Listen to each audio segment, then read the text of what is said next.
Alright. How is everyone doing? Okay, let's get some visual confirmation to see if everything is set up properly. Well, one thing I should have done is put down the latency. Unfortunately, I forgot to do that, and you can't do that after the fact. So everything that happens on screen is like a minute later than, for you guys at least, a minute later than in real time. Ah, there we have sound. Very nice. Alright. So, is everyone ready for a really good time? Not sure I am, because I've never actually done a full playthrough of this game with the Logarius wheel, believe it or not. But at least we can start up already geared up. We have the wheel and we have our stats, which are in fact the highest for any trick weapon, together with the Moonlight Greatsword. So, is that really going to provide us a bit large benefit? I guess we'll have to find that out. I guess we'll have to find it out. But here we have it, the Logarius wheel. Wow, that's loud. Okay, it's a bit, it's a tiny bit loud on my end. Hold on. I think this is, this will be better. Oh, this is a lot better. Alright. So, how's everyone doing? Hey, Gavin, it's your birthday. That is awesome. Well, okay, everyone, sing along. Happy birthday to Gavin. Okay. Happy birthday to heaven. Okay. Okay, I was trying to combine that, you know, with Mr. Mackey. Like, Gavin. Okay. Sorry, I messed up your birthday, Gavin. I'm very sorry. Hey, better luck next year. Better luck next year. Oh, oops. I was holding the controller on my lap and I accidentally punched the doll. Sorry. Sorry, Dolly. Alright, so how are we going to survive this playthrough? I don't know yet, but we'll have to see. At the very least, we don't have the downside of our wheel being stuck to a chair, so to say. But the thing is, this wheel has two different modes, and this unleashes arcane damage, which isn't exactly as helpful as you think it might be, because a combination of blunt and arcane damage is not really exactly the best type of combination. A lot of enemies are, first of all, resistant to blunt damage, and especially early game, most bosses you encounter are resistant to arcane damage, and on top of that, the arcane damage of the weapon inherently is quite low, so I assume it would be very powerful with arcane gems, but obviously we're not going to get any arcane gems. You need to go for the good ones, at least. You need to go to the challenge dungeons, and we're not doing that. So, what the most beneficial form of the weapon is going to be, I assume it's actually going to be the regular version. But we'll find out. Oh, by the way, am I... is the recording running? Yes, recording is running. Okay. Let's make sure... Yep, that should be fine. I think everything should be fine. Hold on a second. Hold on 1 second. Let's actually check the screen just to be safe. Okay. As I said, there's a massive delay that I should have put the latency to low, but it's on normal and you can't change it after the fact. But it looks fine. Looks fine. Alright then. Alright then. So, we start off with the weapon, but we are still at the beginning of the game. So let's just make our way through the fine city of Yharnam. Or not so fine. Or maybe we're not going to do so fine. But one thing, you can actually launch enemies with your breaking wheel. At least that's a thing. How well it will serve us against larger enemies, I'm not so sure. Since you won't be able to stagger those after all. Is it good at limb breaking? Well, the thing is, limb breaking is actually not specifically based on what weapon or what damage type you use. It's just how much Basically, you could think of it as limbs having their own separate health bar, so to speak. But there's also those miniature staggers that you can get, and maybe in that sense, the weapon will provide some additional benefit. I guess we'll have to find out. But first, whoa, let's go and collect Bloodstone shards so that we can at least upgrade it to +2. After all, we're not going to have any benefit of scaling. This is basically, in a practical sense at least, the equivalent of a BL4 run, even though we're 14 levels above BL4. But are those 14 levels really going to make that much of a difference that it's going to be easier than a BL4 run? I'm not completely convinced yet. Because the thing with this weapon is, it's so slow. It's slow. This game is fast. So, at least one benefit that it's going to have is that, given that it's such a heavy weapon, humanoid enemies, at least smaller humanoid enemies, at least will stagger quite quickly, or flinch in the, I mean with stagger, not the full-on stagger, but flinching is something that this weapon can do easily against humanoid enemies. But of course, a lot of enemies we encounter aren't exactly humanoid.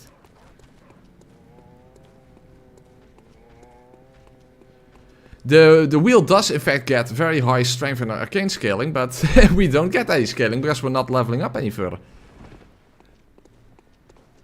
Hey Anton, thank you for extending your membership. Are you going to wheel better than Govlan? Well, I don't think I can do it better than Govlan. But yeah, when things get difficult, I'll just have to deal. Because when continue wheel, continue deal or something. Oh no, sorry, it's the best I could do. Alright, okay, let's go and collect some Bloodstone shards. And I guess I should acquire the Hunter set as well. Because if I'm quite slow, then it might be the case that I'll take damage much easier. Because I'm not really used to the attacks of this weapon, obviously. In fact, I noticed that when you have the transformed form, your wind-up is even slower. But it also has another interesting... You see, if I attack, that wind-up is pretty lengthy. You even have that little turning animation. Speaking of which, you can actually turn this weapon to unleash the souls of the Vile Bloods. So the wheels of the bloods go round and round. And, well, the problem is, as you can see, it's now draining my health bar a little too quickly. But the thing is, that adds arcane damage to the weapon. Which is probably very good if you have a lot of helpful arcane gems. The problem is, first of all, we don't have that. We don't get any meaningful arcane scaling. And especially early game, everything is resistant to arcane damage anyway. I think we're going to run into some problems here and there. But, at least, as I said before, the weapon is nice and heavy. And a lot of enemies will not be able to deal with that unless they have hyper armor. Oh, another problem. A lot of stamina consumption. But as you can see, small enemies do flinch quite easily with this weapon. And that's a good thing. It's one of the only few good things I think it has. To be fair, I do have to say, in Bloodborne I can't say there's any weapon that I would consider bad. You can, of course, say this weapon's better than the other, but none of the weapons is truly bad, I think. But I would probably suspect that for a lot of people would place this weapon closer to the bottom at least. And I cannot really make a determination of that yet, because, as I said, I have never done a full playthrough with this weapon. So, hey, maybe I will be pleasantly surprised. Or maybe I will be unpleasantly disappointed. That's all very much possible.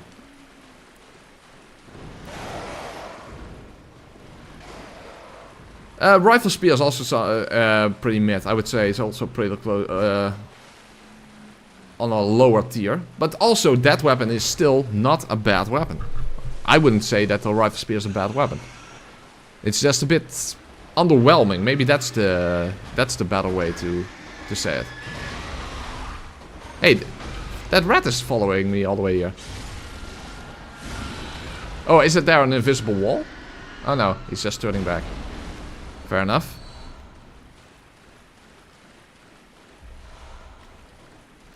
So that's the thing, even though we have 14 extra levels compared to BL4, on BL4, what's the weapon you usually wield? It's the saw cleaver, and the saw cleaver is awesome. I just picked up a throwing knife. Speak of which, I heard from a reliable source that tomorrow that J.K. Leeds is going to do his very first livestream. So that's something to that you may want to consider joining. In fact, I myself will probably go and watch that. So how many bloodstone shards do I have? I have 6. I need 8 more. Well, let's go to Eileen. The thing is, because this weapon uses so much stamina, it would actually be very helpful to get Eileen's rune for extra stamina regen. The problem is that would require me to defeat the bloody Crow of Cainhurst. That might be a problem with a small life bar. That might be a problem with a small life bar. Fortunately, there are also the anti-clockwise metamorphosis runes. You know, because just saying stamina rune is apparently too short. Anti-clockwise metamorphosis. What the fuck? But that's probably going to be very beneficial here. Hey Melinda, thank you so much for extending membership. 2 years! 2 years, you're double pooper, Melinda. You're double pooper. Because after 1 year you have the pooper symbol. Well, unfortunately you don't have another symbol for 2 years, but consider yourself double pooper. Haha. 2 years, yay, I missed a good old Bloodborne vid. Well, I'm happy to oblige, Melinda. Press, are you allowing offhand weapons that you don't use but have heal gems in? In fact, it's not even specifically a rule that I can't use a gun. It's just I'm not sure if I end up using a gun. Probably not. But healing gems, yeah, the problem is the healing gem you get from the tier, from the doll, that's almost not even noticeable. The only run in which that was useful was in the Frenzy run, because there I lost exactly 50% health. So even just getting 2 extra HP from that healing was already enough to get me out of the above the 50% threshold. But other than that, you basically have to go to the chalice dungeons in order to get meaningful healing gems. So I'm not sure if that's going to happen. And someone asked about Lies of P. Lies of P is amazing, so if you're... Hey. Does it look like I'm trembling? I'm relaxing. That wasn't exactly intentional, but sure. Also, let's listen to this again. Everyone always says that the way Eileen pronounces hunt is hund. A hunter must hunt. But she doesn't say that. Listen careful. A hunter must hunt. She does have an accent, but she says hunter, not hunter. A hunter must hunt. One more time. A hunter must hunt. Hey, you want some Bloodborne lore? There you go. Hey, Jared the Abyss Walker. Oh boy, don't remind me after the previous playthrough. But thank you so much for becoming a channel member. I very much appreciate that. Oh, of course, yeah. The standard R1. Oh, you know what? Let's talk about the moveset. The standard R1 attack is an overhead attack, which might in some... I wonder if I can... it's probably not possible to hit a Brightus's head like this.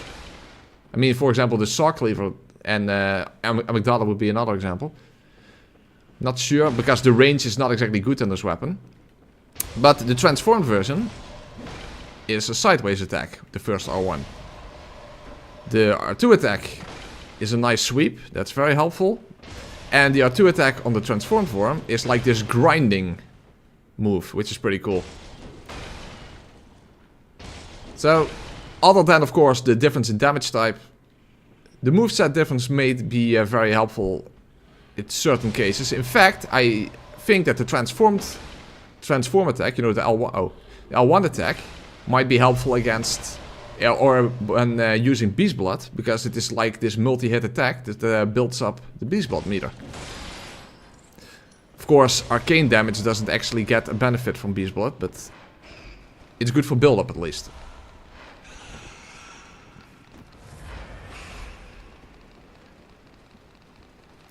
Hond. Exactly. Oh, I wasn't looking at the screen, and we've already established before that that's not a smart thing to do. How much mental anguish has Menace inflicted you on this point? Well, as I always say, Menace is a menace to my anus. I think that should tell you enough. You know what? I'm not even going to bother getting the music box. We're just going to take Gascoigne head on. I already opened up the shortcut and I have enough Bloodstone shards, so let's go and get our weapon to +2, and then we're going to fight the Cleric Beast first. Let's first test it out on the Cleric Beast. A hunter must hunt.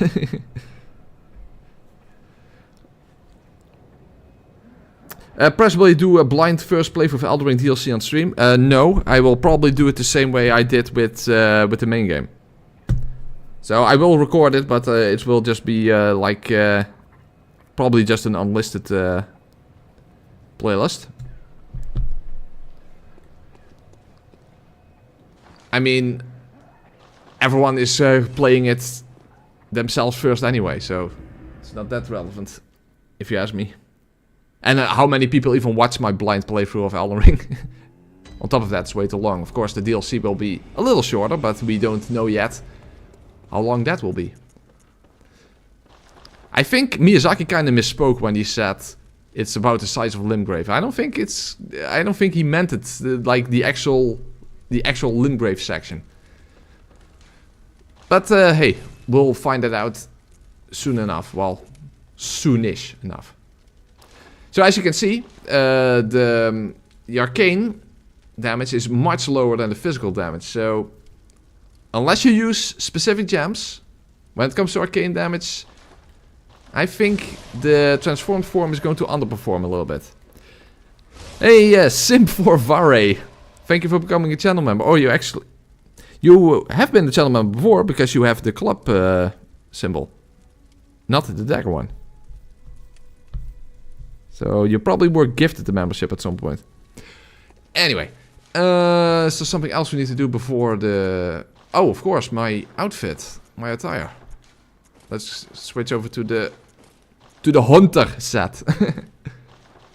All right, that should work out. We have a +2 weapon. We cannot use a gem yet. First of all, we don't have a gem. But even if we did, we can't use it anyway. Miyazaki also said Elden Ring would be about 30 hours long. Yeah.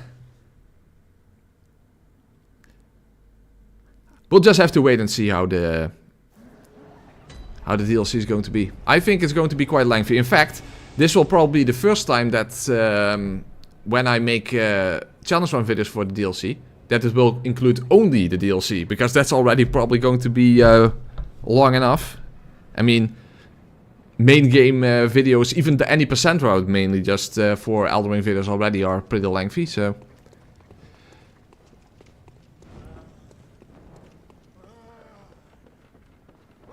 And speaking of lengthy, maybe this fight will not go as quickly as you would think against an early boss like the Cleric Beast.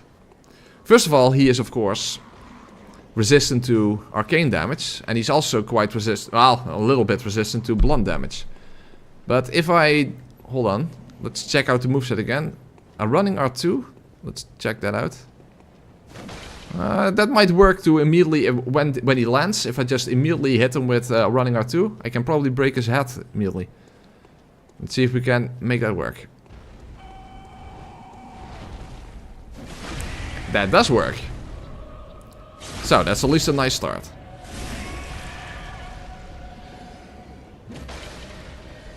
$74 for a normal R1, that's quite low. 57, yeah.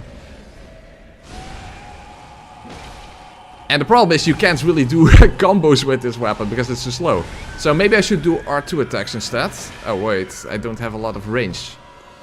It's a nice sweep, but not a lot of range.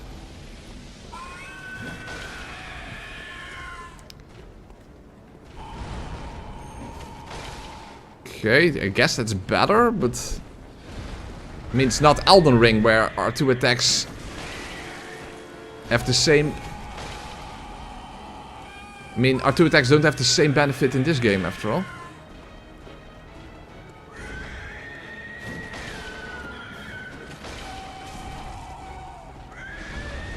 Okay, if I just play it carefully, I think it should be fine. Oh, well, I missed. Fuck.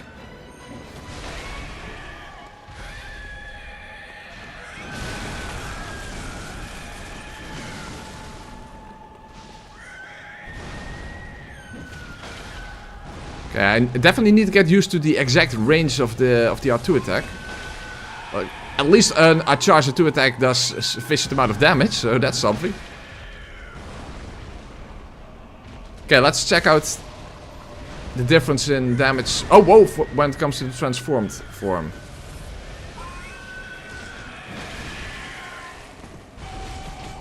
Yeah, it's not that much better. Let's charge it up. Okay, I have to be careful, of course, that this now drains my health, but...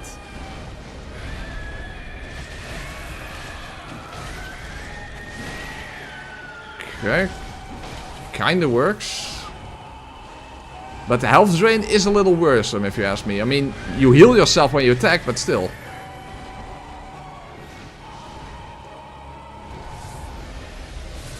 That does kinda grind my gears.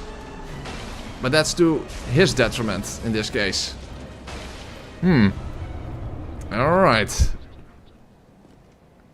I bowed. Not intentionally, but there you go. Okay. Yeah. It's a little awkward to use compared to something like the Saw Cleaver. It's you have to think a bit more about your attacks. Because you have to make each attack count if you can't just spam R1 after all. And you use quite a bit of stamina. But I think we can make it work. And that's the fun thing about using different weapons in this game. It does change up the gameplay. So that's at least good.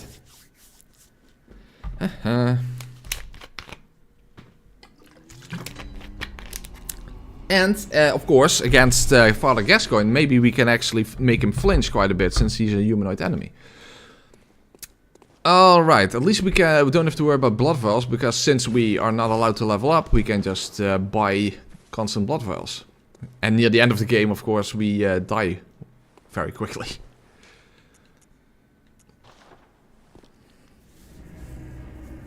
It's a combination jump.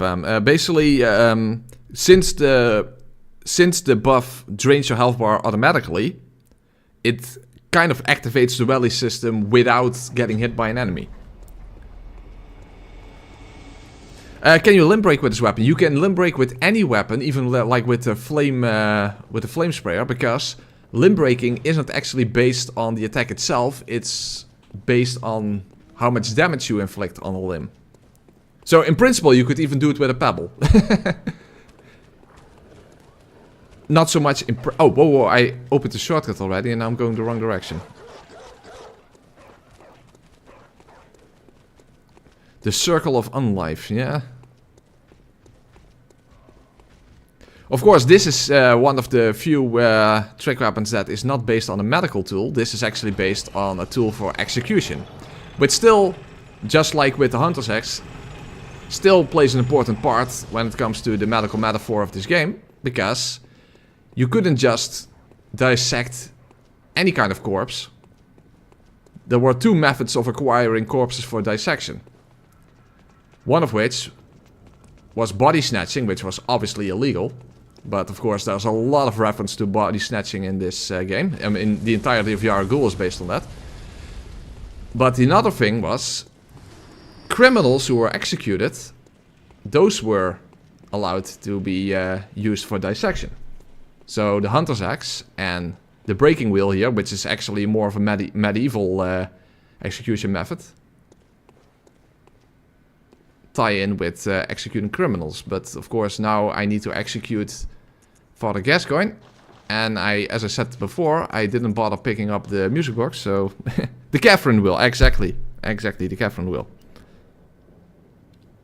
Named after Saint Catherine, who probably never existed, but the story was that Saint Catherine was condemned to die on the breaking wheel, but she broke it instead by merely touching it, and then it miraculously broke, and she was beheaded instead. So I guess, well, that's definitely a better way to die, that's for sure. That's for damn sure, but yeah. That's the story.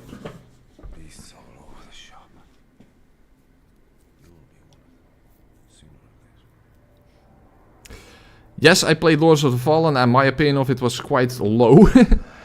I haven't played it since all the updates, but based on the latest poll, I think most of my viewers are just not interested in the game to begin with, so that's just the way it is. Oh, okay. So, Father Gascoigne, you're humanoid, at least in your first phase. Let's see if we can stagger you. Unfortunately, his attacks are faster than me, and he does have hyper armor on a lot of his attacks.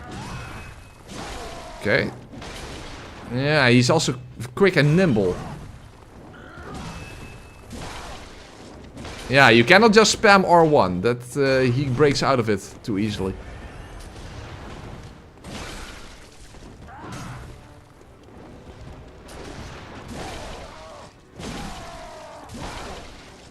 You see, he does flinch from each attack, but it's a bit RNG heavy with how successful that is. Okay, let's try it, the grinding of the gear.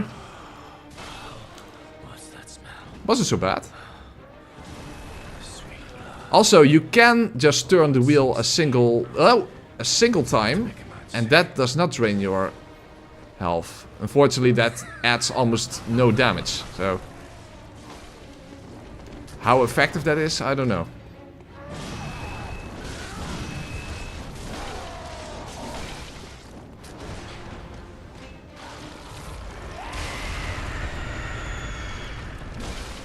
Well, but now he doesn't flinch to the same extent.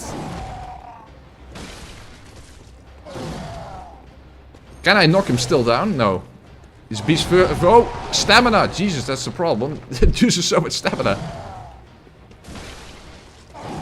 Whoa, fuckalicious. Fuckalicious.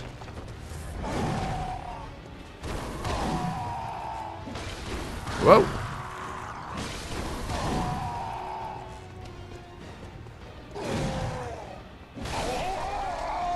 Still, not that bad. As I said, you have to be a bit more, what's the right word? Methodical? Meticulous? I mean, with the saw cleaver, you can be very successful just basically spamming your way through, you know, R1 spamming. You can't do that to the same extent with this weapon, of course. You have to be a little bit more careful with when exactly you attack. You have to be more thoughtful of what you're doing. I think Lords of the Fallen is probably worth playing since it's been fixed up. It's kind of interesting, but also bland. Yeah, exactly. It's definitely a bit of a bland game. That's definitely a word I would use for it. You really broke him. Exactly. The damage output is very sad. Well, the thing is, maybe uncharged R2 attacks can be beneficial, because as you can see, it's practically the same speed as an R1 attack, but it probably will do a little bit more effect. It almost seems faster. That's weird.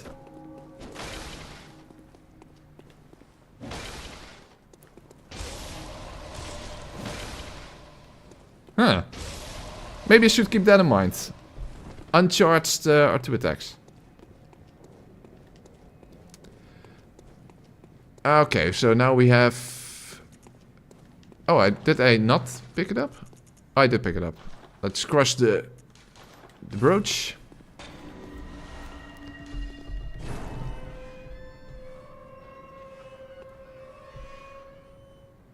Looks like Press is taking it easy after what happened last time. More or less, yes. But of course, I don't know how the end of this playthrough is going to be. Maybe the end of the playthrough is not going to be that easy.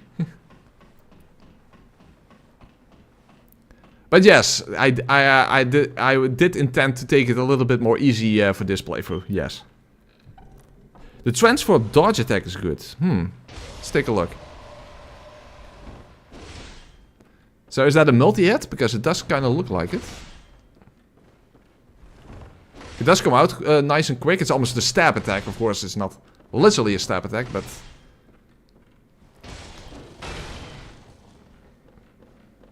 And as I said, if I want to try use Beast Blood, because it looks like the oh wait, hold on, the other one. You see, you have that grinding animation, that is multi-hit, so that probably could build up the Beast Blood meter quite well.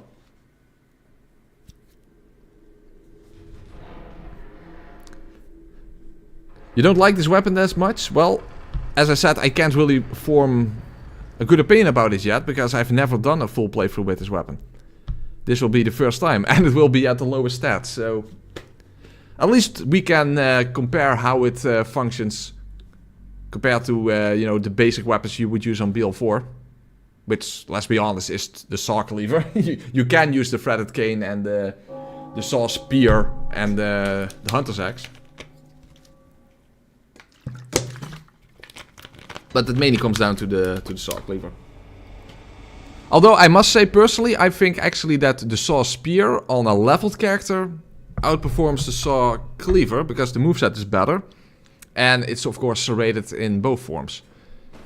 In fact, when it comes to the saw spear, the transformed moveset has certain benefits, and I never use the transformed version of the saw cleaver. I mean, at best you can use it like to hit Amygdala's head or something, you know, for the vertical attack. But generally speaking, I don't really use the transformed version of the cleaver. Whoa, I didn't actually hit. Well, at least launching enemies with this weapon is fun. Hey, let's do... Oh, yeah, not enough range. Otherwise I could follow up with a jump attack. Speaking of which, let's see. Can you actually flatten enemies with this weapon as well? Hold on, let's try that. I first need to actually hit him. No. At least not these enemies, but I'm not sure if any enemy can be completely flattened. You have a point there, Titanic. You have a point there. Maybe I started thinking, oh, this is going to be easy, and then at the end it's going to be absolute nightmare. It's not like that never happened before, after all. The spear also scales better with skill, which is beneficial for visuals. That's also true. That's also true. The Taurus run was such a good video. Thank you so much. As I said before, the presentation turned out a bit weird, but I did think it turned out very well. What drip will be the best for this run? You know what? The only truly fitting attire would be the Executioner set with the pointy hat. You know, that weird triangular, well, coney shaped helmet. The problem is that it requires the quest line of Alfred, so that takes a long time before I will get that. Maybe when I get to Kanos I will initially use like the knight set, and then once I have done Alfred's quest line, which has to include defeating Logarius, and defeating him, by the way, that's nice at least. I have a wheel versus wheel fight. And then I will switch over to his attire.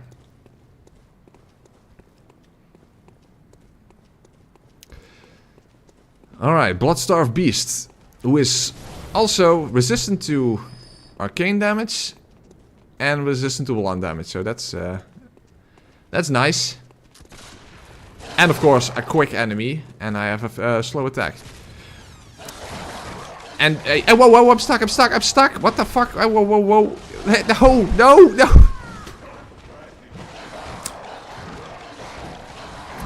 Well, despite it being a wheel, you cannot just drive through everything. That's a bit of a shame. This run will be a nightmare. Is that a Bloodborne reference? Hey, who knows? Oh, by the way, let's switch the top hat. Until we get a better attire, let's be fancy at least. Knight's attire, literally close with the people that were massacred by the wheel. Hey, that sounds perfect. That sounds perfect. You should have seen that happening. I was like, where there's a wheel, there's a way, but apparently the dogs don't agree with that. Who pressed the doggos out to... Oh, whoa. Okay, let's not have a repeat. Oh, the door was already open, that's nice. Well, we can talk to Alfred, unfortunately. Although he gives us a weapon buff, you know, the fire paper, this weapon cannot be buffed. It already has arcane damage, after all. Moreover, if you set it on fire, that it's, I mean, it's made out of wood, so... Yeah, that's a shame. There must be as you know, the healing well, I'm a simple. Okay, well, we'll talk to him later, because we have to do his questline eventually. So, but yeah, fire paper, nope, not an option. Not an option. We can only add arcane damage to it, and that's it.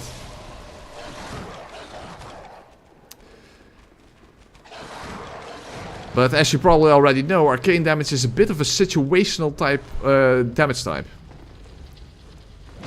Good in certain situations, but in most... I actually think, correct me if I'm wrong, I think that a lot of things in the chalice dungeons are weak to arcane damage. Maybe it's this game's holy damage. Well, it's not that bad, but... Oh, I really hope that in the Elden Ring DLC that holy damage is going to be redeemed. And that things actually will be weak to it. Although, given how From Software usually has defenses in DLC, elemental damage is usually what everything is basically resistant to. So my prediction would be that all elemental damage types will be a little underwhelming in the DLCs, in the DLC areas. Of course, we don't know that, but that's my prediction. Although I do think it would be a good idea if things in the DLC will be resistant to blood, you know, bleeding and frost, given that those were a little bit too overpowered in the main game, if you ask me.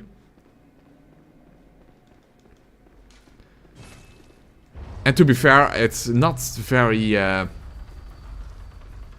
unlikely that that's going to happen. Holy weapons in the art are not bad. That's true. There are a few holy weapons that are actually quite good, but they are good despite the fact that they do holy damage, not because of it. That's an important distinction to make. By the way, these scurrying beasts are weak to arcane. Not that that really matters, but still.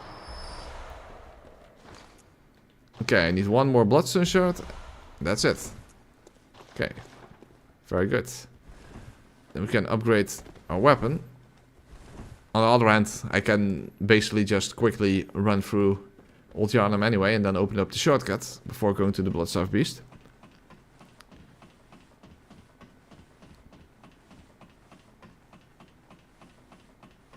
I think all bosses in DLC will be immune to bleeding. I wouldn't be surprised if, like, for example, what's his name again? Mesmer? Is going to be immune to both frost and bleed. And that people will be like, no! My status effect build. Wouldn't be surprised. Resistant to strength weapons. Actually, I could have picked up the hunter torch and then just run through it. If I'm not using a... we can do that on the way back. Of course, at that point then it doesn't even matter anymore, but whatever.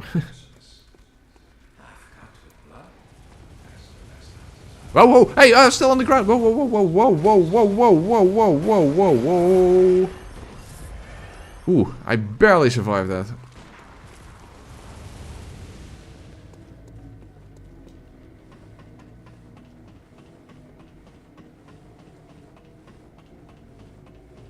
It's still funny that you can bleed Moog. Well, actually, that's intentional because that is part of his mechanic. He has the Lord of Blood exaltation effect himself. So when he either inflicts bleed on you or you inflict bleed on him, he will get a damage boost. So that's actually intentional.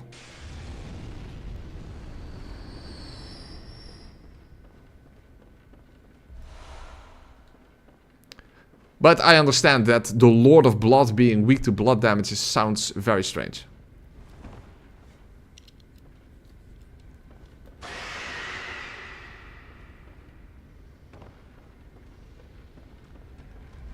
Sleep only weakness. Yeah, sleep is very underwhelming in the entire game. I mean, I guess against certain regular enemies and of course the god skins, but the stagger effect of it is just so underwhelming. You can't even do a critical attack when an enemy staggers because of sleep. I think that needed a bit more time on the drawing table or whatever you want to call it. Well, Demon Fire Sage is not weak to fire damage. Well, he's weaker to it than standard physical, I think. So. But it's not his lowest defense, at least. But yeah, it's very weird. He's literally on fire. So you would expect him to be either immune to it, just like, you know, the Centipede Demon. And Quelac and the Caesar's Discharge. Or at the very least, very resistant. So yeah, that's a strange design choice, definitely.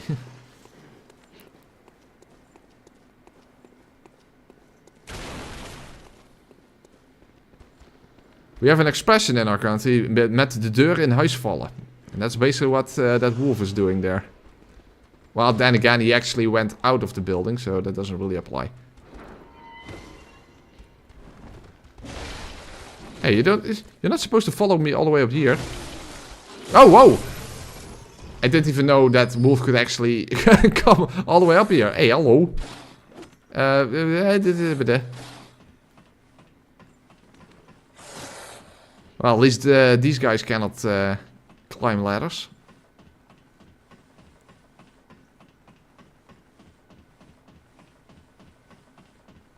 A machine gunner must machine gun. Yeah.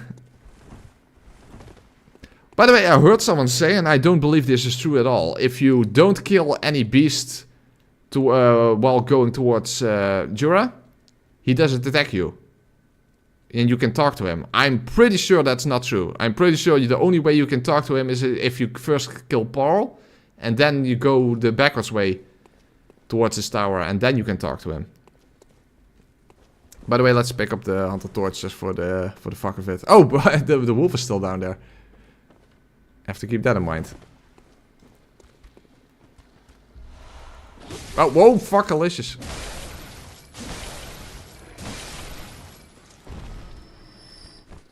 Can I launch you? Very nice. Oké. Zo. Nou, dan kunt tenminste zien wat we zeggen. Of course, the wolf is probably still here. Huh? Someone... Well, something died at least.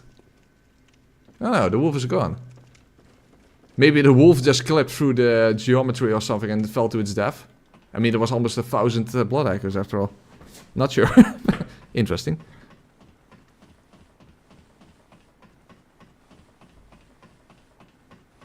That might actually be the case, Pyrus. That is because it's a reskin, the defenses are similar.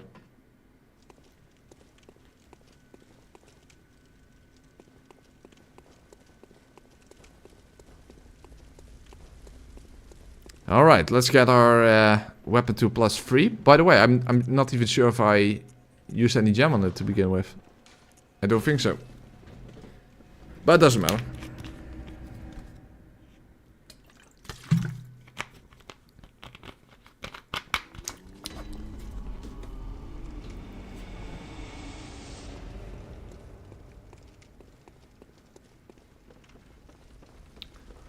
Hopefully, eventually, it becomes really good.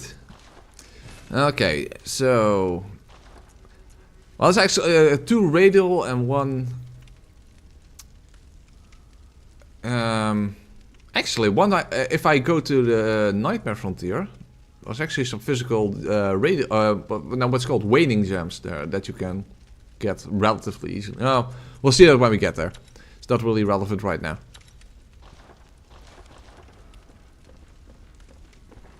You know what?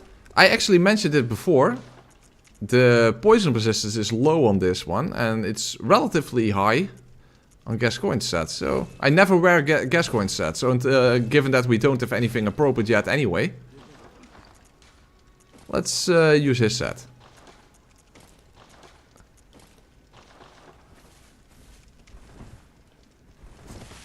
Of course, well, I'm a female character, so I'm mommy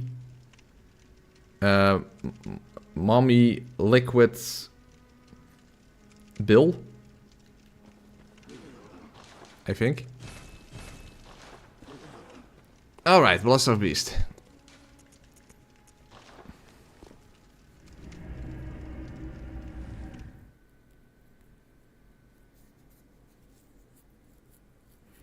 It's true, if you don't attack any beast, he doesn't attack you. I don't believe that at all. I'm pretty sure that I usually don't attack... Or wait, does the scurrying beast count? I just...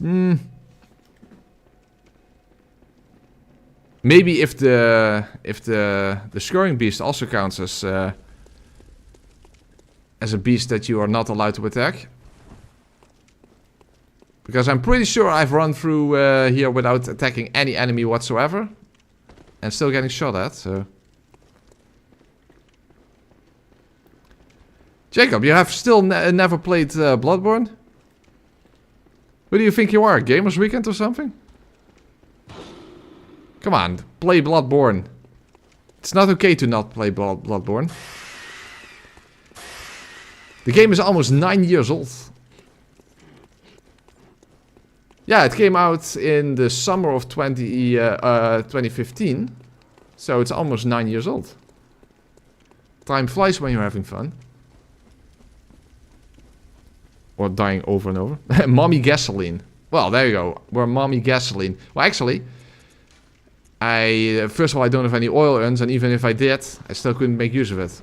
But, oh yeah, you can step at your torch. No, that's just for the light. It looks fancy. Of course, I have to make sure I use antidotes. Beast blood. I'm not so sure about that. Just to be safe. We'll equip it, but...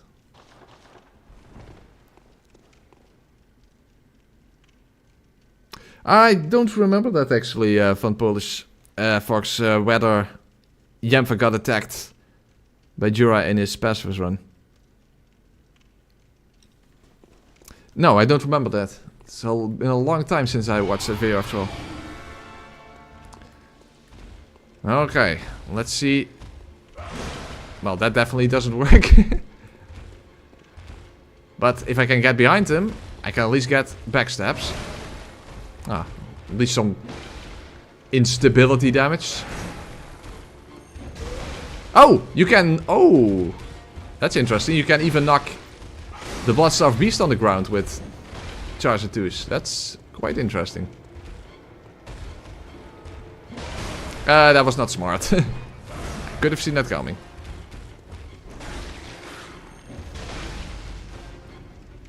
Ooh. That's going to be a problem against Orphan. 2 Charger 2 attacks are very slow with this weapon. After all, visceral attacks aren't that useful when you're on a low level character. Damn it. That's probably going to suck against Orphan. Because with the Saw Cleaver, you can very easily do two quick charge R2s for the best amount of damage after a backstab, when visual attacks aren't very useful.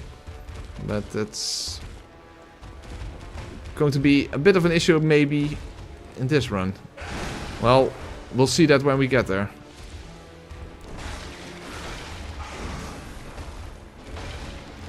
Well, let's do a damage test with uncharged R2 attacks compared to R1s. Problem is I need to actually hit him. Oh, whoa! Don't hit me.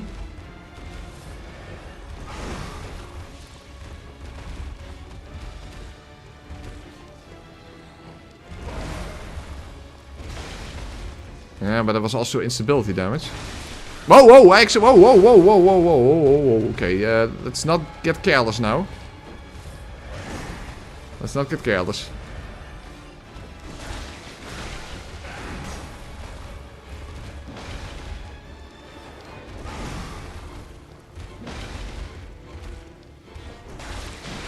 Ah! Uncharged R2 attacks definitely do more damage than an R1, and it's almost as quick, so, or as slow, I should say. Okay, let's see if I can knock him down. Okay, let's quickly sneak an attack. Hey, he didn't do the explosion. That was weird.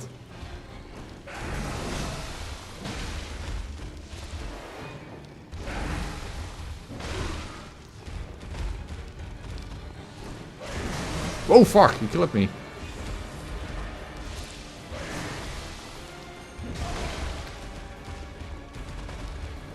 You know what, let's just use an antidote preemptively, because of the poison cloud.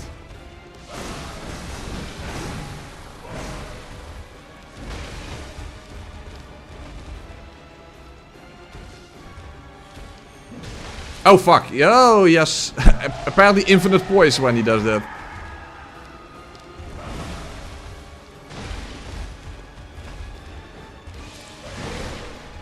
Okay, I got him, nice. Alright.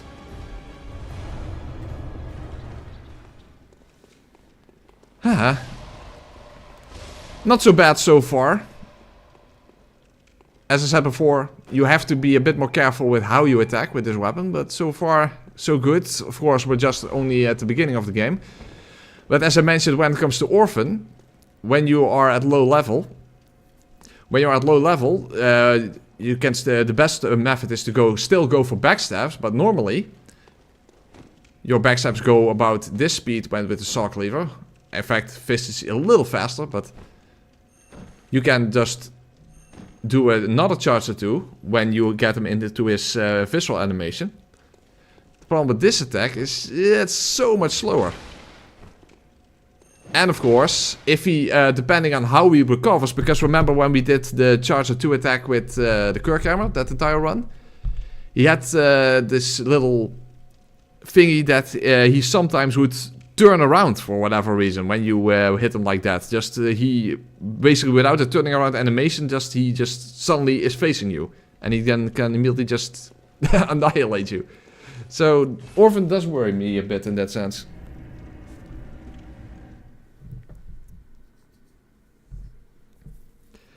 But we'll find a way, because hey, that's how I roll. Or something. You know what also is going to be fun? Let's do Parl early in this playthrough. That's probably going to suck, but I think that's an interesting idea, because I never do that. I always save Parl for basically at the end, and then Parl is just dies so quickly, because you're not supposed to fight him with a +10 weapon after all. So let's go on collective fun for twin bloodstone shards, which you can get quite a bit of in Hypogingrawal. And yes, I know it's pronounced Jill. And let's immediately fight Parl there. It's just for the... I would say for the fun of it, but it's probably not going to be that fun. Maybe for you guys, but...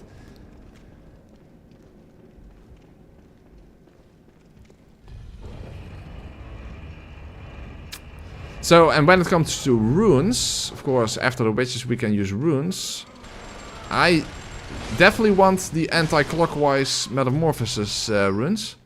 Of course, you can only get 2, otherwise you will have to go and get... well, actually, there is a way, of course, to get them from the challenge dungeons very easily, you know, with the false depth dungeon, but...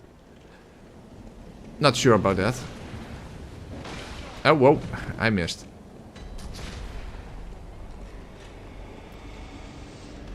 Press, are you adding new emojis for members? I suppose I could. It's been a while since I did that.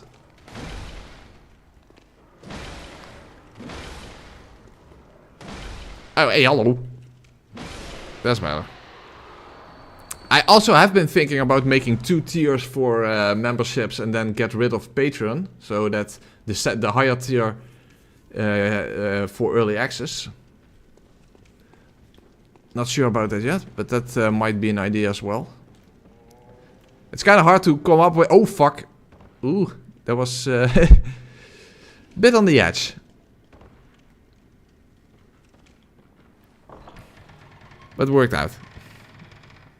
Do you have any plans to stream non-Souls games? Well, as I mentioned in the community post, I've been looking forward to Stellar Blade for a long time. And it's going to come out at the end of April. Of course, initially I'm not going to stream my initial playthrough, but who knows? I first have to check out whether the game is even challenge runnable to begin with. But that's a game I'm very interested in, at least. So, who knows? At least it's a good thing in that sense that the Elden Ring DLC comes out at the end of June, because at least that gives me a little bit of time to spend on Stellar Blade. Of course, whether there is interest in that game in my community, that's of course a completely different matter. That's the danger you have when stepping out of your regular content. But then again, I don't really have much to lose at this point, given how awfully even my regular content performs at this time. So hey, maybe I will get some new, I will attract some new audience that I normally wouldn't attract. That's also a possibility.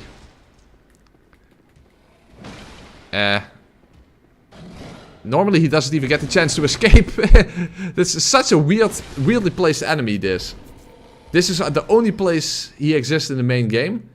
And based on how he is placed there, and that for some reason he always walks to this place before he can even attack at all.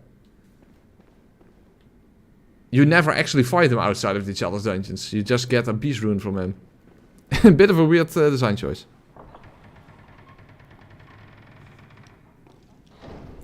Your community posts never show for me. I have to manually check. Well, that sucks. That's weird. Why is that? Why would that be the case? That's very strange. I think Stellar Blade will be nothing special. People hype up due to culture wars. What?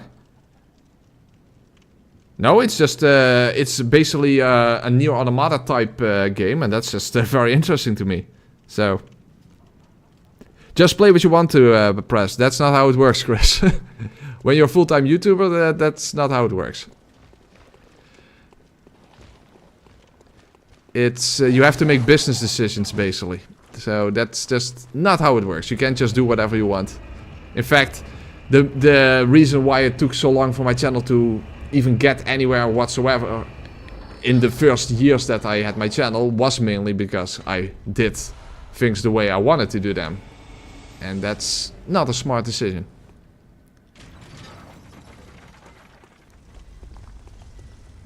Well, Skyrim, that's been such a long time since I played that, and I've never even spent that much time in that game, so I'm not really sure what I... first of all, I would really have to do a proper playthrough in that game first, so... Bit of an issue. It looks mid at best. The first time I saw Stellar Blade was immediately like, hey, this is like Nier Automata type game. This is going to be, probably going to be awesome.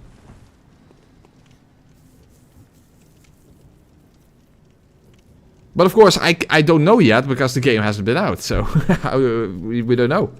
Maybe it actually turns out to be really bad, or it can be incredibly awesome. Who knows? Yeah, okay. Well, but PS2, I don't involve myself in any sort of culture war or something. I'm not interested in that. Speedrunning is not for me. I'm way too forgetful.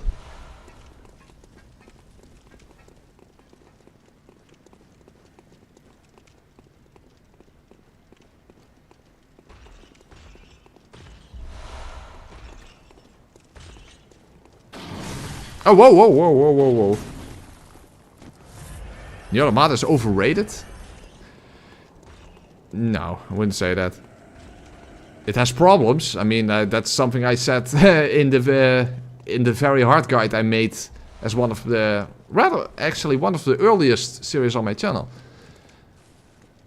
There's definitely a lot of missed potential for that game. That I agree with, but overrated, I think, is a bit... That's too extreme.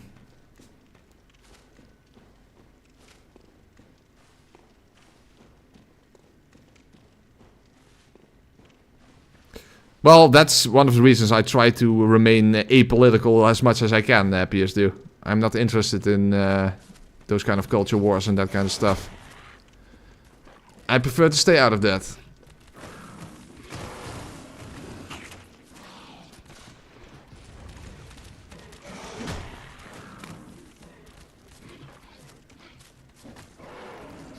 I mean, Press changed his mind after playing Lies of P and Lords of the Fallen. What do you mean?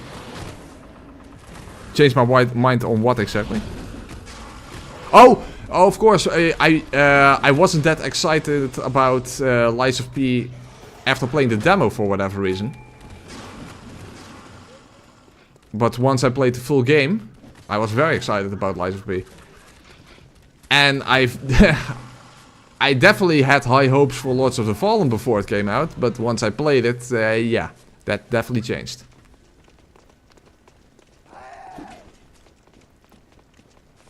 I thought you are a man of culture, but I'm not a man of culture wars. There's a difference.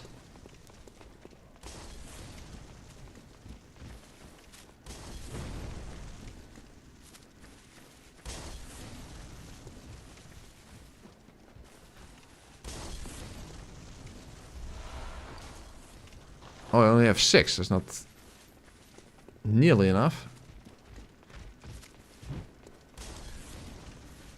By the way, I think that when it comes to the physical damage type of this weapon, I think it's pure blunt damage. So, isn't there... Oh, no, that's thrust damage. There is somewhere a gem that specifically boosts the blunt damage, so... That might be helpful to get, but I think... The one on top there... That's for thrust damage. I think the blunt damage one is after the Executioner in the Forbidden Woods. Oh, well... But, yeah. I'll just pick it up just to be safe, but...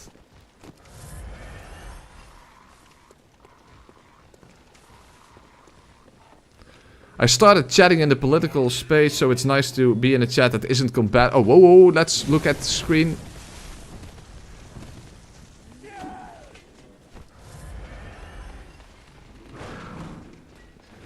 I can, but yes, I can understand what you mean, you're correct.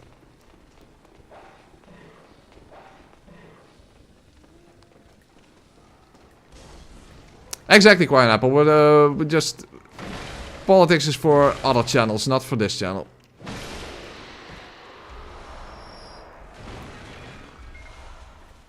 We are here to have fun, after all. Well, you guys are here to have fun at my expense, because I will probably end up dying a lot, but... That is part of the fun of this channel, I suppose. Oh, no, I actually forgot up the gem that forgot to pick up the gem that I mentioned, but I'm pretty sure that one boosts thrust damage, so it's not relevant anyway. Oh crap! And now I forget. Oh, whoa, whoa, whoa, whoa, whoa, whoa! Now I actually forget those bloodstone shards, but on one hand that's fine because I was planning to go into Hypogean Gaul anyway.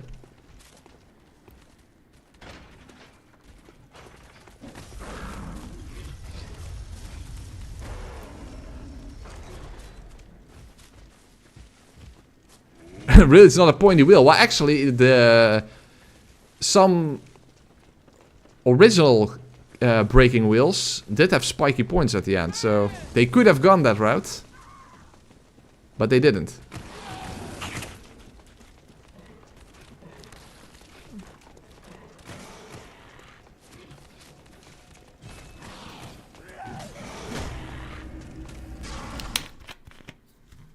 Press is a man of the culture of suffering. Yeah, that's basically that's what challenge running is all about. We're basically the modern day gladiators. Fortunately, we're a lot better off than old school gladiators, obviously. Understatement of the 2 millennia. Can you sing Master of Puppets? No, because I can't sing. Master of Puppets, I'm pulling your strings, twisting your mind and smashing your dreams. Blinded by you can't see a thing. This girl and all your dream. Master. Sorry, that's the best you can get, feed label. But regardless, thank you very much for the super chat. I appreciate that. Oh, and of course we can like super chats now. So hey, I like your super chat. Hey, at least Master of Puppets was a good intro song for the first Lies of P video I made. So there's that. Good luck with the run. Hey, thank you, Pavel. You're also one of the oldest members. 25 months. Unbelievable. Thank you for your loyalty, Pavel. I definitely appreciate that. Oh, Bone Wheel Shield in DS1 is more accurate. Yeah, that's a good point. That's a good point. The clap emoji from Eileen. Oh, by the way, that's actually a good idea. Let's go help out Eileen. I'm not sure if I'm actually going to be able to defeat the bloody crow of Canos, but I guess we can go and fight Henrique together.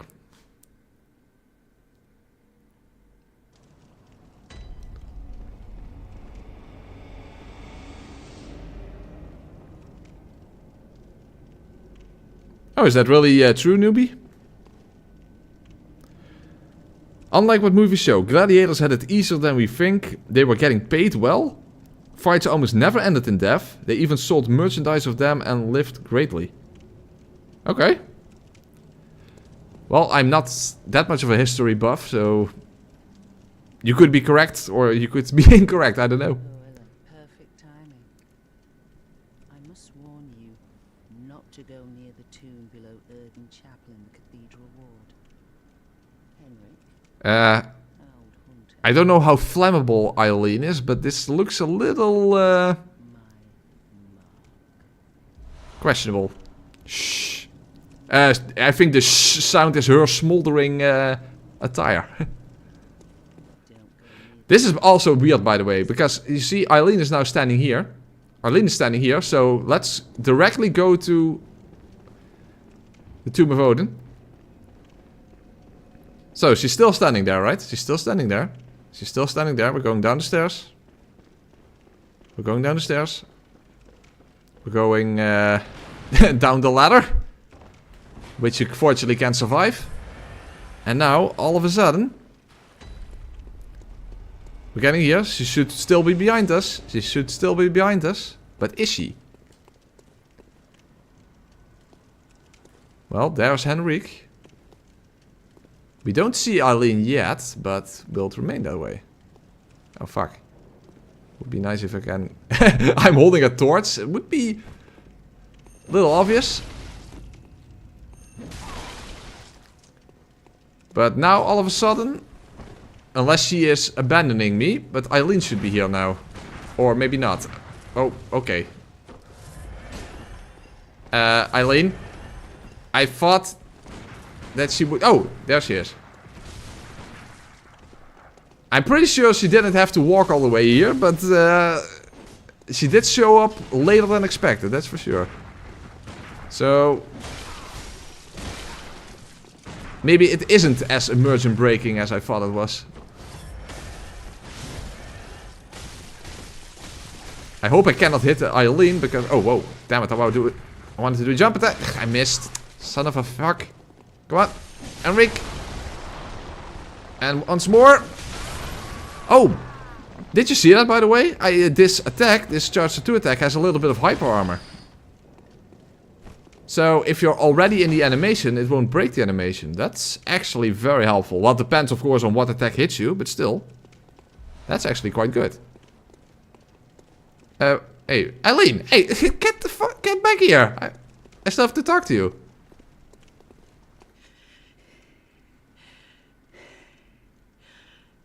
That wasn't necessary of you, but you have my thanks. I think she's out of breath, not because of the fight, but because she had to run so quickly to get here. You must have killed Gascoigne as well, then. He was falling apart, I'm sure it had to be done. She's kind of like DS3 dogs. Press here's a guide how to get a lot of views. Step 1, make a mistake in a video. Step 2, don't correct yourself. Step 3, people comment about it. Step 4, you will get a lot of impressions. Well, if that were the case, then my videos already would get a lot of views, because that's basically my MO.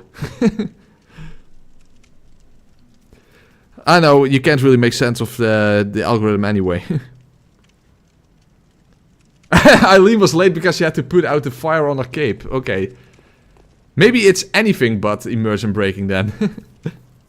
Crows can fly, you big dummy. Okay, that's also a good point. Son of a fuck, that's how all sons are born. Yeah, that's a good point. Can't disagree with you there. Yeah, exactly, that's the one. Pro cow. Pro cow. There's a blunt gem at the entrance of the Forbidden Woods behind the executioner. I thought as much.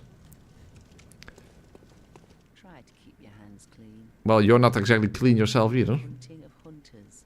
The hunting of hunters? Not hunt. Anyway. Okay. Actually, now we could purchase Henrik's set, which is more of a bold theme set, but still. Oh, that's actually... Hey, that's... I wanted to fight Paul early on. Hey, that's a good idea. Let's get Henrik's set, because that has the highest bolt resistance in the entire game, and I'll probably go to need that if I fight Paul early on.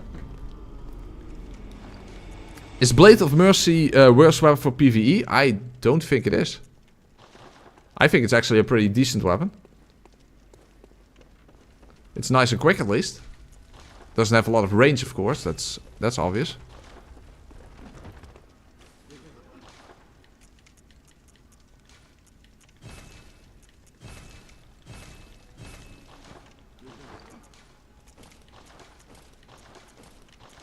Ta-da! Alright, let's buy some more blood vials, since we don't need to save up any echoes anyway. And now we need to get killed by a body snatcher.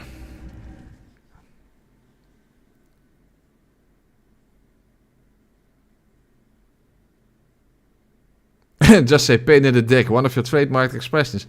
Is it such a weird expression? A pain in the dick? Then I don't even know where I got that from. Yeah, yellow drip. Remember when I did the bull damage only playthrough, and then I actually missed out on this on this attire, even though it was the most appropriate attire, but I missed out on it because when you do the gate skip, that messes up Eileen's questline. Yeah, that's the problem with sequence breaking. Alright. Snatch me. Very nice. Oh, actually, actual grab attack. Well, he put out my torch. Some wrestling move. I'm not even sure if I don't even remember ever seeing this particular grab attack, by the way. I mean, maybe it has happened to me before, but it didn't even look that familiar. That's actually quite interesting.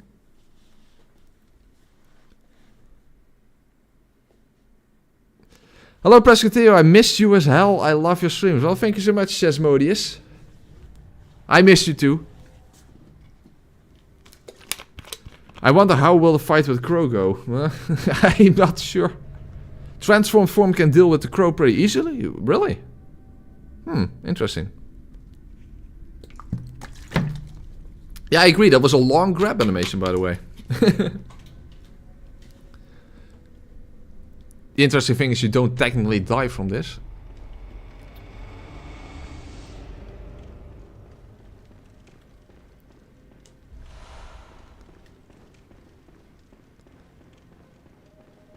Oh, by the way, this is where Adela is, but I'm not sure. What do you even get from? Oh wait, you get the equivalent of Yosefka's blood vial thing from her, or does Adela's blood do something different? I actually don't know.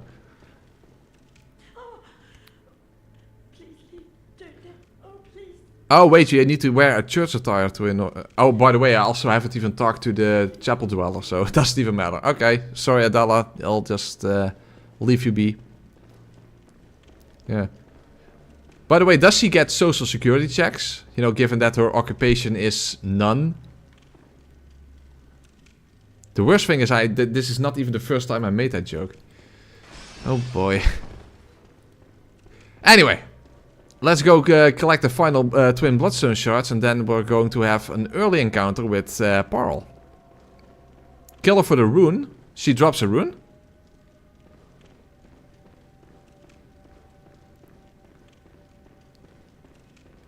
What kind of rune does she drop? Hey, I knocked myself against the wall and I bounced off. That's helpful. Okay, I need 5 more. Jesus, that's a lot. Whoa, whoa, whoa.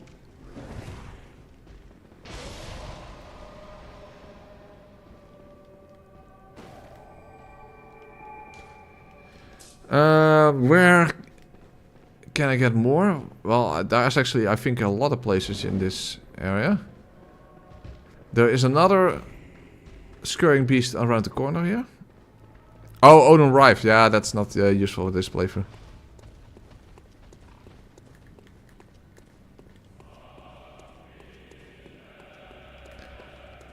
Oh yeah, bullets after viscerals. Yeah, that's for some playthroughs that might be very helpful, but not this one. Hey, hello.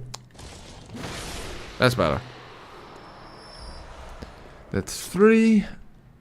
2 more. I think on the other side.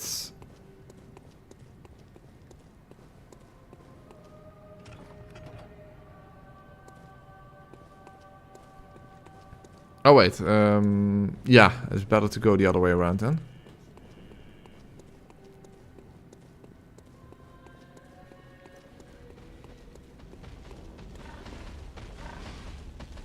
Yeah, let's be careful around Babe back in the city.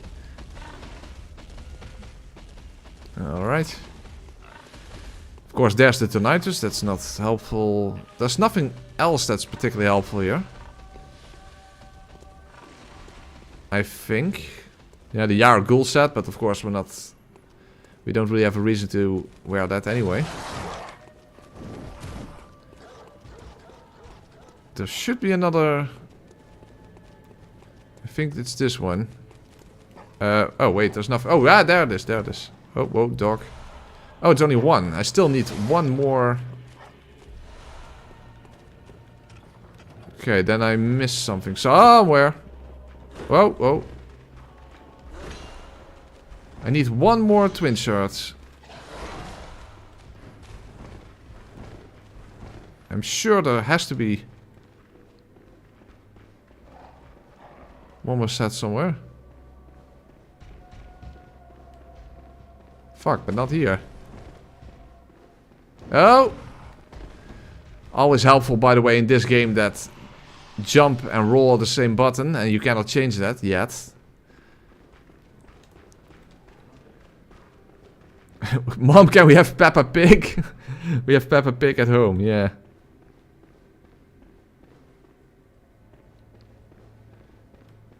Did I skip? Huh.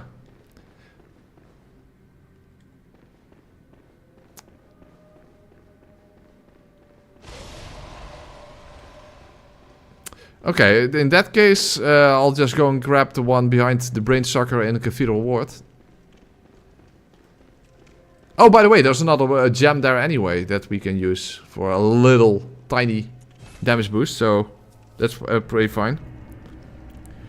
Your ghoul set does have good physical defense, yes, but this one is very good, of course, against Parl.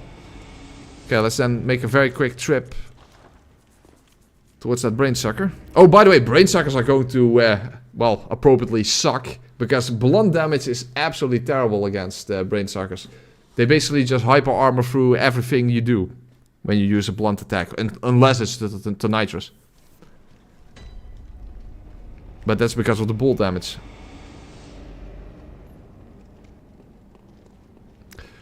What's the effect of the transformed form of the wheel? Well, actually against the brain sucker that will be helpful, because at least it adds some arcane damage. Because basically you see that weird effect around it. That's not fire of any kind. That's basically the souls of the vile bloods that were killed with this wheel. And they add arcane damage to the wheel. Open the gates, we're now on our own. Enter the gate to your destiny. If anyone knows that song, then you're awesome, by the way. But if you spin the wheel with L2, you add some additional arcane damage. However, that also drains your health bar away. So I have to be careful around this guy. At least now we do more damage, of course, with arcane added, because brain suckers are weak to elemental damage.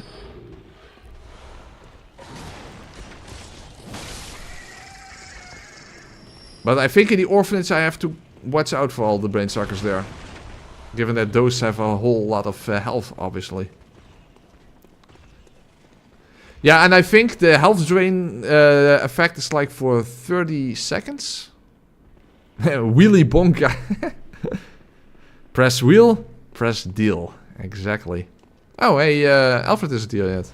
Oh. Well, that's for later then.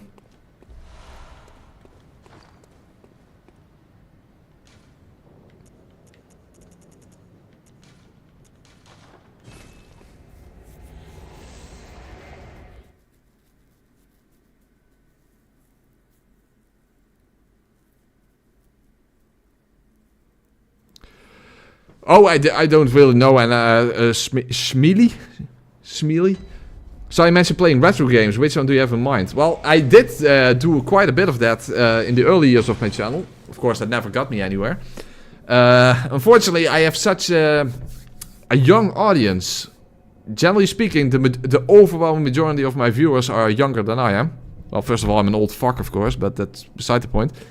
So a lot of people haven't even played games from my youth, so that's a bit of an issue there.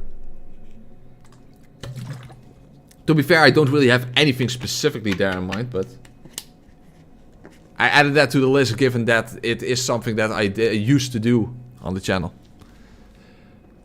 Okay, let's upgrade, and then we're going to have an early encounter with Pearl, and it's probably going to suck. Because Pearl is actually a very difficult boss if you can't just stun lock him.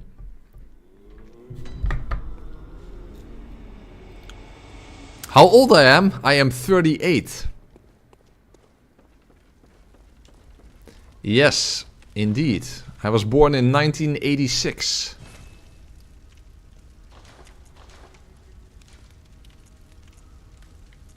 Okay. Well, at least that looks pretty nice. Oh, hold on. 277. Does it actually change if you... Oh, that doesn't. Let's turn it. Oh, that's not that's not a lot. It adds 8 arcane damage if you turn it once. Okay, let's turn it 4 times. 2, 3, 4. 294. As I mentioned earlier in the stream, I think that this weapon in the transformed form would be very effective when you have a whole bunch of arcane gems on it. Or like attack up that boosts both physical and arcane. But without, and of course a high arcane stat, but given that we don't have that, yeah. I think for the most part, the standard version will be more effective. At least that's what I expect to be the case.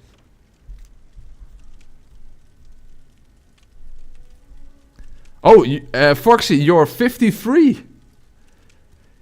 Game for you for Manic Miner and Space Invaders. Oh boy. You're old, I thought you were a PS4 control.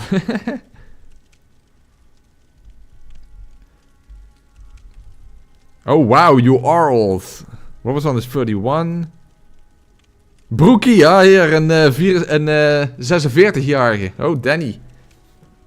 Ja, jij bent dan ben je echt een oude lul en ik helaas nog niet. Ik moet nog even wachten tot ik een echt een oude lul ben. Ik ben wel een lul, maar ja, een beetje midden-oude lul, zeg maar. Oké. So, yeah, when it comes to the people here, it's apparently a bit all over the place. Don't worry, Press, you are pretty cool for a boomer. Well, I appreciate that at least. I'm not sure to what extent that is really a compliment, but okay.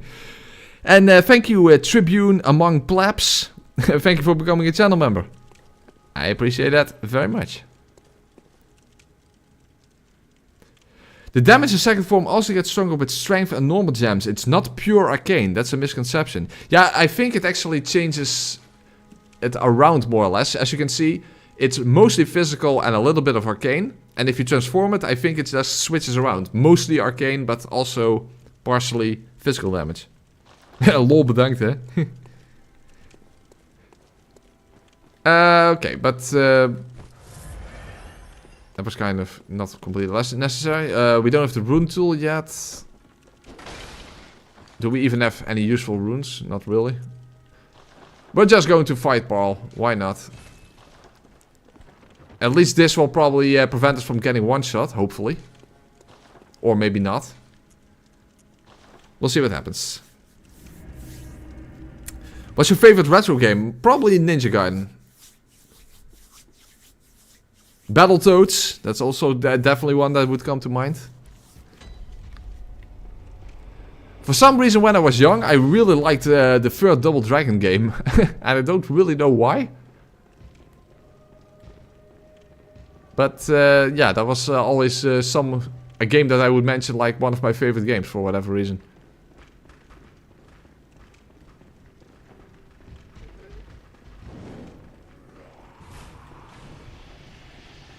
Have you ever heard of Fear and Hunger? No.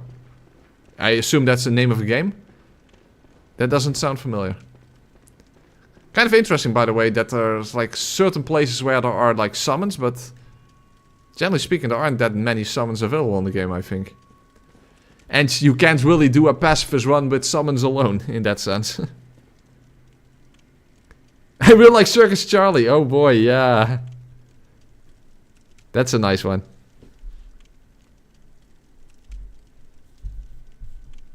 Cooler boomer.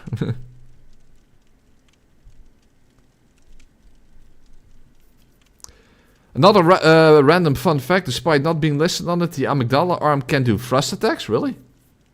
By the way, when it comes to what weapon I think is the most fun to use in this game, so my favorite weapon in that sense, not so much favorite weapon in what weapon is best for me, but one I enjoy using the most, the amygdala arm is probably on number one.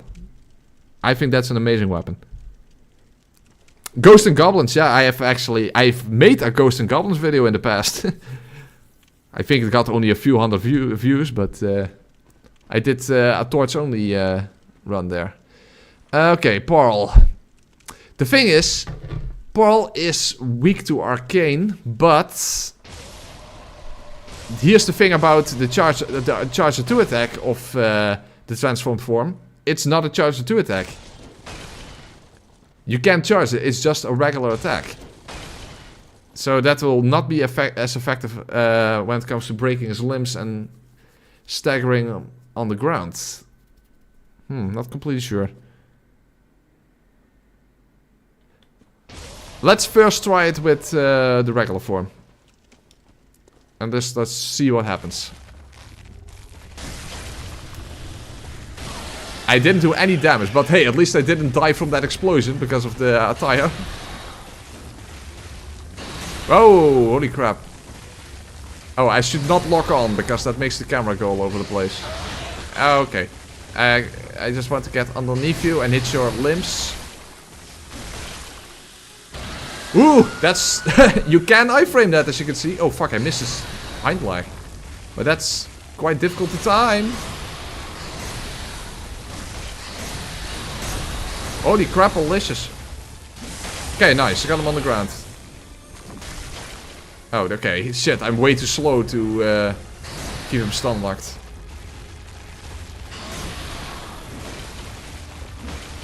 How am I missing him? Okay, I'm definitely not doing enough damage to his limbs in order to stun lock him. Uh-oh. Shit. Well, thank you, attire. Fuck, his second phase.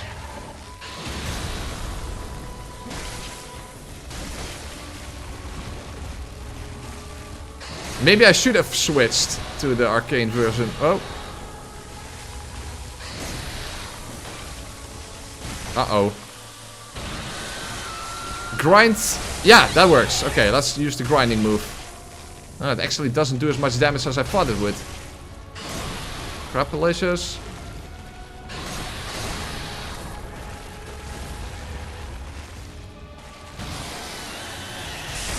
Okay, nice. Okay, good. Damn it, I'm using so much stamina.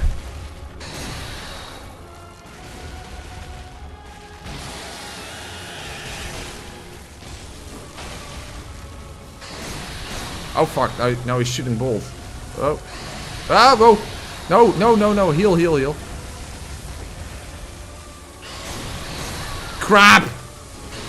Damn it, I thought I would, I thought I had him there, but I didn't. Yeah. Press, if you're reading this, please shout Road Roller as you land a charge or 2.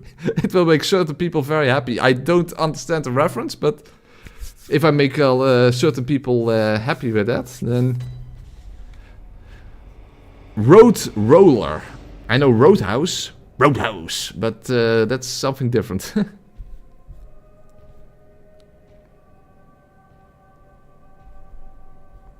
It's a turn-based RPG. Okay, I'm not the biggest fan of those, to be honest.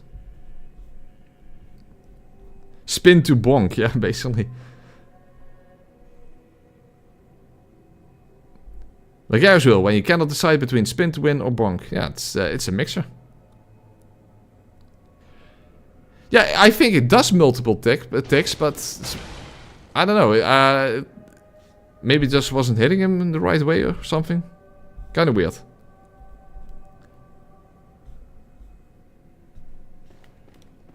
I think it's a JoJo reference. Okay. Did you ever play Undertale? I actually never played Undertale. No. Oh, whoa, whoa.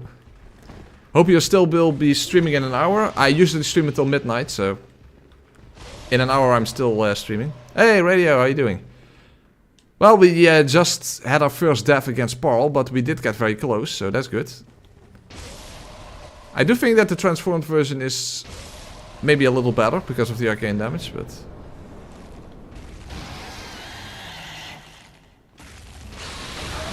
It's also a bit slower and doesn't have a vertical attack.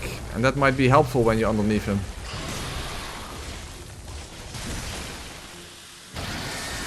Okay, I framed it. But yeah, as I mentioned before, I definitely want the anti-clockwise metamorphosis runes. Because of all the stamina consumption.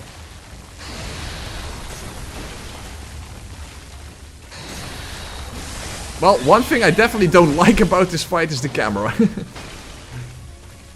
I mean, the Loran Dark Beast is called the Loran Camera Beast for a reason. Oh, holy crap. Whoa, whoa.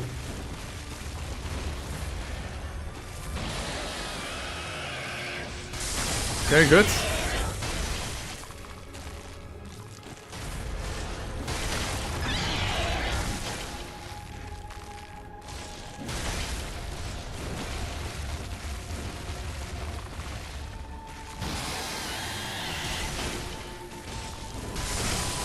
Okay, nice. I think it's hind leg. Yeah, exactly.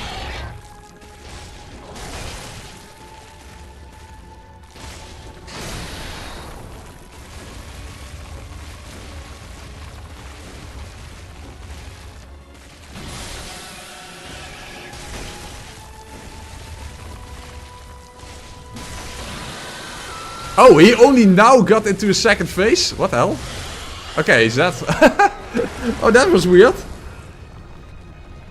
Okay. For some reason, he only just at the very end went into a second phase. You know, he has a different... I don't know how you call it. Basically, that move where he electrifies himself. There are two different, slightly different animations. And when he gets into a second phase, it's a different animation. That's how I recognize that. Alright, but hey, it still went okay, I would say, for an early Pearl. It's a bit of a messy fight, so because of the camera, that definitely.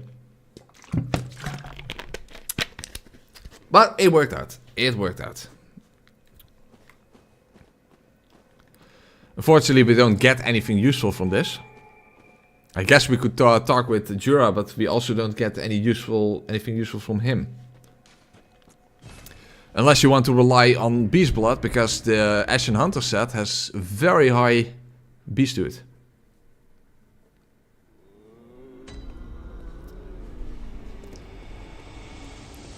But at least we don't have to worry about blood vials, because we can buy a whole bunch of them.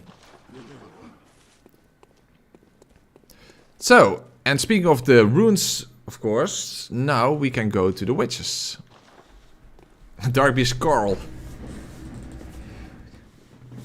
Yeah, where the name Paul came from is not very clear. It's Pearl, Parel, maybe that. But what the hell does Paul have to do with a pearl? Oh, by the way, maybe there is very little lore about Paul, but when it comes to the medical metaphor of Bloodborne. It's actually based on an old, well, it's superstitious, not really the right word, but an old belief that corpses could be reanimated with electricity. It's basically what Frankenstein was based on. Of course, you can actually, if you run electricity through a body, you can make it move even after it's dead. But that's, of course, not truly reanimating it. Because Pearl is the only enemy that is truly dead, yet alive in a sense. It's alive! Alive! With the power of electricity. That's also what the Tonitrus is based upon, of course.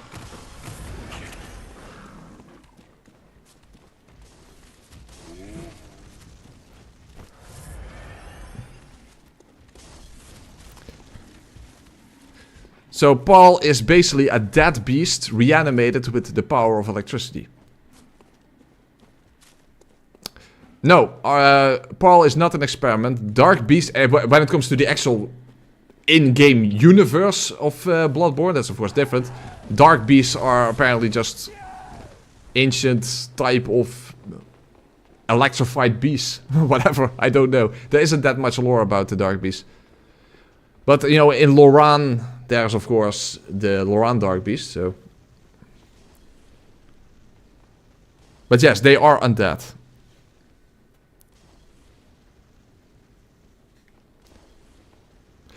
Okay, the witches. Let's see if I can actually knock them down.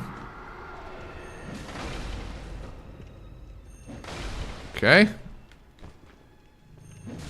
Ah, yeah, at least I can get another hit in, and they take a lot of damage, so that's good.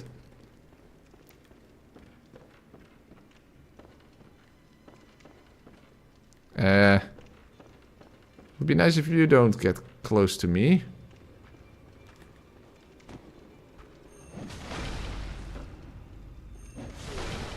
Well, at least the witches get bloody this way, so I can tell which witch is which. Oh boy, what possible which witch is which joke can I make this video?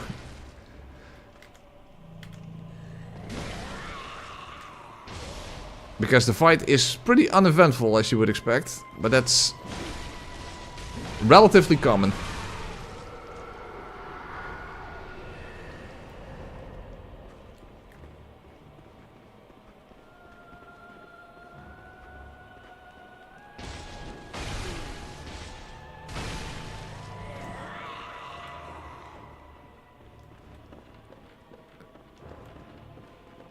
No? Oh, there.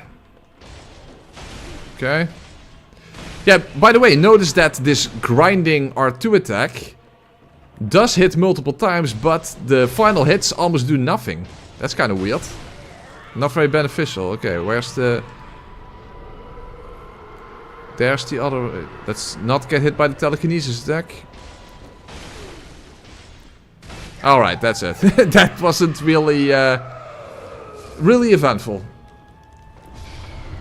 No, you don't. No, you don't, you dick. Alright then. What does the transformation of the wheel do? It unleashes the spirits of the vile bloods and adds arcane damage to the weapon. And if you spin it, you buff it with extra arcane damage. However, if you do it multiple times, then if you look at my health bar, it starts draining away my health. And the more times you spin the wheel, the more health it drains away, but the more powerful it becomes. Unfortunately, it only gets to 4 turns, but if you do it more than that, you still drain quite a lot of health, and you don't get additional benefit, so... It's a bit situational in that sense.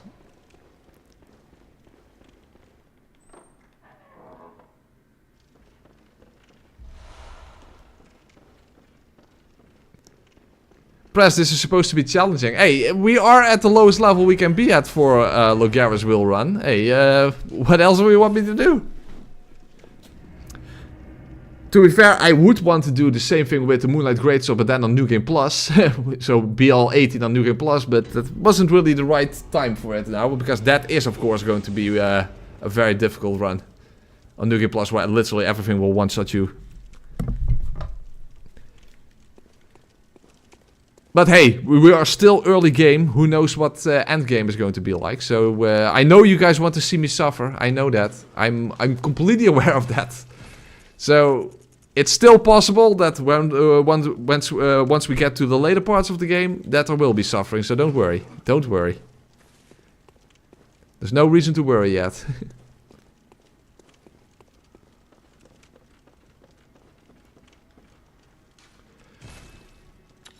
Well, I don't have anything useful at the moment, but after Amelia, we can at least get to the Forbidden Woods, and we can get the clockwise and the anti-clockwise metamorphosis runes.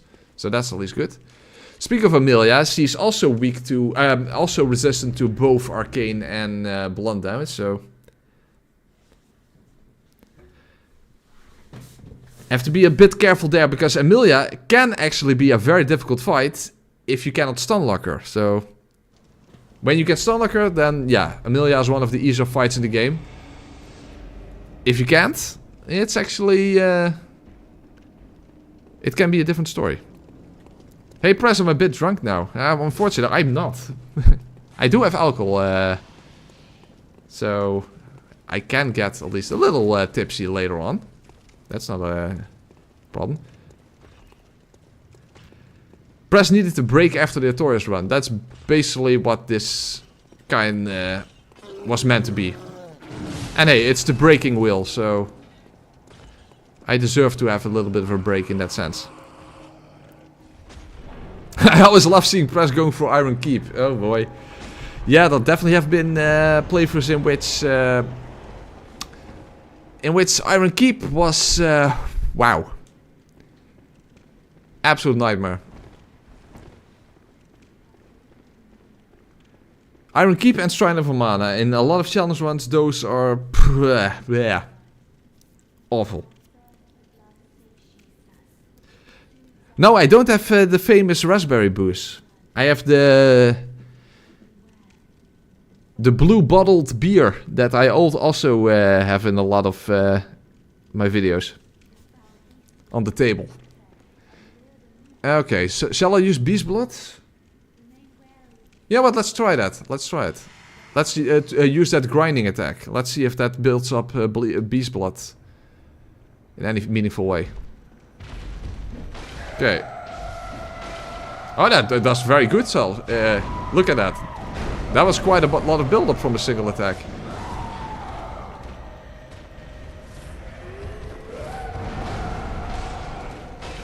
Oh, nice. Okay. Well, that's good to know.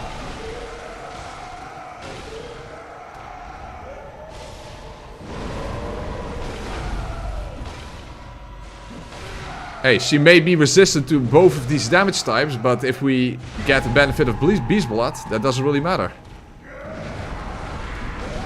Oh, whoa, but I still have to watch out, given that I don't have a lot of health. Oh, fuck, I also forgot to equip the numbing mist.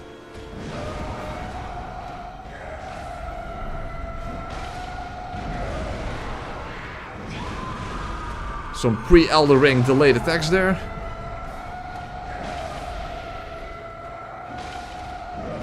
Uh-oh.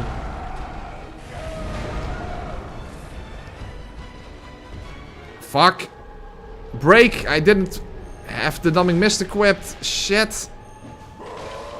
That's not good.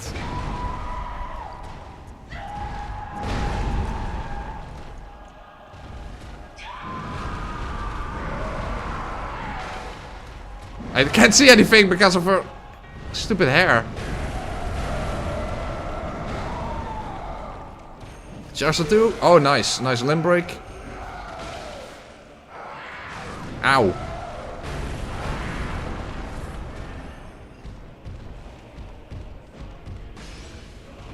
Oh, she wasn't even trying to heal. I thought she was going to heal. Now she's going to do that. Okay, good. That's a free hit. And die, Amelia. Nice. Da da da da. Da da da da da. Da da da da da. That's a pretty nice soundtrack. I agree. Beast Blood definitely made quite a difference there. But that's good to know, that even though Beast Blood of course doesn't boost arcane damage, but you can build up the meter very quickly this way. Oh, another bit of lore time, so to speak. Did you ever notice that this is definitely Lawrence's skull, but Lawrence's skull doesn't actually look like a cleric beast, even though he changes into a cleric beast. And in the Hunter's Nightmare, his human skull exists. And also, it is very evident that on the operating table there, that is supposed to be Lawrence's body, which is another skull, although of course that's a statue. So there's some interesting things going on with Lawrence's skull. That are multiple versions, and I also fear a little bit, by the way, that Lawrence is a bit messed up because of cut content. Because in the early versions of Bloodborne story, Lawrence was actually meant to be still alive. And then they changed things around, so there's some weird things going on there. By the way, this is one part where I don't agree with Chart Firmus. When it comes, but because he believes that Lawrence's body was the origin of the old blood, and I do not believe that that's true. I still believe that that Abritus was the origin of the initial origin of the healing blood for the healing church, prior to the Blood Saints.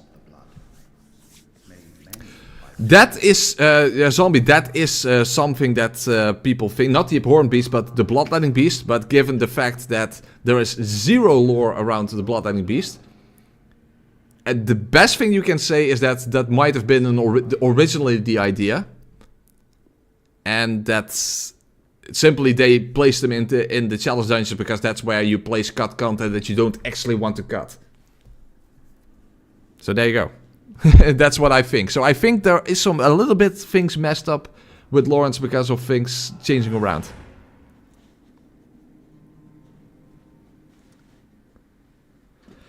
Oh, hey, Baron. I'm pretty sure that the minimum vitality is required to wield the wheel is 1. And yet you appear to have more than 1 vitality. Curious. Yeah, I know. Unfortunately, I think that even with Save Wizard, there is no way to actually change your stats. Like, for example, doing a run with all stats at 1 or something. I don't think that's possible even with Save Wizard. It might be possible, of course, on a jailbroken PS4, but I'm not sure. To be fair, I don't know enough about Save Wizard to say what exactly the limits are of what you can do with that program, but I kind of doubt that you can do that.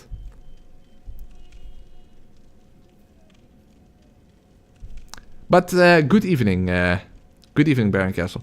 But here's the thing: why? Someone asked why Abritus is the origin of the healing blood. Very simple, because of Alfred, and that's also the reason why Chart Firmus thought that Lawrence is the source of healing blood, because there are literally only two possibilities. Because the source of the healing blood, according to Alfred, is venerated here in the Grand Cathedral. There are only two possibilities for that, and that it was originally found in the tombs of the gods, you know, in the Chalice dungeons. But there are only two things that can meet that description. That's either Lawrence or Abritus. Because Abritus is literally down there. You know where you fight Abritus? That's the window that you jump through in order to reach Abritus. For the people who didn't know that. Abritus is literally hidden underneath the Grand Cathedral. For the people who never figured that out.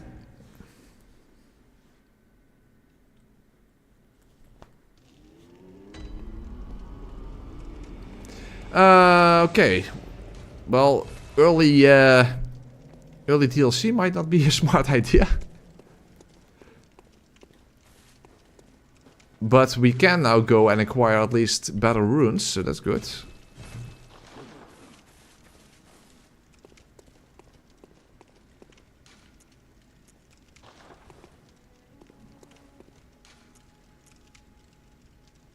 That's the wrong location. Ah! Now you go back to the Grand Cathedral. It's not what I wanted. I don't think Abritus was discovered by the choir. The choir came into being maybe because of Abritus, because they studied Abritus. But first they discovered Abritus in the Chalice dungeons. But to be fair, constructing a timeline in this game is very difficult.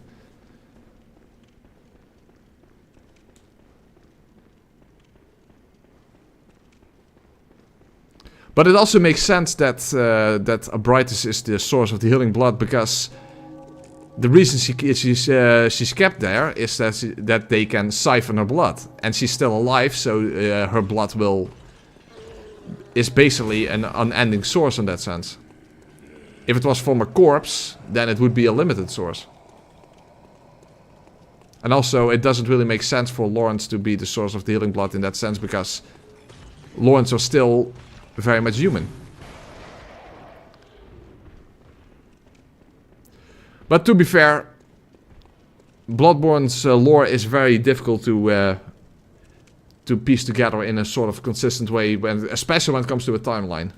Things just... let's just say time is also convoluted in this game. Oh, now, let's think up some. Just tell me. Okay, but I don't think we need to actually talk to him anymore. I think only after we go to Cainhurst and defeat Martyr Logarius, we have to give him the unopened summons. Then we have to fight him in front of the Queen, who he then killed, even though she is still alive in a sense. And then we can get that cone-shaped headpiece. So that's quite a lot for such a not very useful type of piece of attire, but hey, it's fitting for this type of run, I would say.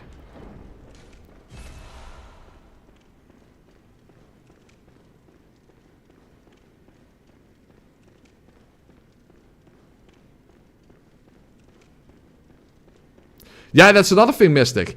That's also a thing, because which Abbey is the real one? Basically, it's the only one, but that's... yeah.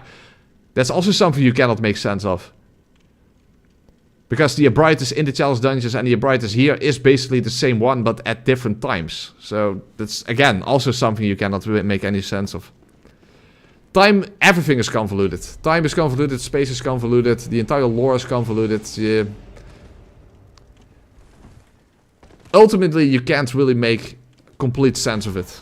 And perhaps it was simply meant to be that way anyway. Remember that originally, the reason Miyazaki approached the lore of these games in this way was because when he wasn't very fluent in English, in fact I think he still to this day isn't, but when he was younger, he liked to read English books, but he couldn't really understand them that well. So he had to like fill in the gaps that he didn't understand. And that was his inspiration for approaching the lore in his games this way. So maybe we aren't fully meant to understand the lore anyway. There are always going to be gaps by design.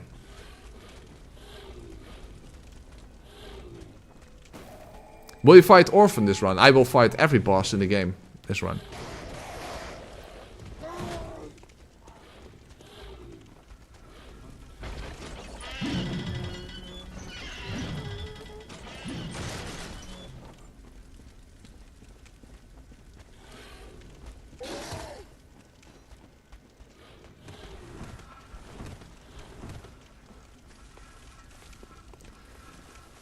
Or Baron could also be, some people don't take things literally enough. It's also possible. Well, maybe some things are meant to be taken much more literal than a lot of people do. Will you fight the 2 whale sharks? Okay, no, not those.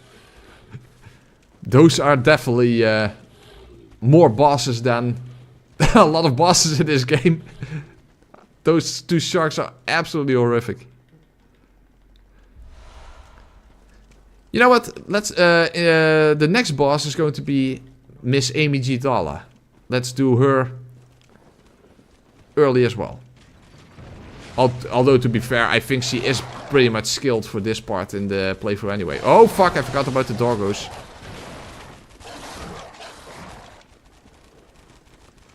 I feel like I'm reading theory discos and on Tumblr at 3 AM.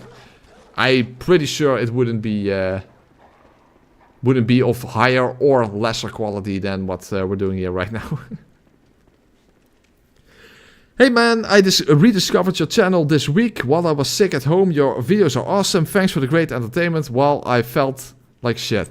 Thank you so much, Marcus. Oh, Marcuso92, thank you so much for the super chat. I really appreciate that. Everyone like the super chat, of course, because that's a feature now. Thank you so much.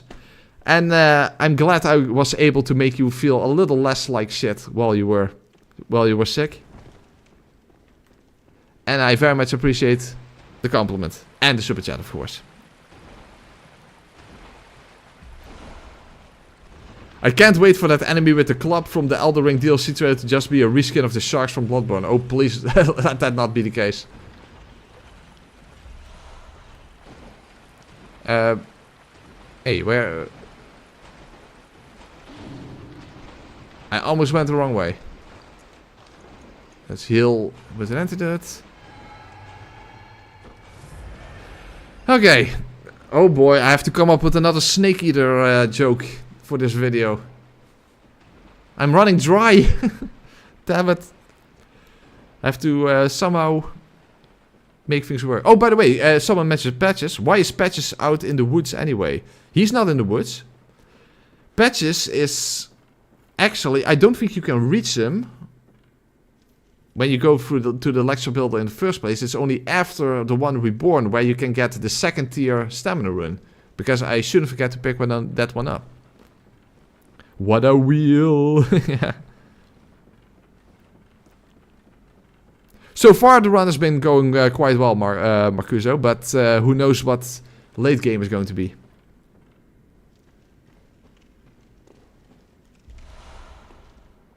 I love you. Where are you from, by the way?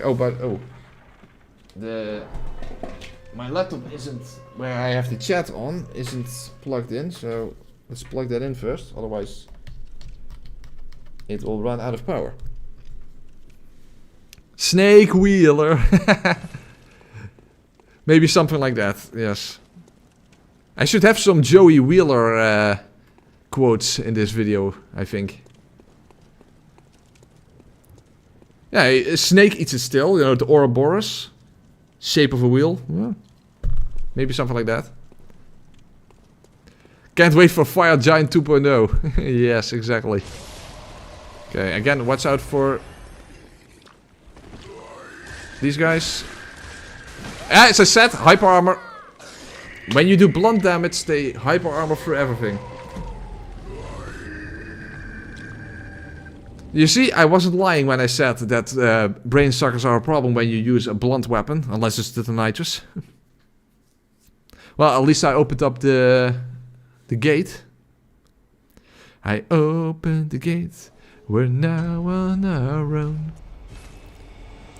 I did the Madara's Whistle only run. Yes, that was 2 years ago. That was the run I did before Elden Ring came out. Yeah, Elden Ring is 2 years old now. Think about that one. How many games get a DLC more than 2 years after the original release date? That's not that common, I must say. Kunai with chain, yeah. Hey, maybe an Elden Ring DLC. I mean, we're getting 8 new weapon categories, which is absolutely insane. Oh, by the way, let's get some... Oh! I was gonna say let's get some revenge on the wolf. But that almost went very, very wrong. Yeah, Jesse Wheeler, exactly. Joey Wheeler has a cousin for 4 seconds in one of the other series, yes. Which is a dub only, by the way. That's an interesting change to make. 2012 was 12 years ago, yep, that's correct.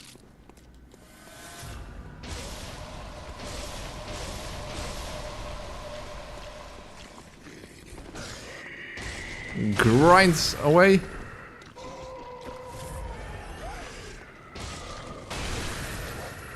But I wouldn't be surprised if he can even move through that attack, so... Alright, that's better. By the way, this sound effect, isn't that used for something else as well? What else is this used for?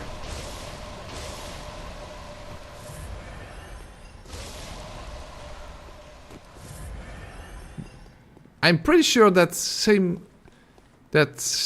sound effect is used for something else.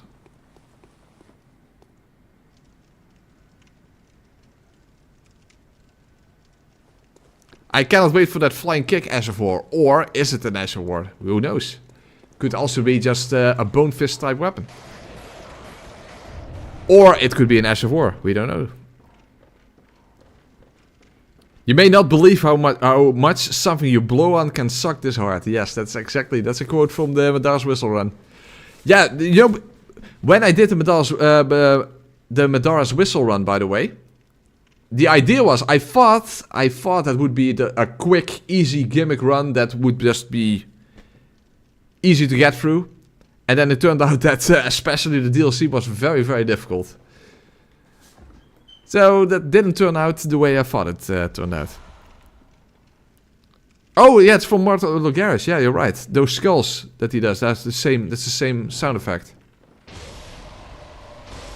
Yeah, you're right. You're right.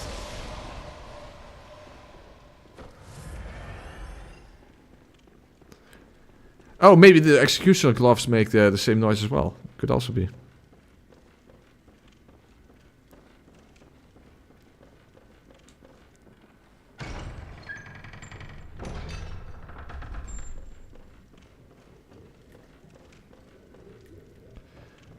As I noticed in the previous Bloodborne video, I shouldn't have aggroed there, but these guys make a very peculiar noise as well. So it's almost like a phaser.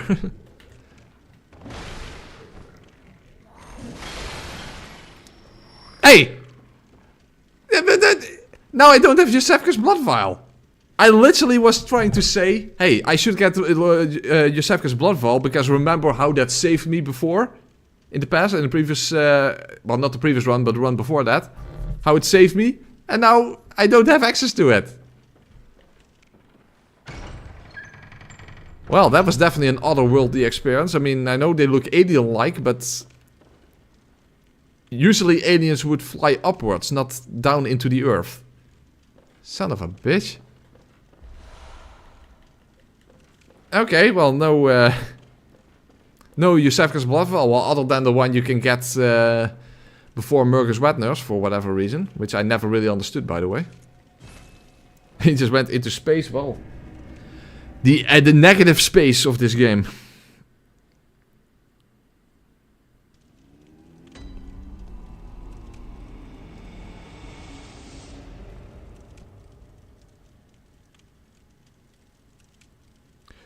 Why are you only taking your Elden character to one? I don't know. I'm not sure what a good level would be for the first time going through the DLC. I thought like 120 would sound reasonable. So I don't know.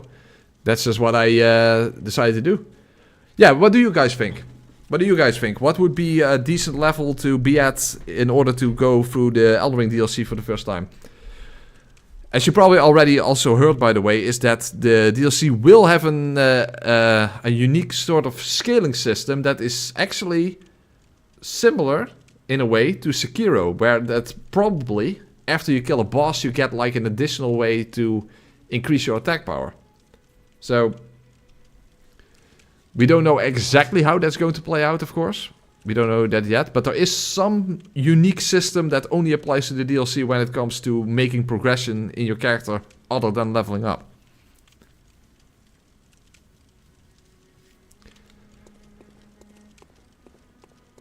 But yeah, I don't know exactly what a good level would be to be at for the first time going through the DLC.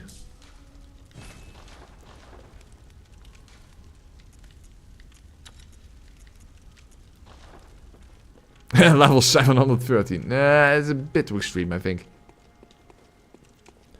Let's first go and get the clockwise and the anti-clockwise Metamorphosis runes. And then before we're going into Canost, let's go to Miss Amy G. Dalla. Doing DLC with rune level 69. Giggity. Actually, on Discord, the votes for this run was also 69. Giggity.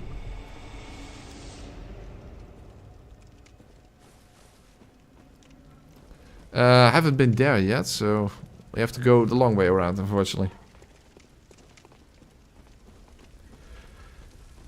No, the umbilical cords only are for accessing the moon presence. Yeah, they give you 3 inside, of course. Well.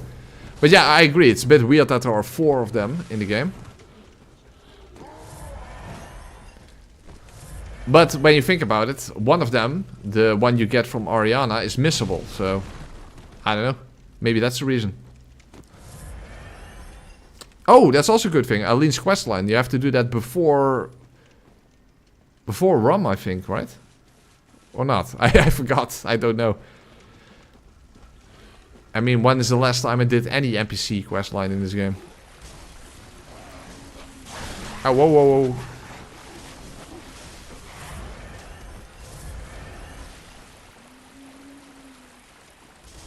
Having 4 is probably just a safety net. Yeah, I think so too.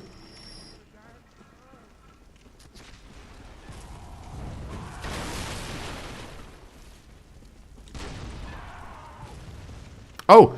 Aline's questline is after Rom. Okay. Oh, that's right, because if you don't do her questline, then she goes insane herself. And then instead of the Bloody Crow, you fight her. In that location.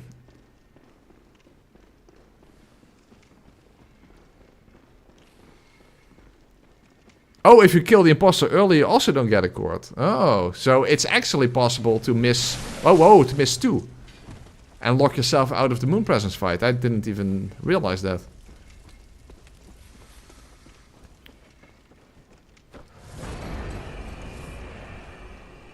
Oh, Turger, I am going to do Alfred's questline. But the only thing that you have to do now is just kill Mother Logarius and give the unopened Canos summons to Alfred after that.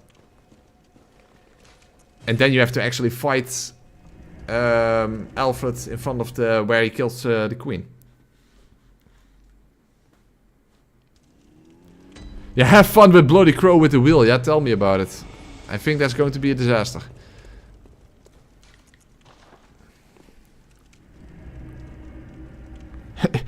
I have to dropkick a child by... Okay. Not sure how to respond to that. Is dropkick like a type of candy that you have to give to a child or something? Hey, you're correct. Thank you so much for the $10 donation.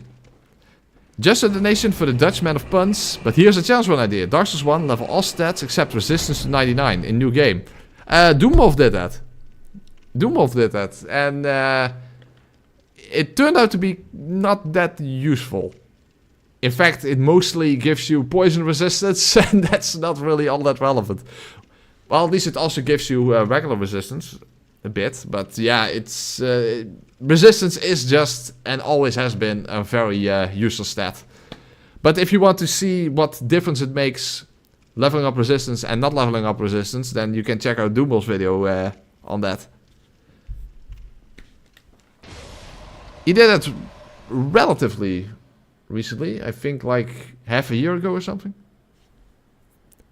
Not completely sure, but you can check out his channel and you can find that particular video. And of course, thank you once again for the super chat. Wheel of Fortune run. I call it the Wheel of Misfortune run because we're at the lowest level that we can be at and still wield the weapon. A wheel transform dodge attack. So this one is good and Crow. And Gurman. Oh, Gurman. Damn it. I'm a bit worried about him. On regular BL4, he is already very difficult. And you basically use a gun to parry him just to create attack opportunities. But you know, we'll see that when we get there.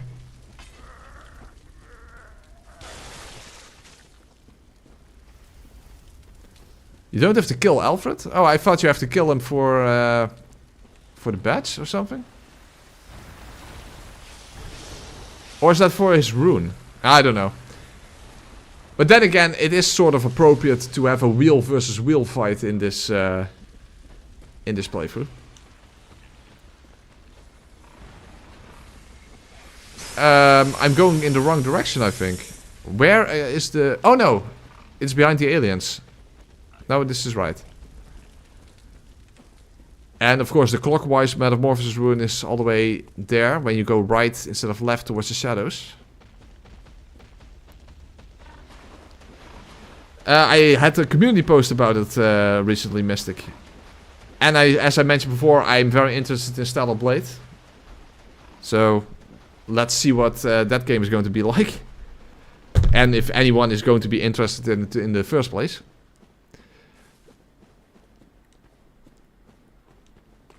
Oh, you don't have to kill Alfred at all. Okay, well, but we're probably still going to do that anyway.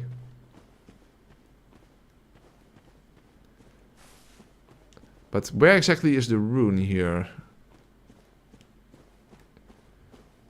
I know it's somewhere here. The world is not big enough for two wheels.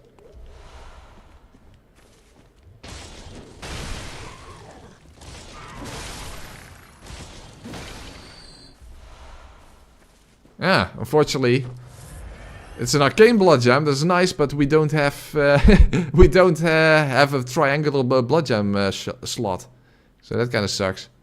Oh, nursing, that was also been good. Attack up. It's both physical and arcane. Can't use that. Shame.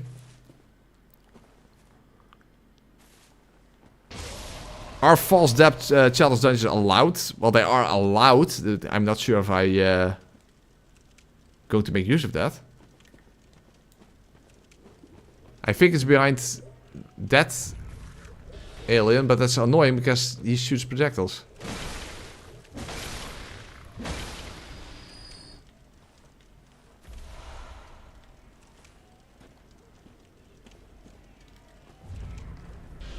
Oh, okay, let's first get over here. I'm pretty sure that's the rune, but I don't want to get lasered to death here. They are arcane resistant, of course. Okay, we can still stun them. That worked out. Okay, good. I'm getting all kinds of good gems, but can't use them. What a shame. Phantom Blade Zero? Never even heard of that, by the way.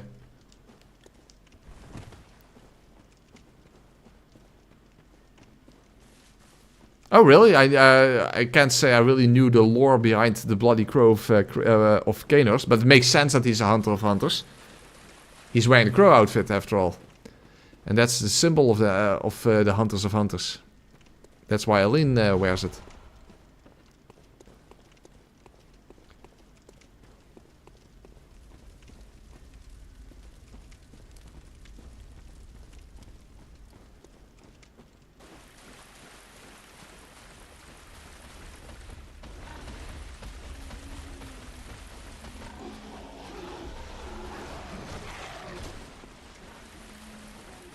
What does that room do, by the way? Bolt damage reduction. Yeah, it's a little too late. But at least this outfit already did its job against Parl, so that's good.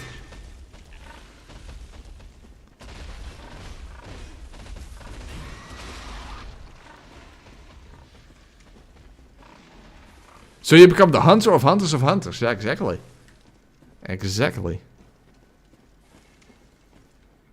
Oh, really? I never heard of Phantom Blade Zero before. There we have the clockwise metamorphosis. Well, we're not going to fight the shadows yet, obviously, but... Let's, before going to Cainhurst... Well, of course, first we're going to apply our runes, but let's go into the Nightmare Frontier. In fact, isn't there also... Yeah, but that's where the other clockwise rune is, I think. Where Patches is. Because if I can only wear one anyway, I might as well do the one with 10% rather than 5%. Unception. Will this be uploaded? Well, first of all, any livestream is automatically on the channel. You don't have to separately upload it. But if you mean, is this going to be an actual video? That I am going to make an actual video of this, yes. No, I've never played the Surge 1 or 2. Well, I've played the demo of the first Surge game and I thought it was kind of shit, to be honest. Bit Lords of the Fallen E. Oh, okay, here's the blunt one. You see? That's a very decent increase, I must say. And given that I don't think this has any attack that doesn't count as blunt damage. When it comes to the physical part of the attack. So that's good at least.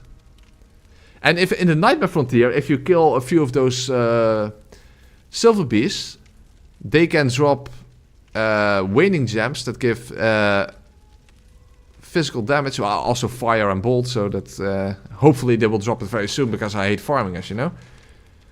But that might be smart.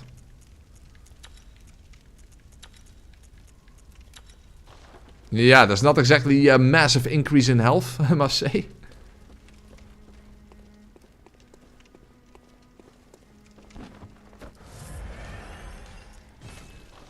Regardless, let's go in the Nightmare Frontier now. We do have the Tonsil Stone after all. And I'm also going to take a piss once we get there. And I'll probably crack open a beer, because why not?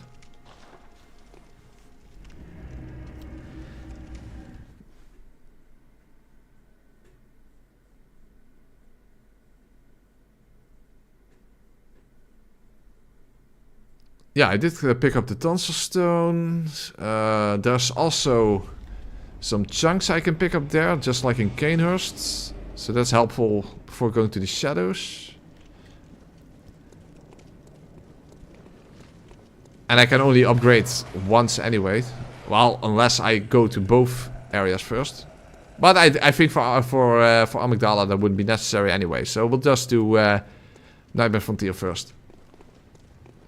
Also, Amygdala is weak to all forms of non-physical damage. So maybe the arcane version. Then again, I might, but that's... I'm a bit skeptical, but I might, with this attack, if you aim it upwards, be able to hit the head. But yeah, you don't exactly have a lot of reach with the wheel. So, not sure if that works. Have you considered transformed Shikage run?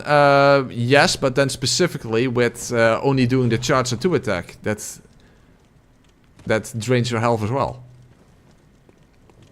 So yes, that is a run that I have on the list. I have way too many Bloodborne runs on my list, by the way.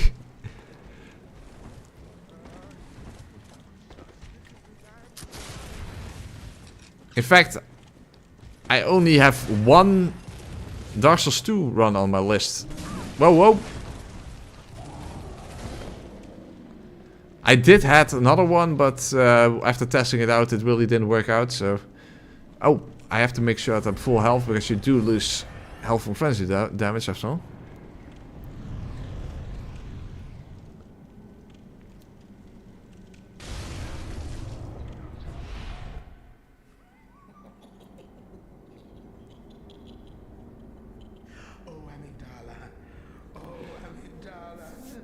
As you can hear here, it is pronounced amygdala in the game, but of course it's actually based on the amygdala. So, interesting.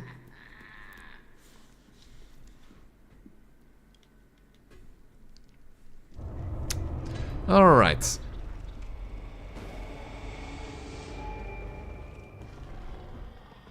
I don't think there's any way to reach patches yet for the other rune. Would be interesting if you could actually kill him like this, but... I mean, it would be very From Software-y, but... When you think about it, the way walls work in From Software games, or the way walls don't work in From Software games, is usually to your detriment and rarely to your benefit. No, I don't think there's anything particularly useful here, so... But, if I get lucky with the Silver Beast, I might get a good gem. For my third gem slot. I mean, the ruby from the brooch doesn't exactly do much. It's like 2% or something.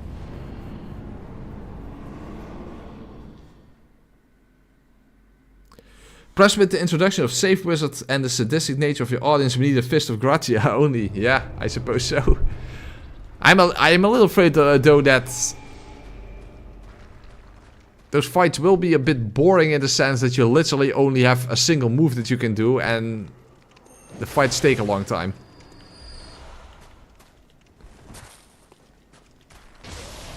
But who knows, maybe at some point I will do that.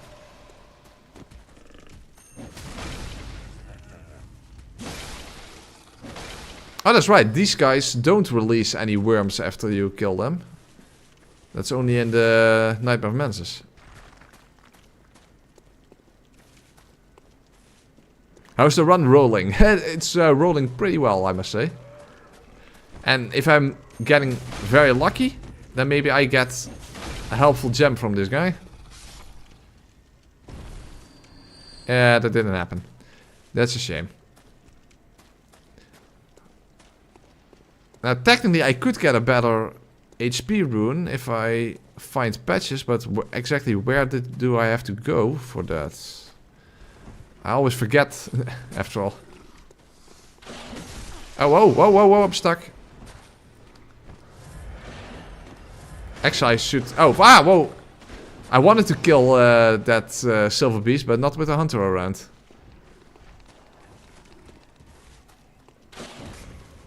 Okay, now I have to somehow survive past all these giants.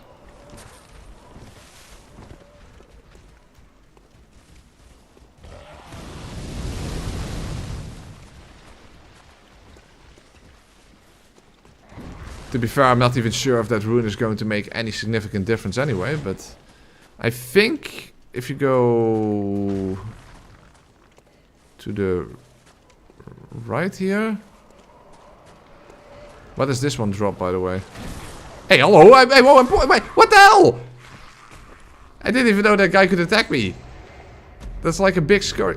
Damn it, and now I didn't get the rune. I don't even know exactly where it is. It's somewhere here, but I don't know exactly where it is.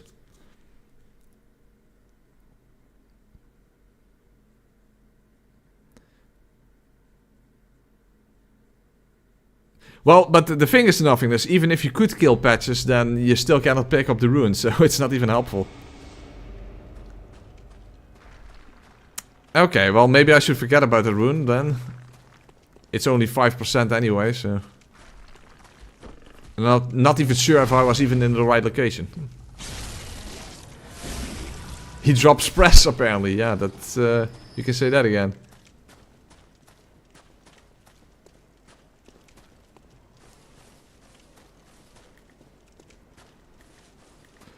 But I'm not getting any luck with these silver beasts, unfortunately. Uh-oh. That's not good. Oh, whoa. They do have the worms inside of them.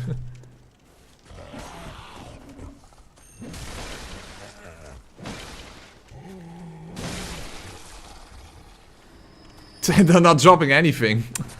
Son of a bitch. Okay, well, I'm not getting lucky there then. Only one move only runs are a bit boring. Okay. Okay, you kind of called me out in that one, Turger. I mean, I do a lot of those type of runs, so... Okay. I guess I spoke too soon.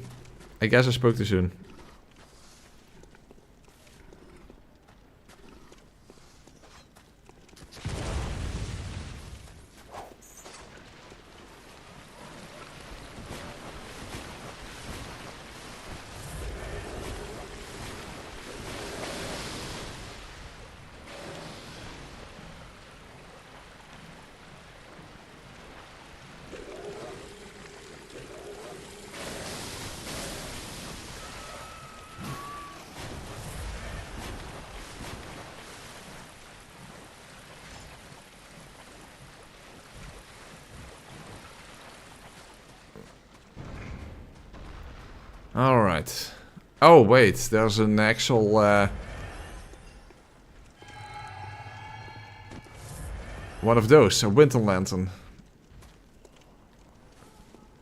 But if you drop down here, I think that's where you get the large scurrying beast that drops chunks. Oh, I almost fell down. That one. But apparently they can attack. So I have to be... As you can see... Whoa, they do so much damage. Hey, don't disappear. Yeah, he fell down. Crapalicious. No, don't fall down. Don't fall. That son of a bitch. Those were my chunks. Ah. Wait, but if I quit out, it doesn't work because he did die. So I have... Well, that's not fair.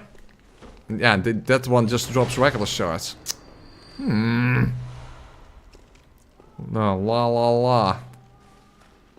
Okay, that's not good. That is definitely not good. Not helpful. Ah. Well, at least there's another one here.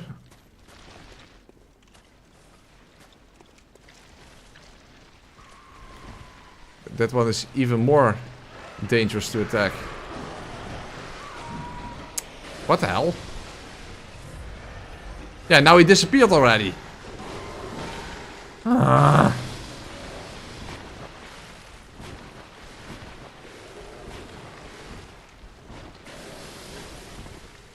Well, that didn't work out at all. Well, at least we can make this one respawn. Why are they called winter lanterns? Well, are those a type of fruit or something? I mean, just type it into Google, winter lantern. I think you can find something... I think you can find in Google Pictures you can find the answer to your question there.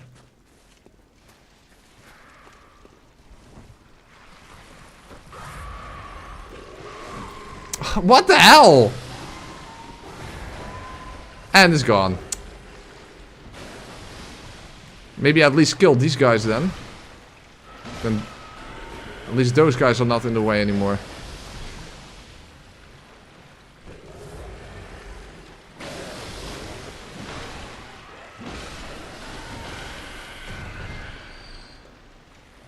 But I'm running low on blood vessels this way. Type of flower, okay.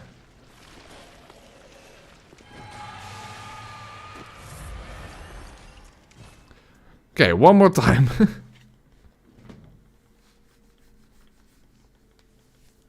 Oh, the Tom 1 actually recommended exactly what I just did. Well, still, thank you for the recommendation. Dupe chunks in the DLC? You cannot dupe chunks. That's not a thing.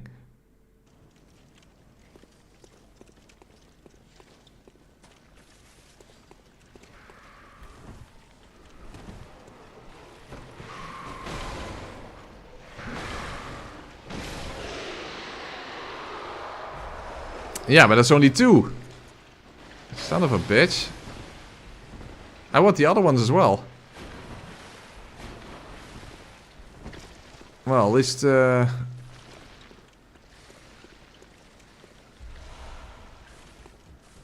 at least let's get to the shortcut. Then I guess we can just simply try again.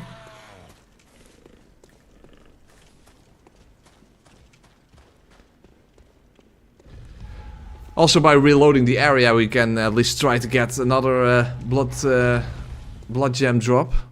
Or get 1 blood gem drop, and then of course it turns out to be a fire or bolt one. If they drop one at all. Dumb question, are you using an emulator or real hardware to play the game? Can you even emulate PS4 games? Because I'm pretty sure that's not possible. I mean, PS3 games can already be difficult to emulate after all. So, no. I'm using a backwards compatibility at least of the PS5, so I guess that's that's something.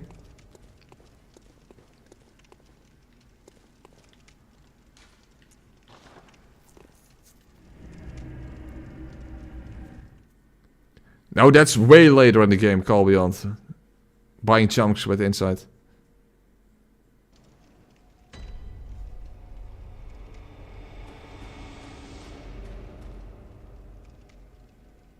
What? Yes, you can. You can run between 3 scurrying beasts without picking up and get 100. Oh, some sort of a glitch. Okay.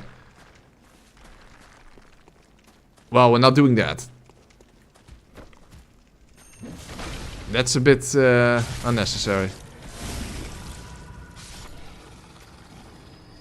Of course, no drop. What else would you expect?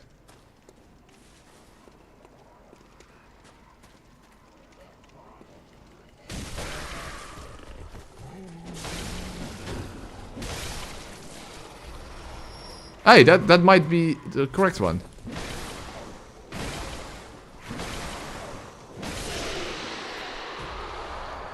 Let's take a look. Yeah, it's not the best one. I think you can get up to like 9%. But hey, it's still better than the one we have, so... Shouldn't complain.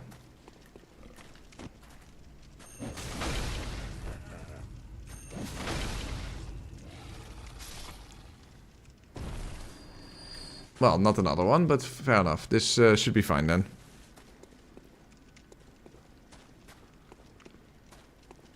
But now I still need to get the other bloodstone chunks. Oh, whoa, whoa, that's not the right location. What the fuck? That's not the right location at all. Ah.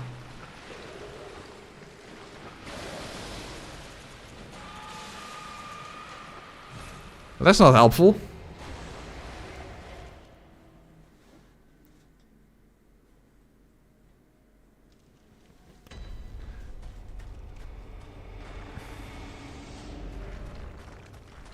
Okay, let's try that again. Well, at least another... Maybe a better gem. Although it's more likely that it will be fire or bolt, of course. But who knows? Yeah, I see bolt. Well, doesn't matter. We already got our gem, so that's fine. 6 is enough.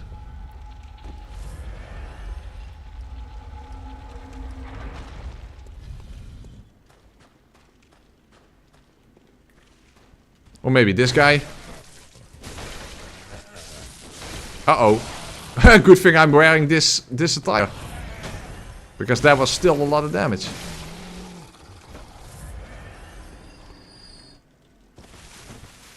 Okay, but now how do I get from here to where that scurrying beast, the large scurrying beast was?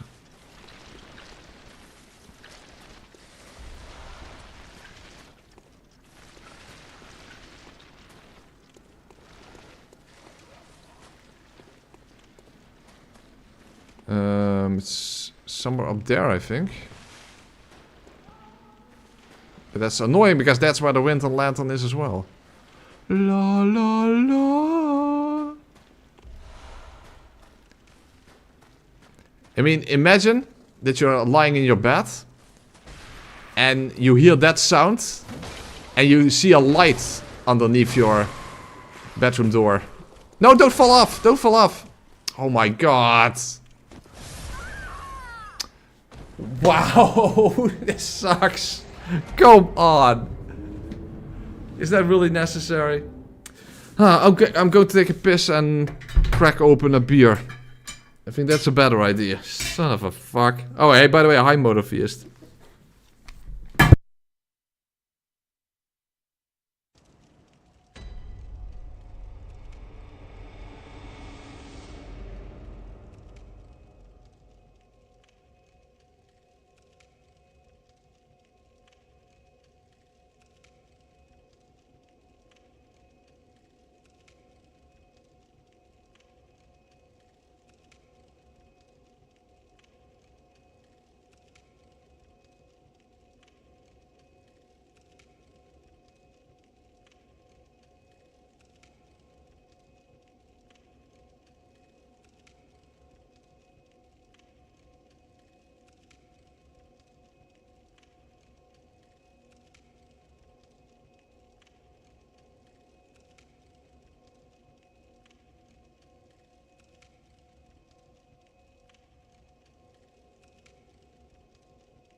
Alright, and I'm back. Very good. I got my beer, I got my Chateau Neuburg in a lovely blue bottle, which is basically the reason why I bought it in the first place. But it's actually quite good. It's a bit of an acquired taste, but still, it's a nice beer. A better translation for frenzy would be insanity. Not sure why it makes your head explode. But that's true. That's exactly what that means. In fact, hey, whoa, something interesting. I don't think you can do it from here. Or can you? Hold on a second. There's something interesting. We're going to do something interesting now.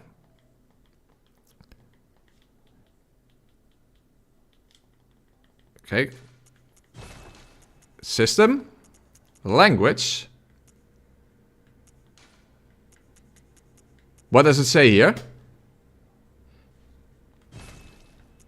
Unfortunately, voices, of course, cannot be changed like that.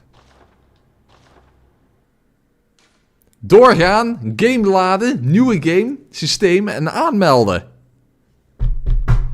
Dutchborn. You know what? Let's... Kelkhintertombe. Een kelk die een labyrinthzegel verbreekt. Now we have Bloodborne in Dutch. Oh. Geslacht vrouwelijk. Niveau 18. Bloedsporen 0. Inzicht. Vitaliteit. Stamina. Waarom is stamina? Dat is helemaal geen Nederlands woord. Stamina is not a Dutch word. Uithoudingsvermogen. That's what it should have been. Kracht. Vaardigheid. Bloedkwaliteit. Mystiek. Oh ja.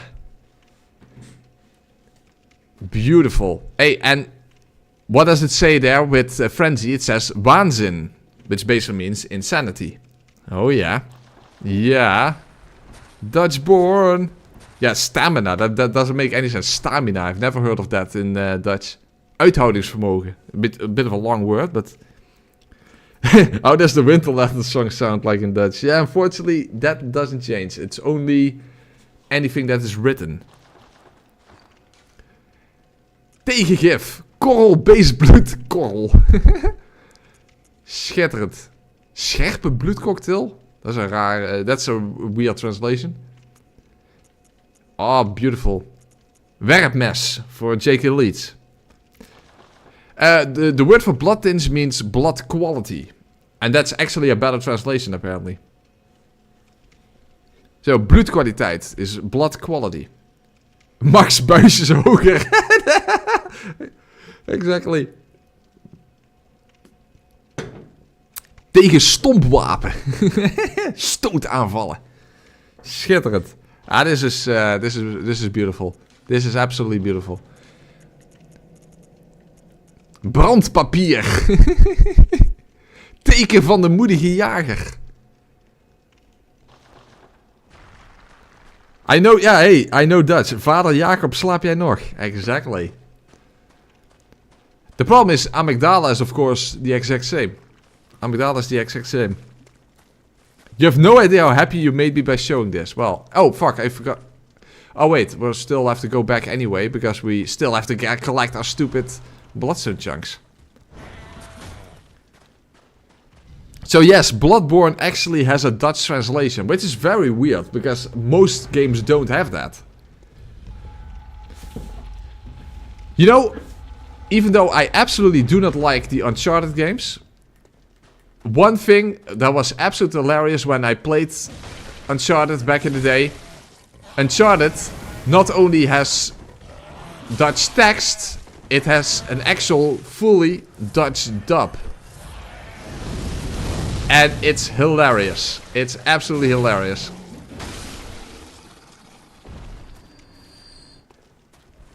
Where enemies say things like, ik ga je doden, klootzak. It's absolutely hilarious. I didn't care much for the game, but the Dutch dub was just hilarious. Absolutely great. But of course, the problem, if you don't speak Dutch, then yeah, that doesn't really work out.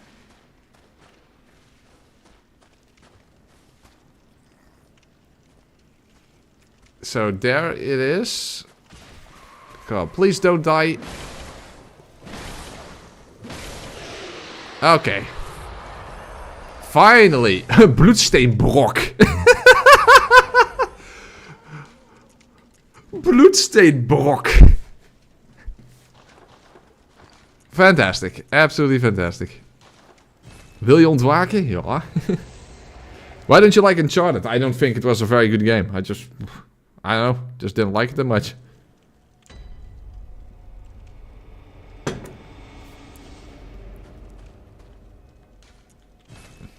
I have to find watch a Dutch Uncharted playthrough now. Yeah, you definitely should. It's really funny. Yeah, people say that Uncharted 2 was like so great. Sorry, I didn't. I've played it. I didn't like it. I thought it was very, very mid. And very tedious and just the same thing over and over again.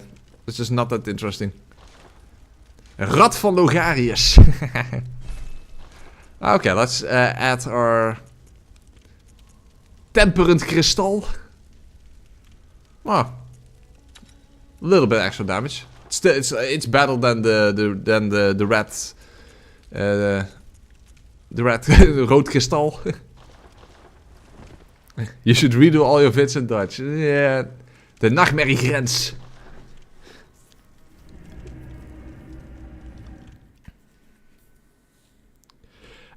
But Fun Polish Fox, it does also have Polish text. You can put it in Polish. Bloodshot Eyes in Dutch, oké. Oog van een bloeddorstige jager. Het oog van een bloeddorstige jager. De pupil is verkleind en tot pulp geworden. Verworden, oké. Wat een eerste symptoom is van de infectie van het beest. Een jager die dronken is van het bloed zou terechtkomen in de nachtmerrie, waar hij eeuwig ronddolt en eindeloos jaagt. Geen enkele jager ontkomt aan dit lot. Ah. People who don't speak Dutch are like, what the hell? What does this even sound like? Well, there you go. That is my native tongue.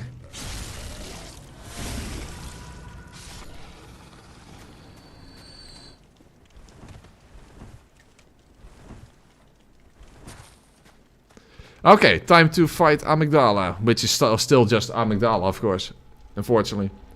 Rom, by the way, is called Rom de dwaze spin. Beautiful. This language doesn't look real. It's the language of the gods, monotheist.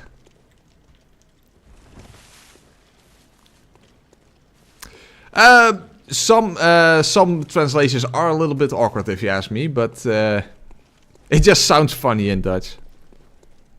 How many languages do you speak? Only English and Dutch. A tiny bit of German and French, but not that I actually could hold a conversation with anyone. So, there you go. Maybe Dutch is the language of the great ones. Oh, yes. Absolutely.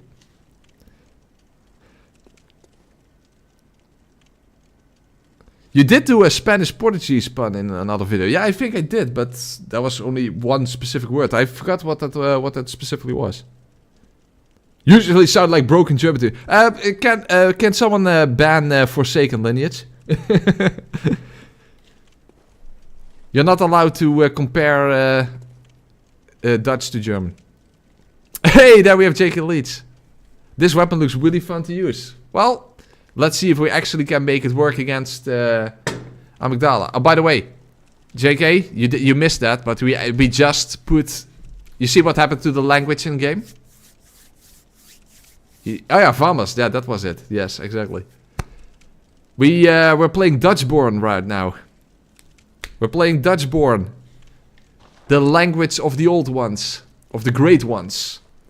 The utterings of the great ones that are incomprehensible to most people here in the chat, but not incomprehensible to me.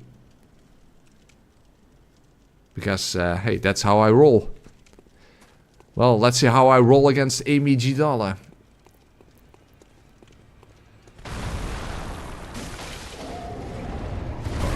That was not... I'm getting rolled over.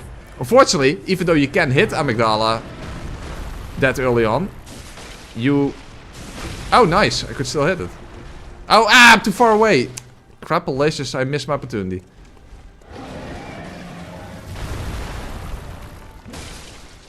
Because the thing is, when Amy first jumps down, you can already stagger me if you really want to, but you cannot do any damage yet.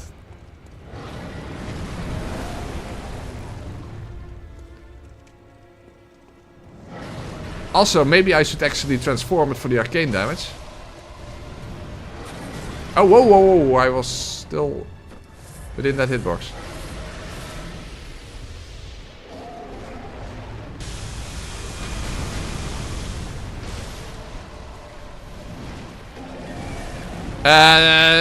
This is not a good place to be.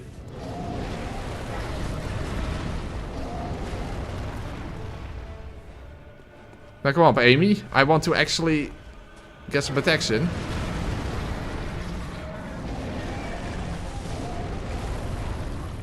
Come on, do something useful. That's better. It's not even that much better than just the regular version, I think. 627 was that.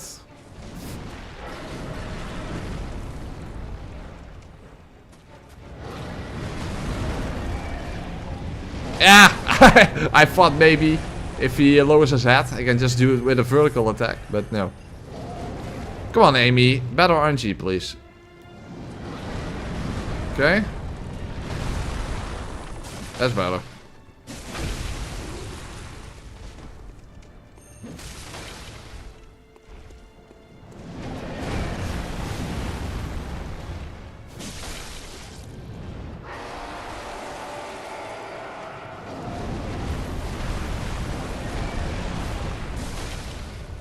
Yeah, the vertical attacks are definitely better, even though technically they do a little less damage, but that's fine.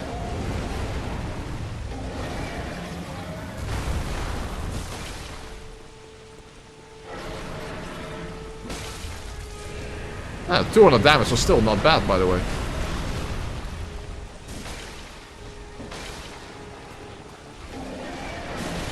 Oh, 8 damage. I think I hit his belly. For that 200.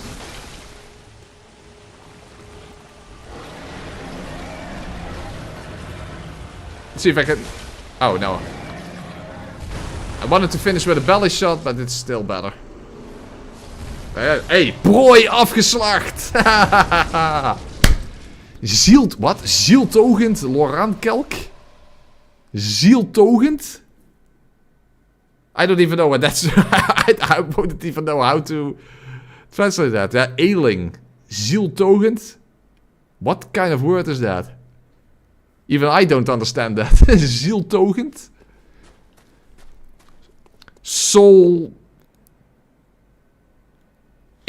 That togen, that's meer... Yeah, that's like... It's where... Like, geboren en getogen is where you are born and raised. So it's... Soul raising Laurent Chalice? This is a very weird translation. That's a very weird word. Okay. Yeah, Dutch man confused by Dutch, exactly. Hey, Motorfeast! 25 months already. Jesus. But hey, Motorfeast, despite the fact that he is that the longest member? It's on par with Melinda and Pavel at least. But Motorfeast is actually the oldest subscriber that is still active on the channel. Yeah. So that does make him worthy to be in the moderator role, I would say.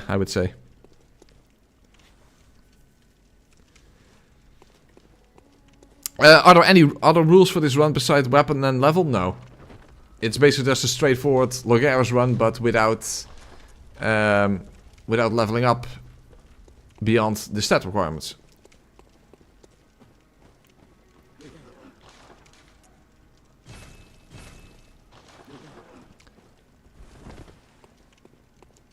Looking forward, how are you going to explain the Bloodborne in the video? Yeah, maybe I should just switch it back now. But it was at least fun to see this for a short while. Advanced Dutch versus regular Dutch, yeah, basically. Yes, exactly, Motorfeast. That was 2 months or something after I started my channel, I think.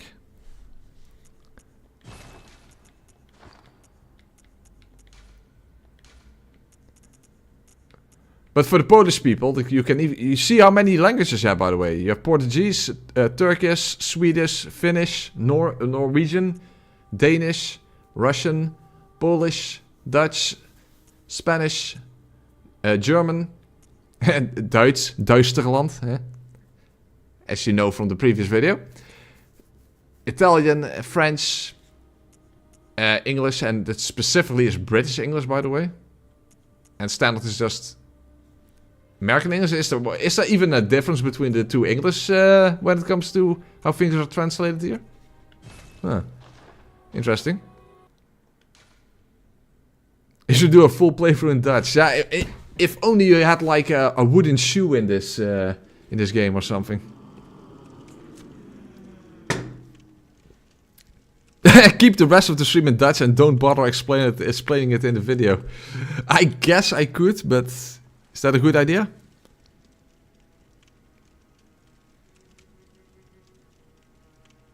Wait, what? Bloodborne has a Finnish translation? It apparently does. Yes, some words and accent. Oh, really?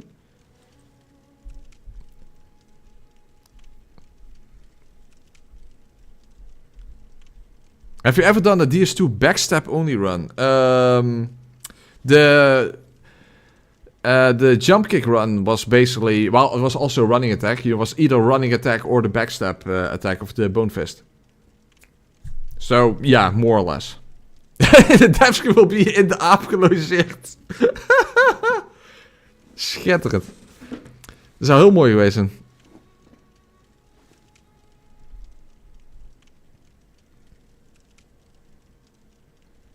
Hey Press, this is my new account. I'm the sneaky bastard.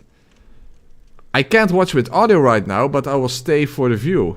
Oh, let's do the same thing I did for Motorfears when he was in the hospital. So, just some acknowledgement since you don't have any audio. There you go. Hey, if he is willing to watch the video without sound, I think that deserves some acknowledgement. Same thing happened with Motorfears when he was in the hospital and he didn't have any sound. That's true, that was on the final part of the Doom Eternal live streams. Oh, of course. Now we're going to the castle.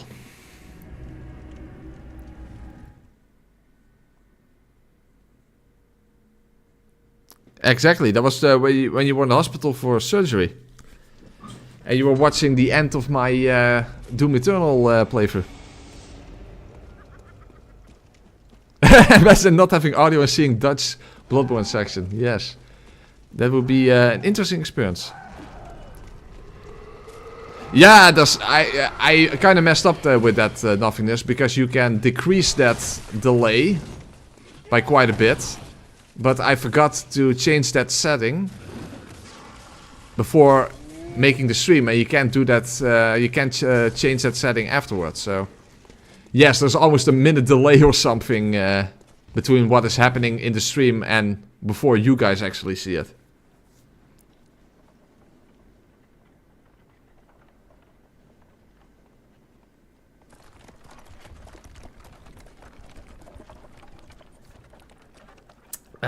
It's a pretty nice beer, this Chateau Neuburg.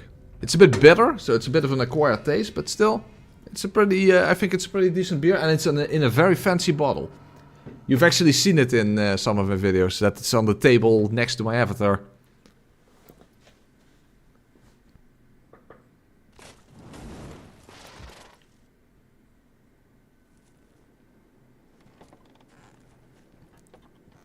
Alright, so let's acquire the knight set. I could also... I think you can only get that one after defeating Logarius. You know, the actual, the armor. The knight's armor set. So that would also have been a good one, but no. That's only possible after Logarius.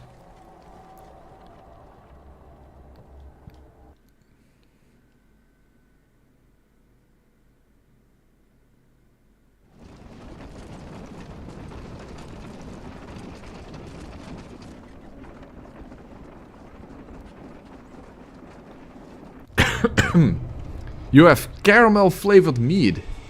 Oh, now that's interesting.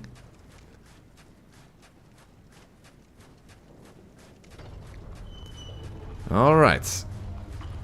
Let's enter Canehurst.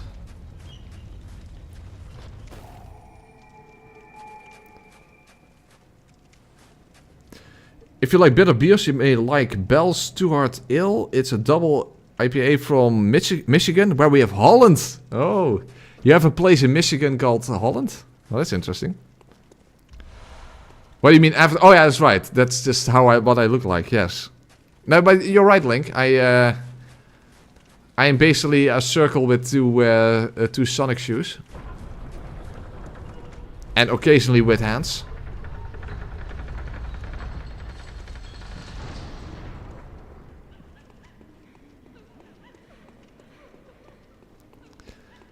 The Rider Palace is another weapon that is a bit underwhelming. It's not necessarily a bad weapon. I mean, thrusting damage is at least very good against skin, for example. But still, I would definitely say this is also a low tier weapon, in my opinion at least. Maybe other people have a different opinion. But I do stand by the fact that this game does not have any bad weapons. I mean, the wheel is also, it has been performing quite well so far, I must say. It's not a bad weapon. I wouldn't, it's not going to be a high tier probably for me, but none of the weapons are specifically bad, I must say. Which is quite interesting that that's the case.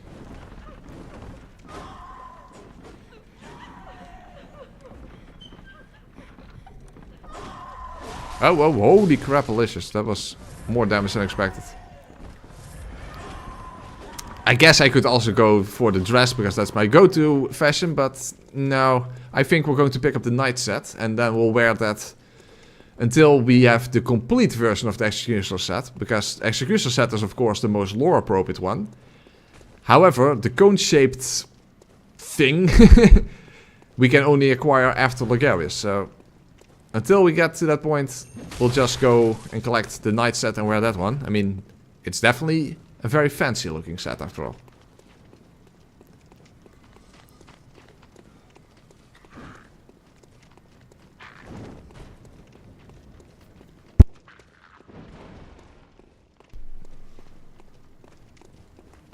Yeah, exactly. The actual knight armor you can only buy with the badge, so that's too late. Unfortunately, we'll have to settle for the actual knight set. And of course, eventually we'll be wearing the executioner set. Bloodborne had the most balanced weapons. Well, in a sense, I should say that the sword cleaver, which is like the go-to starting weapon, is one of the best weapons in the entire game.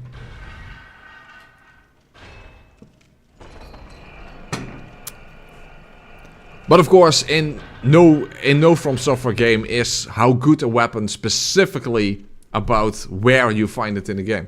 Which is quite confusing to people who are new to this franchise, because they would assume that a starting weapon is bad. But that's not necessarily the case. In fact, one of the most overpowered weapons in Dark Souls 3 is the twin blade, you know, the Celestial Twin Blades. That's a starting weapon as well.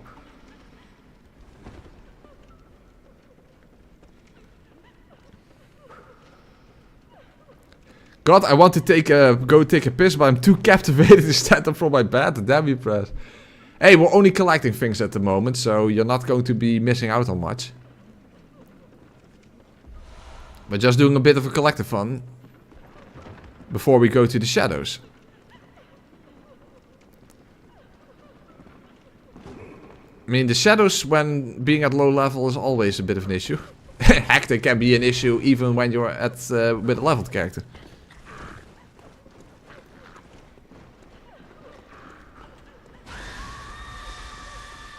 So the knight set can be acquired over here. Ta-da. That's weird. I acquired the set before even... And by the way, I'm knocking this poor lady away. I somehow got the knight set before the chest was even open.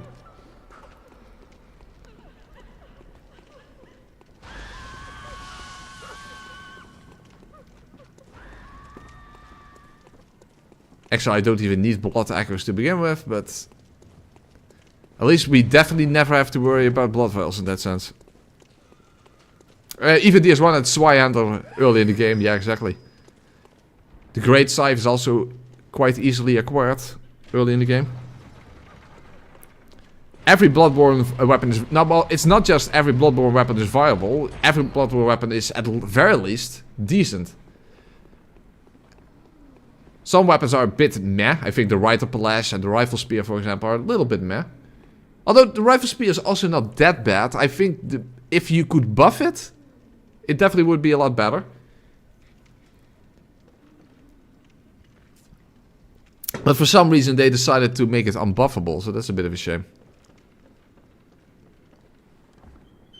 Also, for some reason, I really like the Tenitras, even though I fully understand why a lot of people don't like the Tenitras, because it's a bit of a boring moveset, and you don't even get a transformed form, only a buff.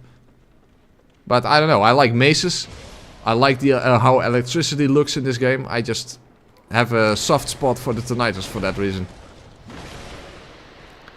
Also, many of my early playthroughs were with the Tenitras, so back in the day.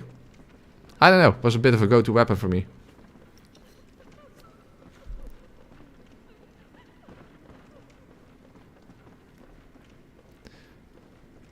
And if we're going to wear the knight set, we might as well wear the little top hat. Little hat. Like little cute little hat. No buffing the rifle spear, that thing was broken where you could make it okay. Okay, but that was basically a glitch. It wasn't supposed to function like that.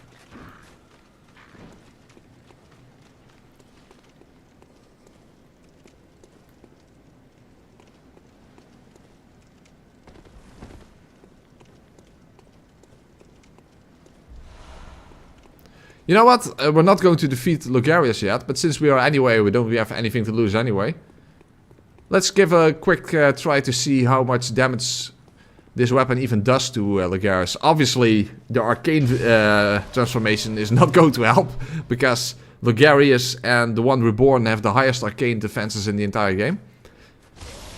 But let's just give it a quick little try to see what we're dealing with, because Logarius might be a bit difficult. But we'll see. Oh wait, I don't have a gun for the sword. Well, whatever. We're just going to give a quick little try and to see what it's going to be like. Lubi's Holy Blade ruined my experience. Yeah, that's one of the reasons why I never really did a lot with that weapon either.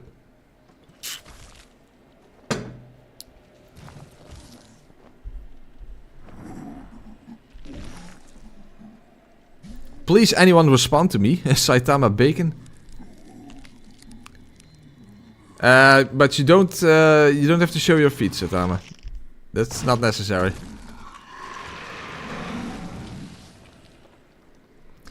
I wonder, did you use save versus on PS5 or PS4? I'm playing PS5, but it doesn't matter. It's it works the same.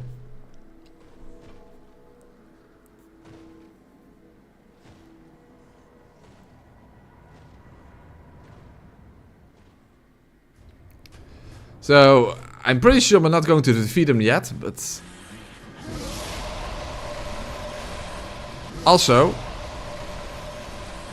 Let's quickly get into the knight set. Oh, with a little top hat. That's so cute. So cute. I mean, he might be more powerful than us, but we have a little hat. Look at this. With some feathers underneath it. Aww. It's adorable. Whoa, whoa, that's less adorable. At least I don't adore that. As the French would say, but... I don't really pay attention to what French people say, generally speaking. Yeah, I definitely need to come back here with a max upgraded weapon, I think.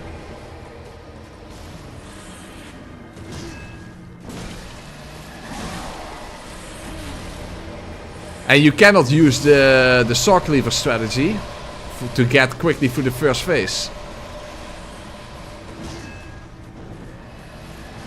Which I don't think works only with the saw cleaver, but you need a faster weapon than this. That's definitely the case. Oh, that makes me wonder, by the way. Will the sidestep strategy on the Candle Shadow work with this weapon?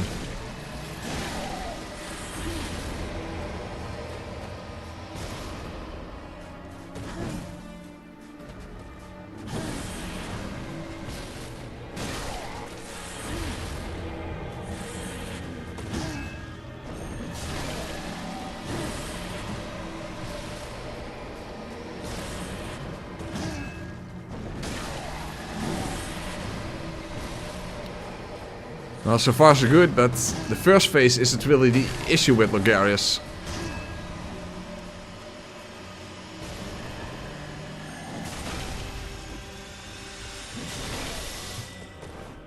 Now is when the shit show begins. Ah, it just still lingers. Oh, okay, well.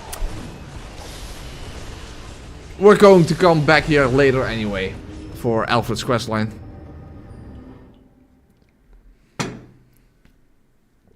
Wish we could have Logarius as a scythe. It's pretty cool, yeah. And also his sword kind of looks a bit like the Drake sword. Kind of peculiar. And there's the skull stone. Yes, you're correct.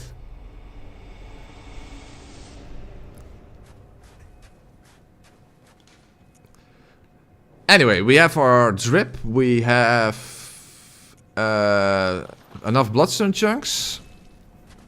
So we'll go to the shadows next. You did quite well, to be honest. Yeah, but of course the first phase is not the issue. It's always always the second phase that is just a massive shit show. How do you say shit show in Dutch? Well, you could, yeah. How would you tell it? Yeah, scheidshow. Show is basically just the same word. Scheidshow. Strontshow. Show.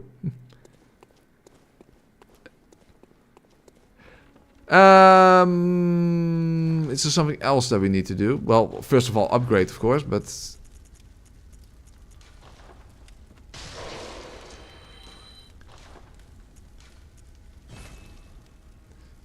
I don't think we have any better gems. No, we do not. Anything else? Also, we don't have any better runes. This is a pretty decent setup, at least. Until we get the other anti-clockwise metamorphosis. But that's after the one reborn. So I think it's time to go to... hold on. To the shadows. Oh boy, shadows are going to be fun. Kak-presentatie. So, is Martel Logarius' Dutch name Martelaar Logarius? I'm pretty sure it is, yes. Yes, it is. Yeah, that's kind of a weird term, Martelaar. It's like gijzelaar. Because the word for hostage... The word for hostage in Dutch is gijzelaar, but it's also for it can also be used for someone who takes people hostage. It's a bit weird. I thought you had a wield chance of victory there. Yeah. I already expected that the second phase just would things would go south very quickly. But that doesn't matter. That doesn't really matter. We'll just come back there later on. We have a night set, so we have a nice drip, so that's good. You know what's crazy? I saw you go from 100 subs to 100k. Yeah, you're right, Monotheist. You did. You did, that's correct.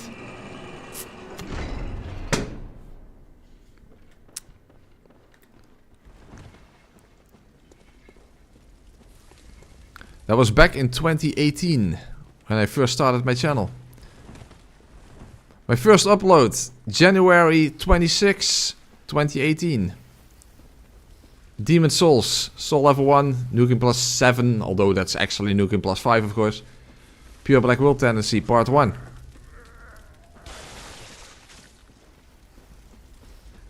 Over 6 years ago.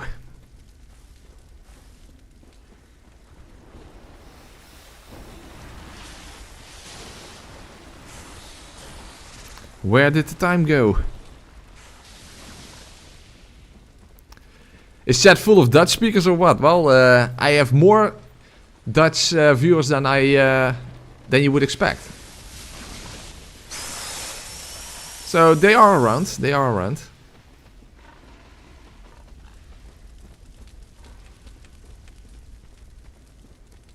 Oh, hey, sneaky bastard! I'm home now and I can hear audio. Yay!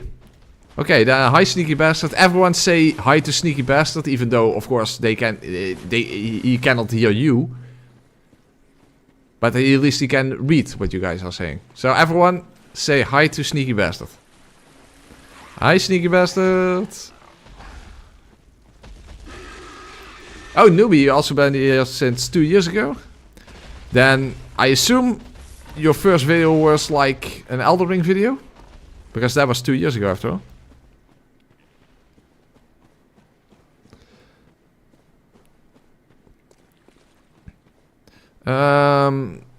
When it comes to arcane damage, by the way, the shadows have a bit of a weird type of defenses because the one with the katana, which I know is actually not even a katana, but the katana shadow and the candle shadow are weak to arcane, sort of. Well, actually, so I think relatively weak to arcane, but the Tonitrus one, which is also not a Tonitrus, by the way, is resistant to it. So it's a bit peculiar there. I bought Bloodborne because of press. It was my first From Software game. Well, you're very welcome. You're very, very welcome. I've been... Streamer mind. I've been into the Netherlands, but I think I can't say what I did there because of YouTube terms of service. So, did you go to a specific part of Amsterdam by any chance? Interesting. Well, you enjoyed the Dutch culture. That's for sure. Well, that was not bad. Oh, getting hit there was maybe a little worse. The fucking homing fire that curls around everything.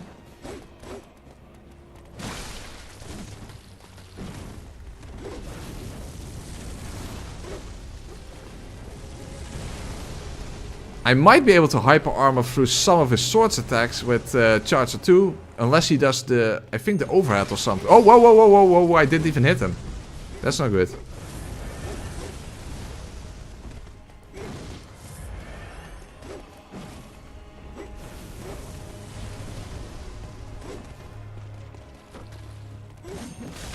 Well, that worked out better than expected. Ah, that worked out worse than expected.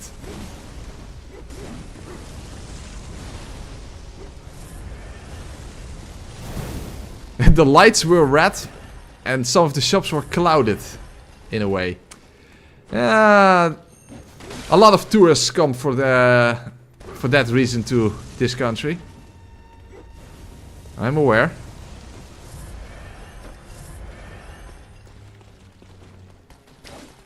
But yeah, I can't deny that has become part of the Dutch culture. So yeah, you're welcome. You're welcome.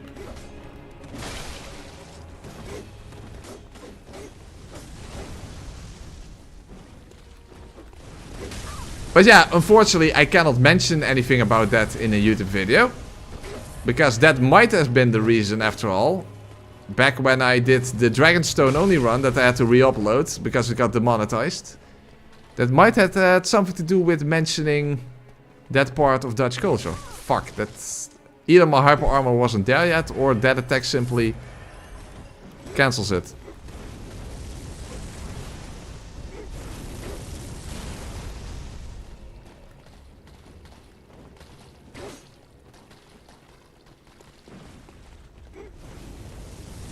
Oh fuck! Oh shit, I was again... Ah! No, whoa, I'm messing up. I'm fucking up. I'm going through my blood wells way too quickly this way.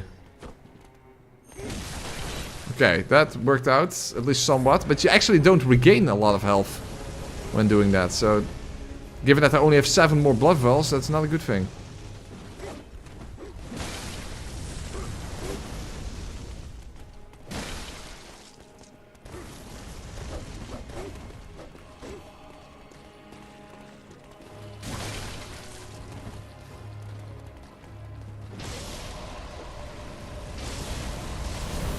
Oh, whoa! No! I'm somehow still alive. But now... Okay, that didn't work out. Shit. Maybe I shouldn't have decided to heal, but I don't think it even mattered. I got stuck there anyway.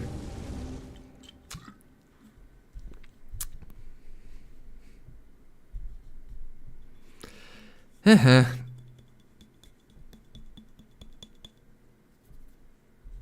To be fair, I've only been to Amsterdam, by the way, in my life maybe 2 times or something. And not even for a long time.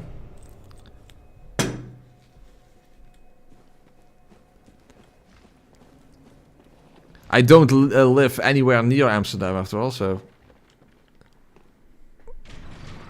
I'm from the south. As is very evident from my accent, but of course only Dutch people would recognize that. Kentucky Fried Press, yeah, exactly.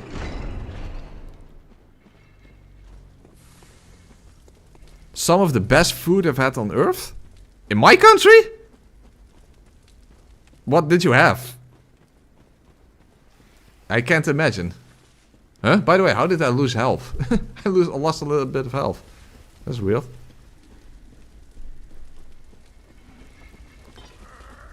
As a Dutch person, I can definitely say Dutch cuisine is not interesting. Zuurkool. Actually, zuurkool, that's more German, you know, sauerkraut.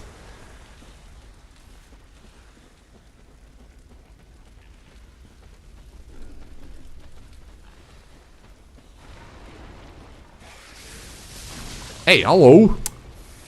Jesus, I'm already losing way too much health getting to the shadows. Fortunately, there is a way to get some blood vials back. Because they are a guaranteed drop from that pig.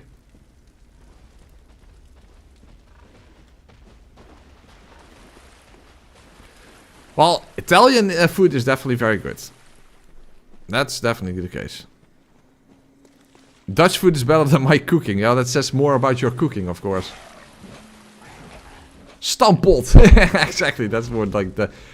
There hardly is any real Dutch food. Ja, like hutspot of zo. Boerenkool met rookworst. Well, of course, we do have a frikandel speciaal. Yeah, that's what other countries don't have. You don't have frikandel speciaal. So, there. There you go. We have frikandel speciaal, you guys don't.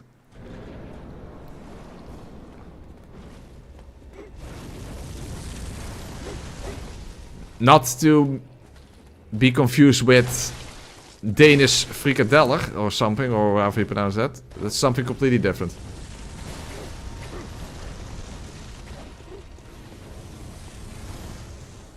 Ah, the Belgians, okay, but those are pseudo Dutch people. You know, the Flemish people. So basically, those are just B tier Dutch people. Okay, I have to watch out that I don't kill that shadow first. Oh, whoa. Ah, fuck. Ah, I'm stuck! Yeah. Okay. If you get stuck against the shadows, then it's over. Yeah. Shame malicious.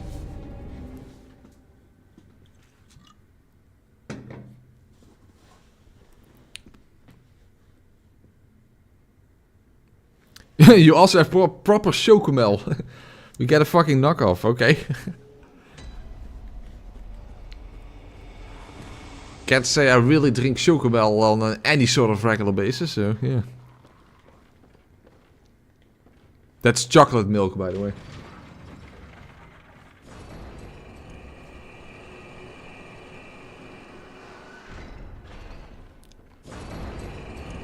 I think I might have just caused a Belgian-Dutch war there.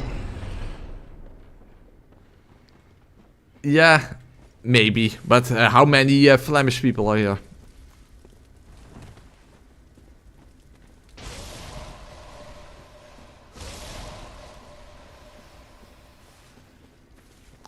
Started enjoying my life in the Netherlands more after visiting Belgium. That makes sense.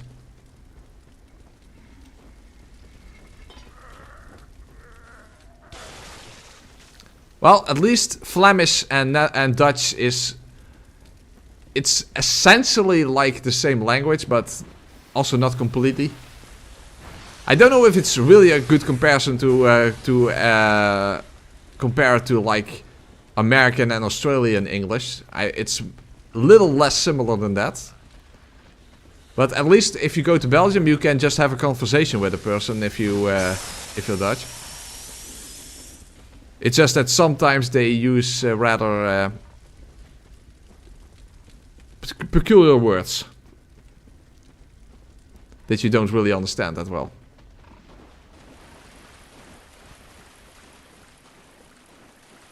Try coming to Brazil. Yeah, probably not anytime soon.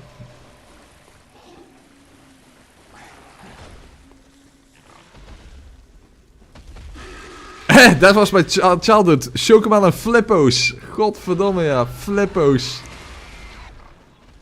Those are called, in English they're called pogs, I think. No, in bags of chips, you get pogs. We call them Flippos. Oh my god.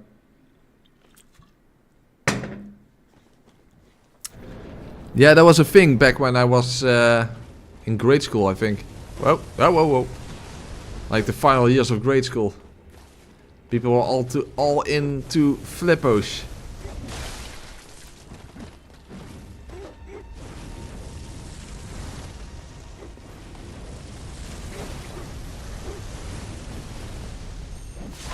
Oh, I almost hit both of them at the same time. That would have been awesome.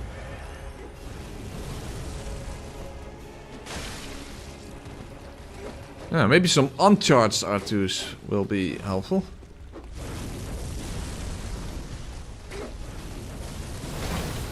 Yeah, this weapon doesn't really have a lot of rally, by the way. I think.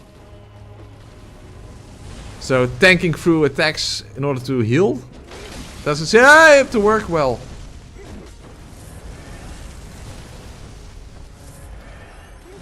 Oh hey, someone gifted membership. Thank you so much. Whoa, I can't see who it was. But thank you very much for the 10 gifted memberships, I think. Yeah, it's 10. Thank you so much. I really appreciate that. You're awesome. And I want to have your babies. Oh. But I'm a bit in the middle of a fight to really take a good look. Regardless, I very much appreciate it, of course. Fuck! How the hell did I miss? No! I'm dead. Son of a bitch. Okay, let's take a good look. Okay, I'm Troublesome. Gifted 10 memberships. Thank you so much, I'm Troublesome. You don't live up to your name. A Call Beyond, Radio, Ivan, Red Rex, Estes Fox, Tiz, Lone Crit, Beauty Killer, Twin Draco, and SJ Birrell have become members. Thank you so much. I really appreciate that. I've been to the Netherlands 7 times. I couldn't tell you a single thing I've eaten there apart from maybe donuts. And that's not even a Dutch thing. That's you didn't even eat a stroopwafel? Come on, if you're in the Netherlands, you have to eat a stroopwafel. That's just insulting if you never eaten a stroopwafel. When you come to the Netherlands, make sure you eat a frikandel speciaal and that you eat a stroopwafel.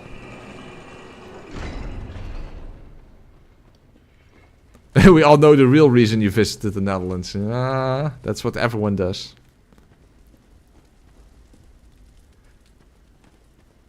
No, pogs. No, yeah, no. I mean the little round cardboard thingies with characters on them and that kind of stuff. It was pretty fucking lame, but for some reason it was just a thing. Patat oorlog. Yeah, that's the weird thing. In the northern parts of the country, we say patat, and in the southern parts where I live, we say friet. I never use the word patat. That sounds so weird, patat. But the strange thing is, the word patat is actually what the Belgians use for potatoes. Patate. Yet it's the northern people who live away from Belgium who use patat for French fries.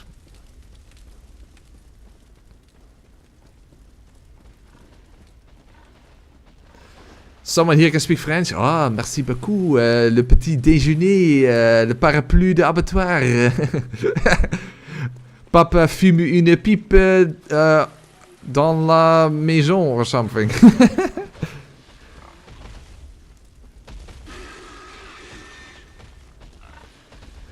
I did have French back in in high school. But no, I always sucked at speaking French.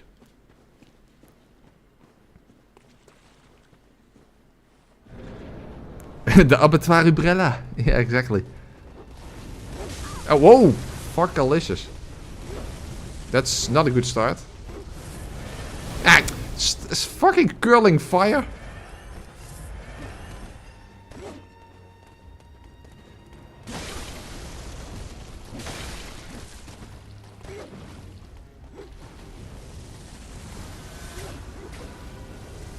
Oh.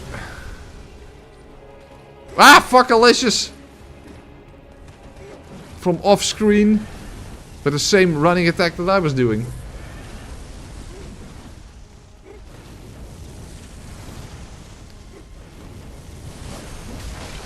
Okay. That was at least pretty nice.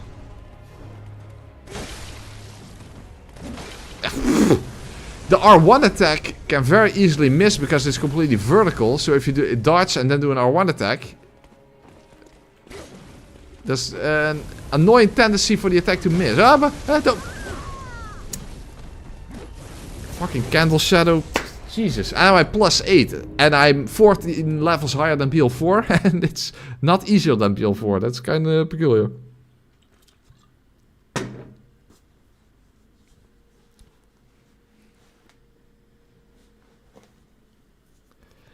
Been in the Netherlands for 4 years and I never met a single person who said they paid attention to French and German in high school. Yeah, and that's very understandable if you ask me. Patatje joppie, helemaal toppie. Hey, greetings from Germany. Ah, guten Abend, Herr Nola. Oh wait, actually it's Frau, I think. Frau Nola 2112. I think. Yeah, I also didn't really pay attention to German in high school. In fact, I could drop one of the languages, and I think I dropped German. So there you go. At least with German, there are some similarities with Dutch, but that only gets you so far. So.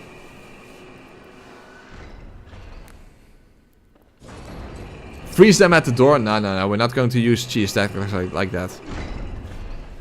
Ah, guten Abend, deine Deutsch ist gut. Ah, ja. Ich spreche the Deutsch, ja.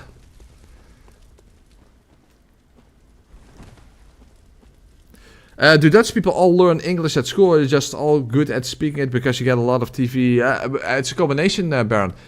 When I was young, most of the cartoons and basically anything you would watch was not dubbed in Dutch. Only like cartoons for young children, like the Smurfs, for example. Those were Dutch dubbed. But most of the cartoons I watched were had subtitles. And of course, games very often did not even have subtitles. They were just in English, and even the manuals were often in English. So, yeah, you just had to make do somehow, right? And of course, in high school you also had English.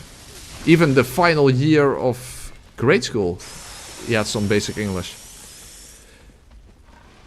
In fact, my dad purposely left the language on PC, you know, the actual, just the computer language, so in Windows and that kind of stuff.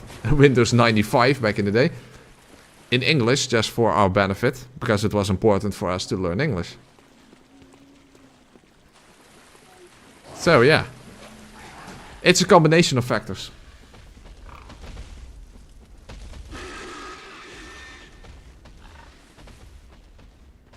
Hey, Beyond, how are you doing? Hey, we have Beyond, we have Jake Leeds, we have Baron. A fun little bunch we have here.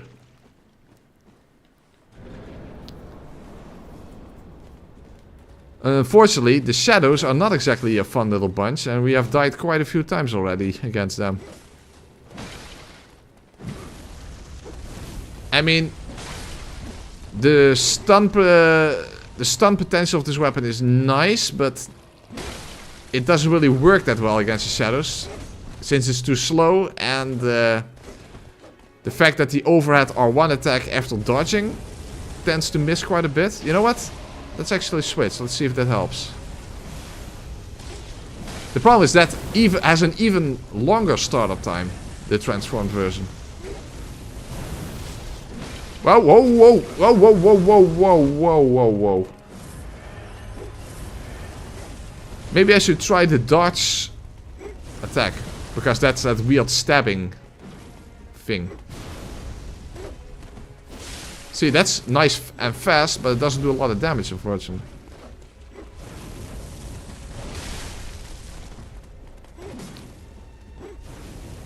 But it is nice and fast, at least.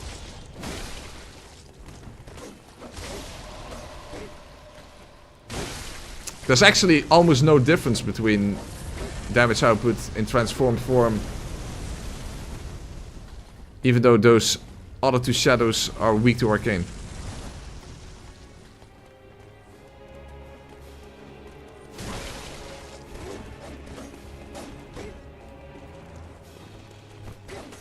Fuck, that doesn't it. Oh, nice helpful feint there.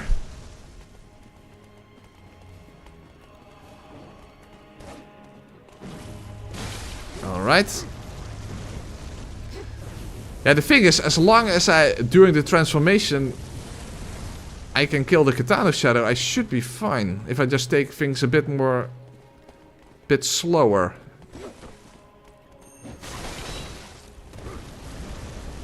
Problem is I just don't do a lot of damage per hit.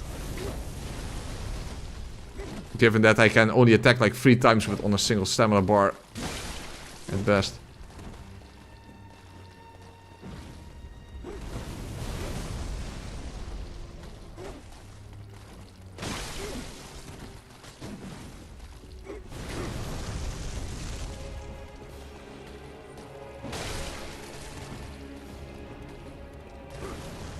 Okay.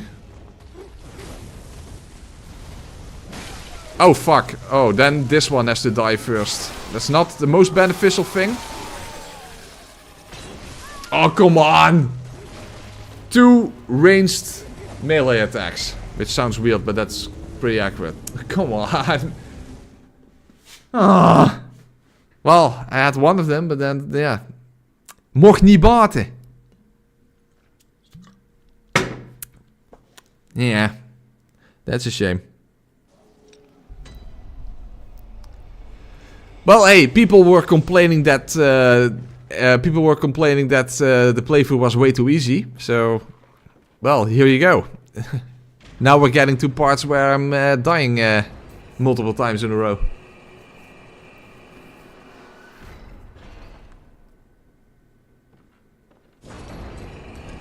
My wheel of misfortune. I guess that's Priscilla's nickname, Misfortune, in this run. Actually, I went for the name Willy Wortel. Which sounds very ridiculous. But here's a little bit of... we're talking about Dutch language anyway. I read a lot of Donald Duck comics when I was young. And... all of the names, almost all of the names, other than Donald Duck himself and Mickey Mouse, basically, have their own unique Dutch names. And some of them are actually better, I think, than their original English names, like the nephews. I initially didn't even believe it when someone told me that the original names of the nephews were Huey, Dewey, and Louie. I thought, come on, that's lame as shit. That can't be real. In Dutch they're called Quick, Quack and Quack. Which I think for ducks is a lot better. However, there's also one that is rather peculiar. You know the inventor? The inventor guy? I actually don't even know what the English one is for gyro someone. At least it's a name that actually makes sense, given that it's an inventor. However, what is the name in Dutch? It's Willy Wortel. What does wortel mean in Dutch? It means carrot. So he's called Willy Carrot. It makes absolutely no sense whatsoever. But that's what the inventors called in Dutch. Yeah, gyro gear loose. Okay, see, that makes sense. That's the original name. That makes sense.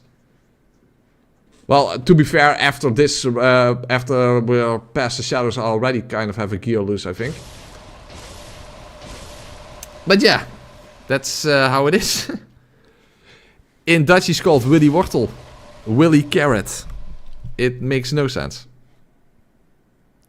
In German, Tick, Trick und Track. But that's interesting that in a lot of other languages they basically went in a similar route. And then in the original is Huey, Dewey and Louie. Stupid. Not good. That's also a point. Wortel as in square root. Yeah. But still, it feels a bit far-fetched. It feels far-fetched. But yeah, that's the way it is. So you could say, yes, it's Willy square root, but I don't know. It's a peculiar name.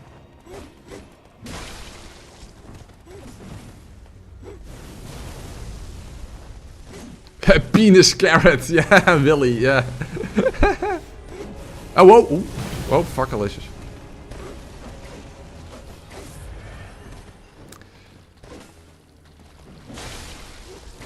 Yeah, I think Orphan and maybe even Lawrence as well.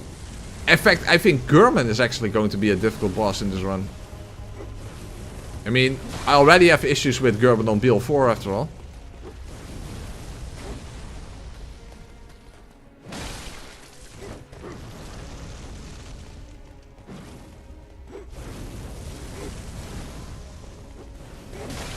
Oh, I actually stunned him out of his animation. That was pretty good.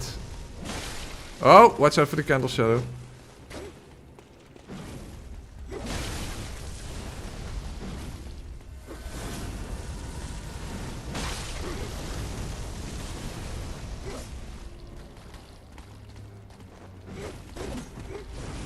Oh, ooh.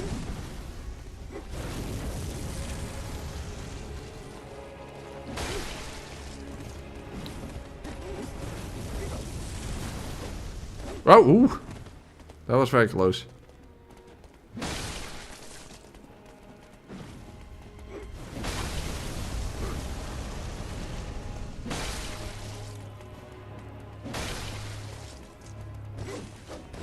Okay, not bad.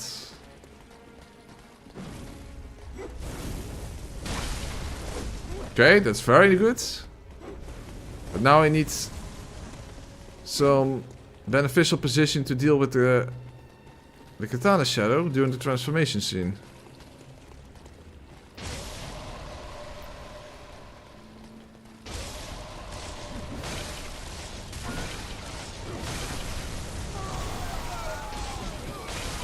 Oh, he's still alive! Fuck me. That's not good.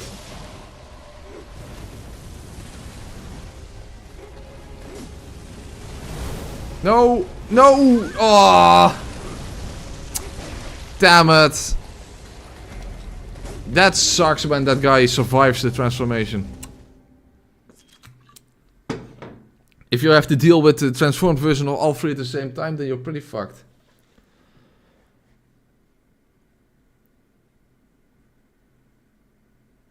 I bet Press is the ultra chattest of chats. And he just hides behind his avatar so we don't die of jealousy. Well, you figured me out, sneaky bastard. Yeah, you figured out my secret. You're completely correct. You're completely correct. That's why I got why I don't do a face reveal and I hide behind an avatar. You're completely correct. You found me out. My secret is exposed. My secret is exposed. I'm very ashamed. What surgical tool is the wheel modeled after? Actually, I mentioned that early on in the playthrough. It's not modeled after a surgical tool. In fact, there are two weapons that are related to dissection, but not in the sense of the actual act of dissection. The thing is, who could be dissected back in the Victorian times. Because you couldn't just dissect anyone you liked, because of, religious reasons or whatever. So, if you wanted to dissect someone, you had two options. Either you did the illegal way, through body snatching, and there are tons of references to body snatching throughout this entire game. I mean, Yargul is completely based on that. And the other thing is that criminals were allowed to get dissected. So, after execution, then the body could be used by doctors for, finding out how the human body functions. So, the Hunter's Axe and the Logarius will both reference execution. There you go. So, the starting weapons... First you have the bone saw, for amputation. Symbol for doctors. Then you have the actual symbol for doctors, namely the cane. Even that... I forgot exactly what, as Charles Firmus talked about. There's something that doctors actually kept in their cane. I forgot about that, but... And of course the executioner axe for executing criminals. And this specific execution method is the breaking wheel, or the Catherine wheel, which has been used in since medieval times in some very, very, very gruesome ways. Also, over the years, it has been used in different specific ways. Sometimes people were tied to it and then were like hit with metal rods, for example, to break it. Sometimes the wheel itself was used to break the limbs, and then they were actually placed in between the spokes of the wheel, because you can do that once you break the limbs. You can twist them in any way you like, and that was basically like a sort of crucifixion. There was also a method where you were tied on the edge of the wheel and then held above a fire, or you would even be rolled down a hill. Yes, human beings have been very inventive when it comes to finding ways to inflict as much pain as possible on each other. We are a delightful species, aren't we? At least my beer was delightful. The fight, unfortunately, is not so delightful. That's a bit of an issue.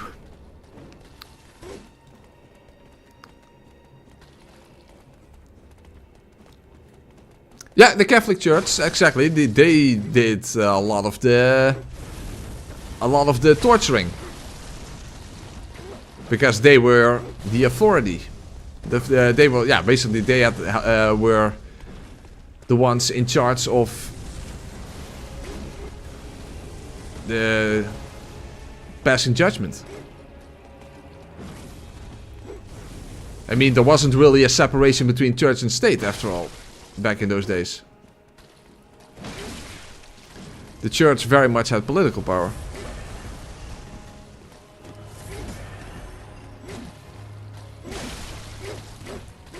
And one of the reasons you could be executed through such a brutal method was, of course, blasphemy.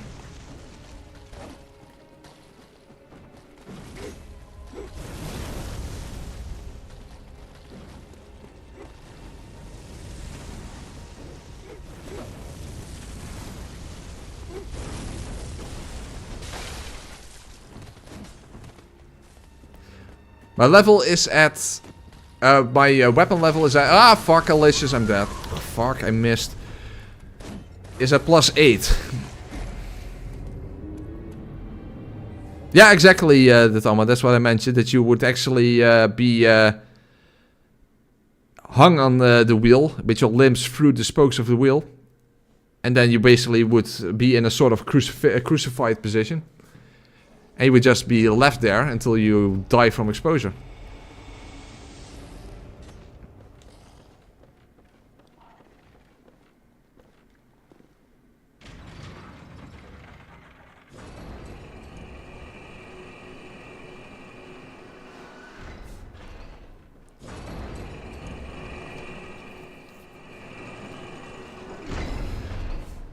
Of course, fighting the shadows under these circumstances also is a bit like a torture method, if you ask me.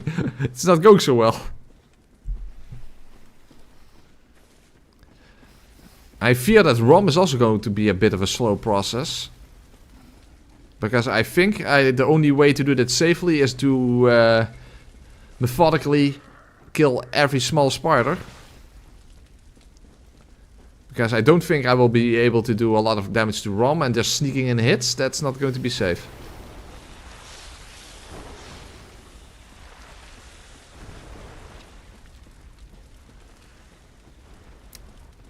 That's true. In this world as well, the healing church also has a place of authority.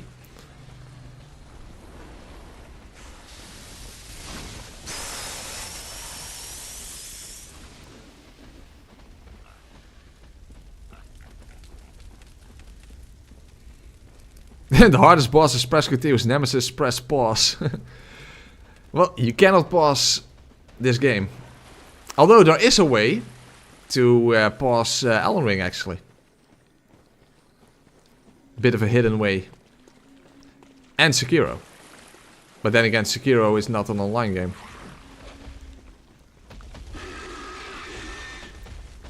The funny is, Neo is also a game that can be paused, but it's you actually have to know that you can do that, because it's a bit hidden. I think that literally 9 out of 10 people who've played the game don't even know that you can pause it.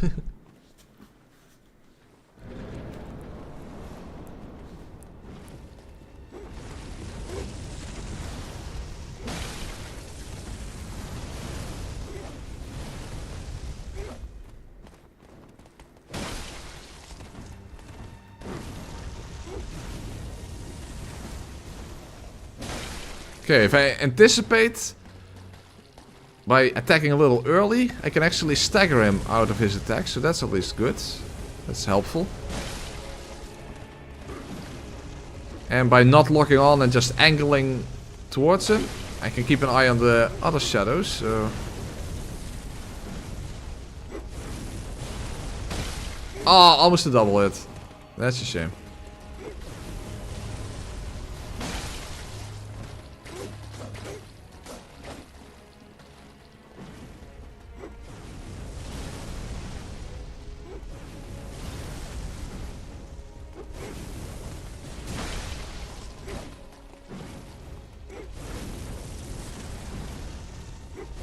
Save quit is a form of pause, yeah, I suppose so.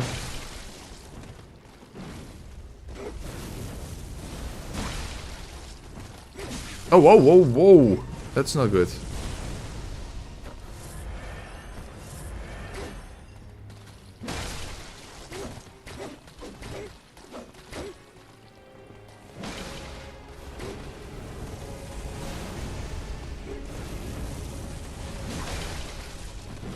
Okay, don't attack the Tonight Shadow again.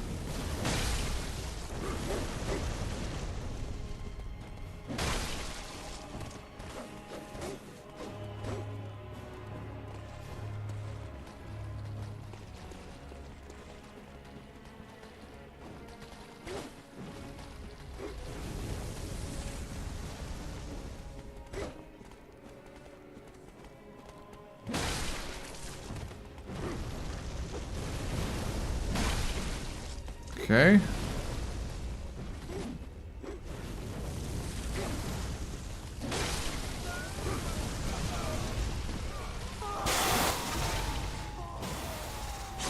Hopefully this kills him. Yeah, it did. He died. I heard him. Okay, good. That worked out. I mean, that's actually one benefit of being at BL18 over BL4, because vitality-wise, I don't really notice that much difference. I mean, of course, my vitality is the same as on BL4. But I get a little extra, not that much, a little extra visual damage. Because that also scales with your general level after all. Still not a very good attack, but... Holy crap, I'm not in a good position there.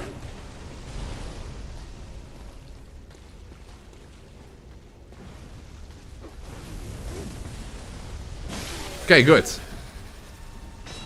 Uh-oh. I wonder, does the side strap trick work? Okay. Okay. Not bad. Stamina's a bit worrisome. Yeah, it works. Nice. Didn't expect that, but it actually worked. Alright. Nice delicious. We made it past the shadows. Very nice. Alright. Okay, that was our first obstacle in the playthrough, definitely. That was definitely our first obstacle. Well, I guess the big scurrying beasts were our first obstacle. Given that I don't think I ever died to those before, but hey. It worked. It worked out. That's nice. Alright. So, but now Rom is next, and that's going to be a lengthy fight probably. Where's your accent from? I'm from the south of the Netherlands.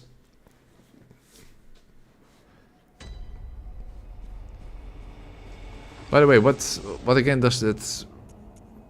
Oh yeah, that restores HP. That's not that interesting. But yeah, the sidestep strategy is definitely very helpful against shadows. That's for sure. Sir, how did you die to a big scurrying beast? Yeah, they apparently can attack. And that went very wrong. Oh.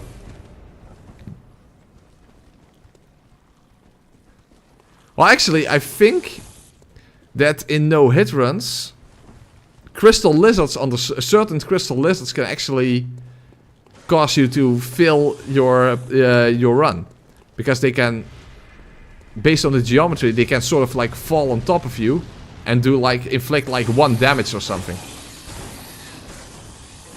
So there are specific circumstances in which crystal lizards can actually fuck up a no-hit run. Isn't that insulting? That you get hit by a crystal lizard. But it can happen. Uh-oh. Well, I got lasered down the ladder. Son of a bitch.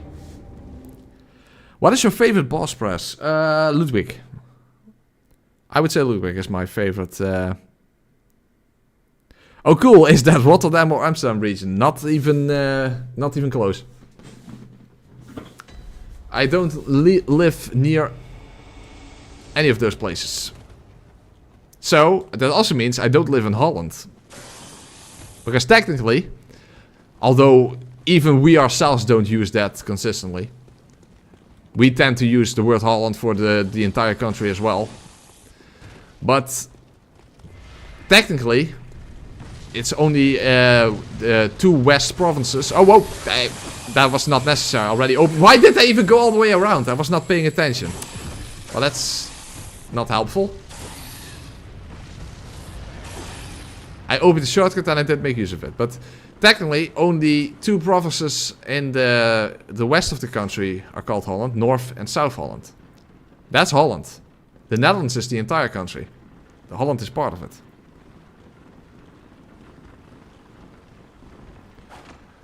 But to be clear, even we ourselves don't use that consistently.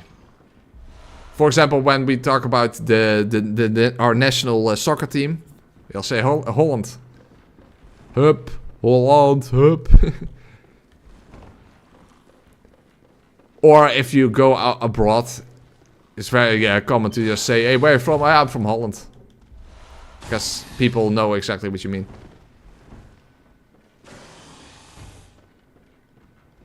Yeah, exactly, Foxy. That's exactly the case.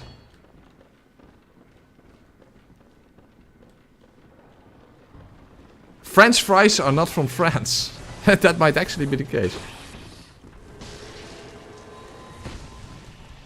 Oh, I was afraid I was going to get lay. Whoa, holy crap, what delicious. Whoa, they all have a hive mind, apparently. Holy... Okay. A whole swarm followed me down into the lake.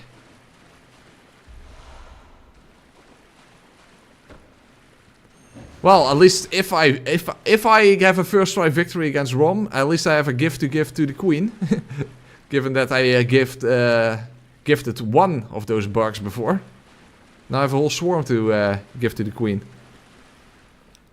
To be fair, I don't think she would appreciate it much. Can't really blame her.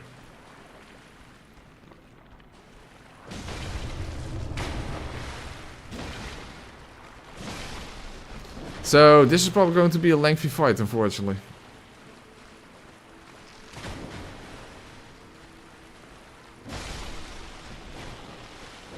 After all, my defenses, you know, normally your physical defense is 10. And from these 14 extra levels, I only have 24 extra physical defense. So I guess it's a benefit, but especially in the late game, are you even going to notice that in any meaningful sense?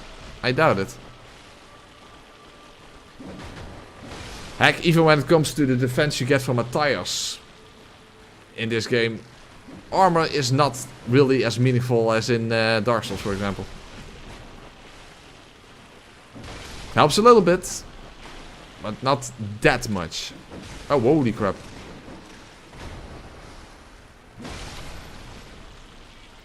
But it's quite disappointing that this weapon has so little rally potential, given that it's such a slow attack. Would make sense that if you have a slower attack, you get more rally, but they thought that was not more rally.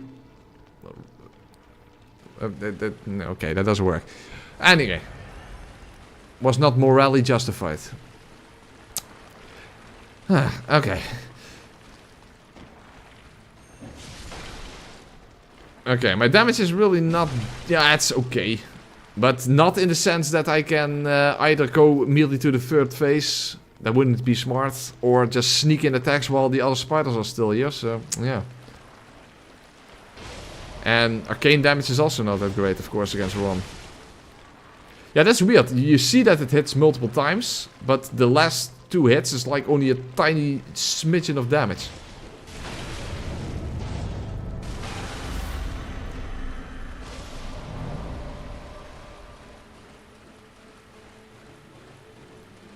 So we'll just have to do things slowly and just kill every individual spider.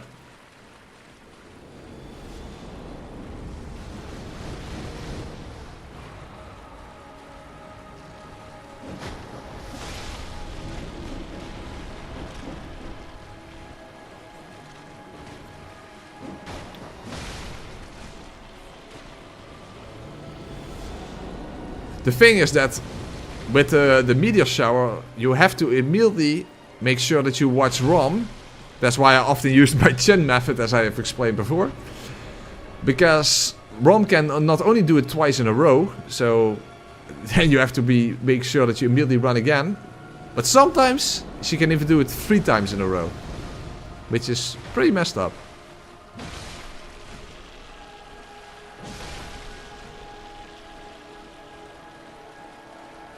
Spicy is not a taste sensation, it's a pain sensation. It's not completely inaccurate, actually. It's basically the plant in question, or the spice or herb in question, telling you, don't eat me. That's what spicy is supposed to convey.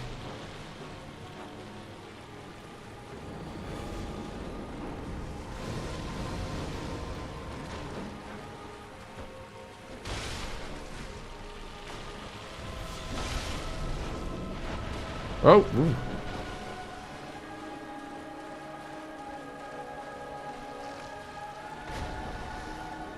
Oh, whoa!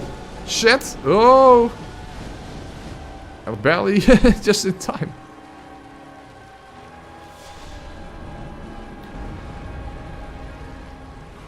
Well, at least Rom doesn't have a melee attack at this point. Or whatever you want to call it. Oh, fuck. Damn it, I definitely would have wanted to get more damage out of that, but I didn't.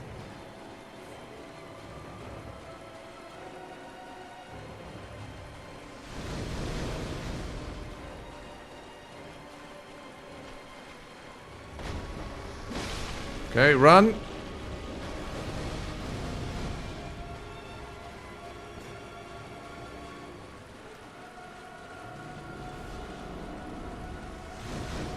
Rom de dwaze spin. Ja, een doldwaze tijd.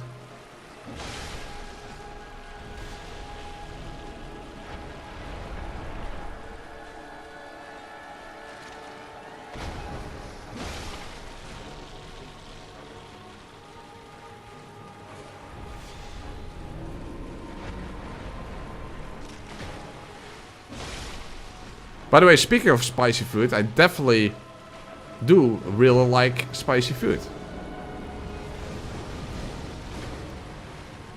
I don't know if that's a very Dutch thing. It pretty much isn't. But still applicable to me, because I like spicy food. Why isn't the game a stroopwafel anymore? Yeah. I think that would have been too confusing to a lot of people. They don't speak the language of the gods, after all. The language of the great ones.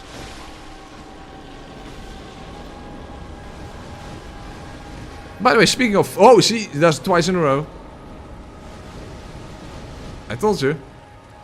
By the way, speaking of Flemish from before, and there's again. Just like Rom is like a fake great one, Flemish is like the fake language of the god, like the imitation of the language of the gods. That's why it resembles Dutch. That's how that works. That makes sense. Do I like sambal? Of course I like sambal. Back in Lambal, ik eet sambal. But that's not good, that's the hat.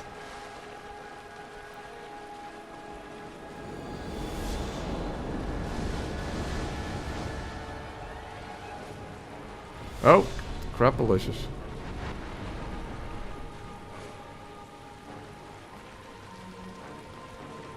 Okay, do melee attack first. Damn it! Come on, Ron. Or maybe if I attack her from behind. Maybe that will work.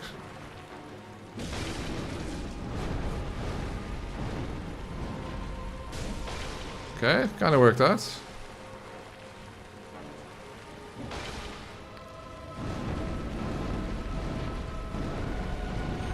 Damn it, that did not work out.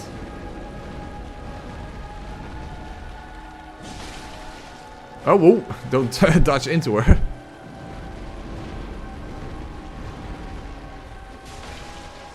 Nice, uncharged R2. I definitely have to make better use of uncharged R2s, given that my attack is slow anyway. Not necessarily in this case, of course, but at other places in the game.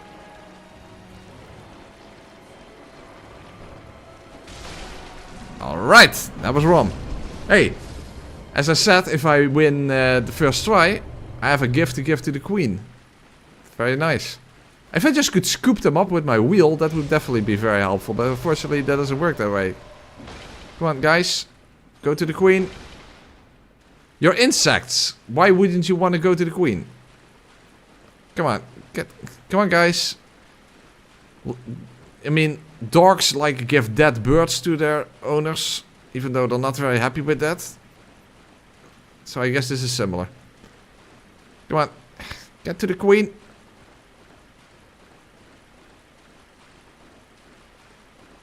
Well, they're definitely not Discord sims, because they don't want to go to their queen.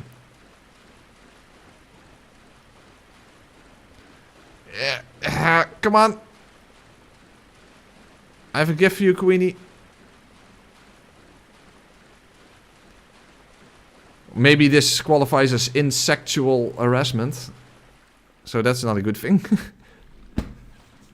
Flies are not communal, yeah, I guess so.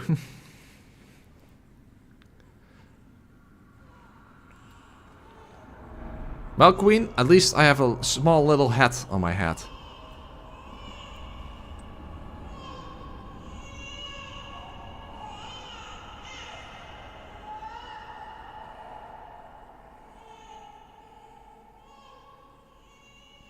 Da-da-da.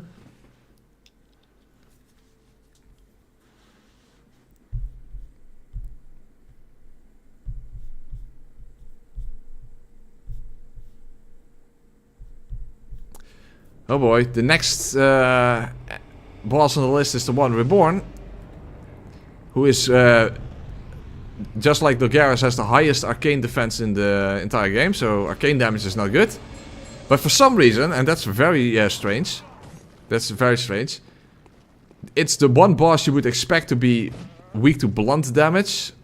And the one reborn is actually resistant to blunt damage. It's pretty lame. But that's the way it is. I think I need beast blood for that fight. Fortunately, I have quite a bit of that.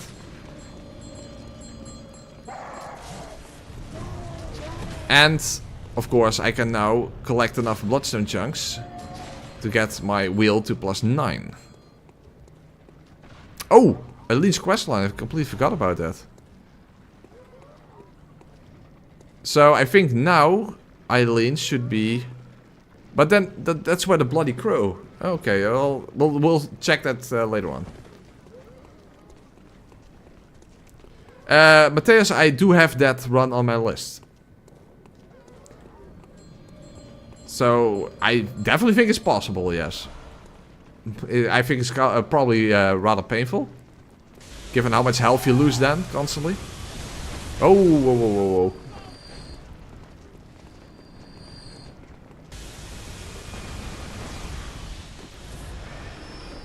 Okay, no one is following me. Oh, quick, get to the scurrying beast.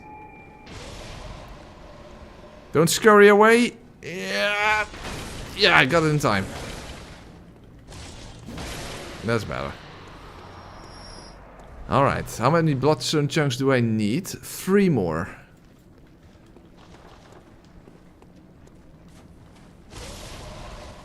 That's not an issue.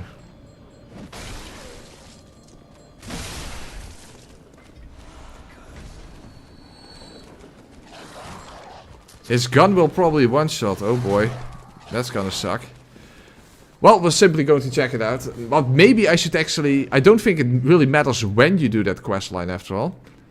So maybe I'm better off just first get the blood rock and then go to... whoa, whoa, whoa, whoa, whoa, whoa, whoa, don't get so close.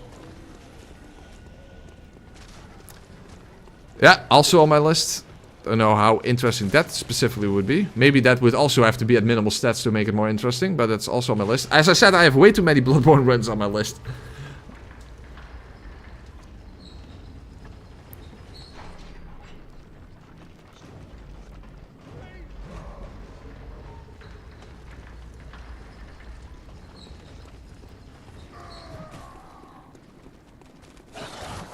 Oh wait, fuck, I first need the bloodstone chunks. Hey! That other enemy followed me. That's not allowed.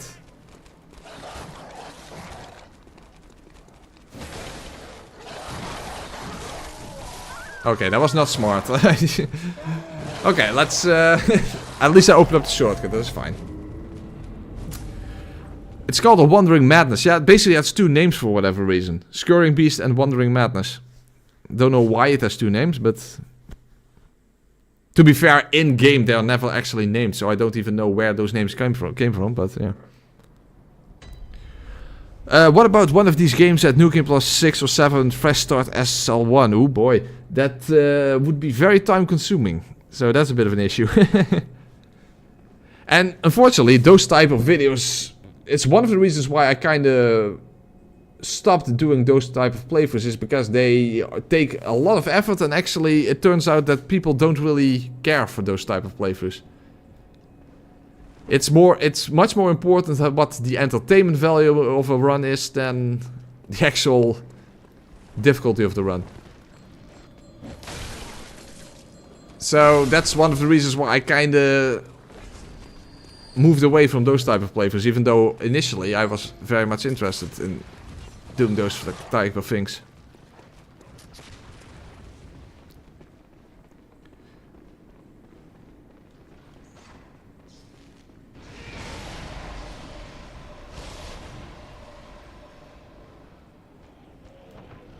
Oh! I actually went the wrong way, but doesn't really matter.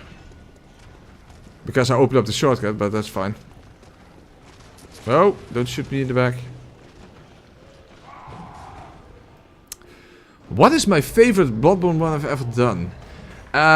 Probably the no stamina run, because for whatever strange reason, I apparently was the first one who ever did that. Which I kind of have a hard time believing, but no matter how much I looked, I couldn't find anyone who ever did that run before. There is someone who did it after me as well, but I couldn't find any reference to anyone doing it before me. So that was quite a special type of playthrough.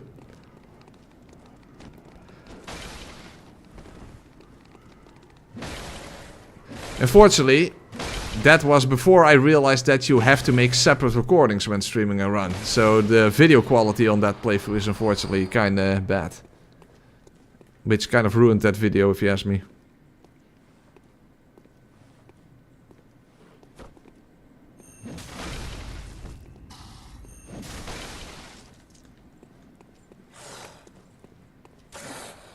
Hey, I missed? Come on, this is not the Artorias run. I'm not supposed to miss constantly. Near Automata 2 when? Hey, Stellar Blade. It's the closest you can get to Near Automata 2, I think.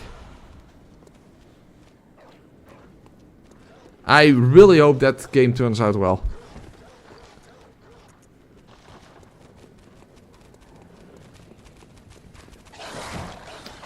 The Dragonstones run, yeah, that's definitely also that was also a pretty interesting run. Oh wait, there's something else I need to do. Oh fuck, that doesn't matter. There's another blood gem that I need to pick up first.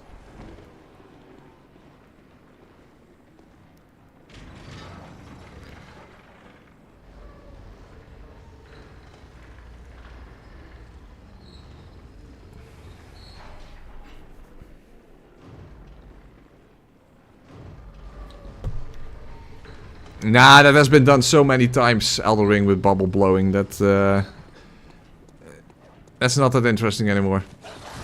It's a bit overdone. Yes, I have enough chunks, but I still need the blood gem that you can pick up here.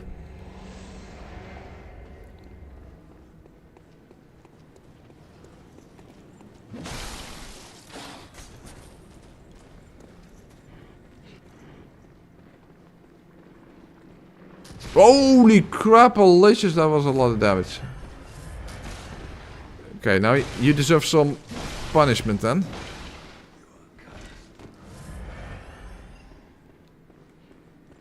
Yeah, the Vike run that's did unexpectedly well. It was literally the only video that did well last year. Well, and the no stamina run in Dark Souls 3. But yeah, that's definitely the case. I never expected that video to be my, I think it's my third most viewed video. Or fourth, I don't know. Something like that. But yeah, I definitely never expected that.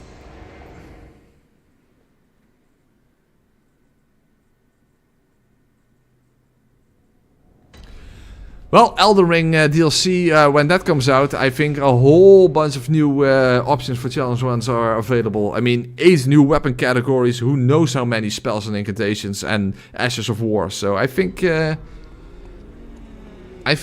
going to be a lot of potential when the DLC comes out. Alright, not right up a lash. Okay, the wheel at +9.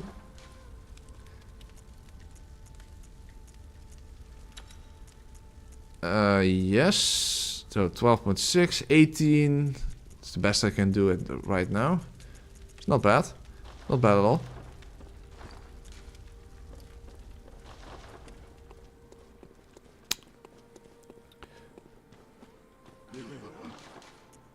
And some more blood vials, because why not? Of course, a better rune is only after the one reborn. That's a shame. By the way, it's already way past midnight, but you know what? Fuck it. Let's just continue. I'm going to take a piss again, and I'm going to get another beer. So we're going to have a bit of a later stream tonight. Hey, the downstairs neighbors shouldn't be able to complain because it's Friday night, so hey. That's fine. Alright, little piss break and then we're going to fight the one reborn.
Alright.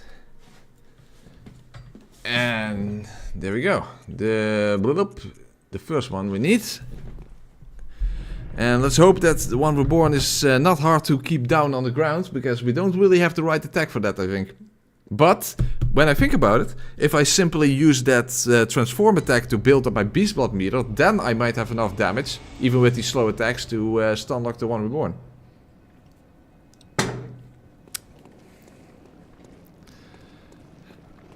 So I think some beast blood would be very helpful.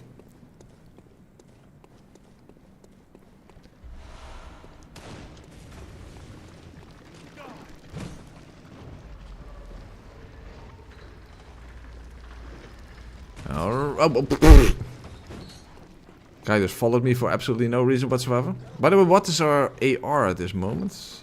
370. Not bad. What beer am I drinking? I'm drinking Chateau Neuburg. It's what you actually see in some of my videos. It's that peculiar looking blue beer bottle. Which is a very unusual color for a beer bottle. But it's actually quite decent. It's a bit of an acquired taste because it's more bitter than most beer. But actually I like it. I think it's very nice. And it looks fancy in the blue bottle.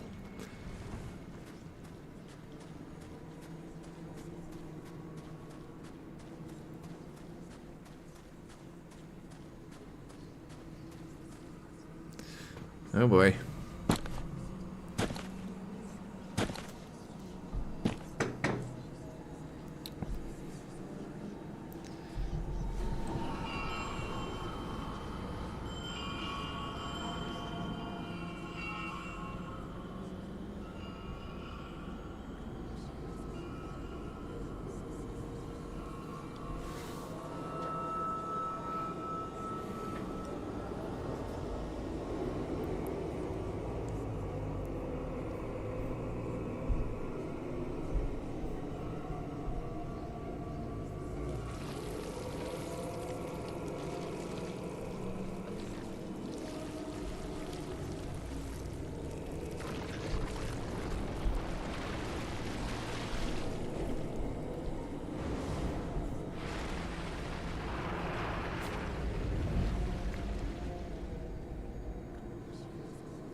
You know what the weird thing is? The One Reborn has actually 0 lore. It is never mentioned in any item description or whatever. Now, based on what Yargul is, you can make sense of it, but it's kind of peculiar that it's never actually mentioned anywhere. Well, at least we can kill the Bellmaners in one hit, and we can launch them down into the arena. That's pretty nice. The One Reborn has $1 million intro, but a dollar store fight. Yeah, it's definitely not my favorite fight in the game, I agree. I guess, given that it's based on the Tower Knight fight, I guess it's a bit more engaging than the Tower Knight. But still, I guess I would prefer the Tower Knight over this fight.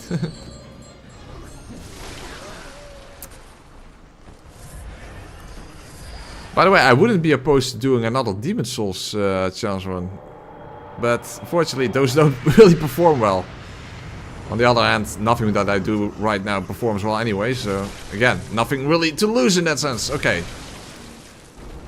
At least a nice bit of beast blood. Even without the transform attack, by the way. Okay, good.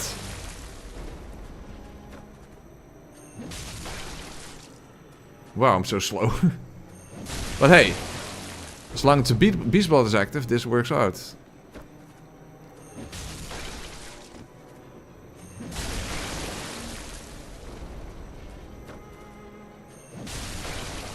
Okay, good.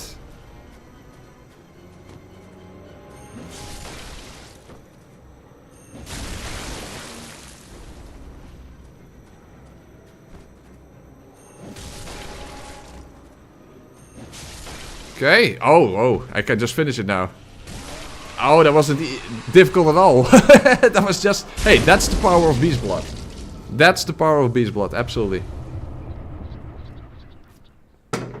So, I could simply stun lock him, even though this was definitely not the best attack for it, but the Beast Blood buildup was just so really high. And in fact, look at my insight.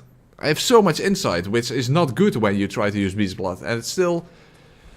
That's kind of peculiar with this weapon.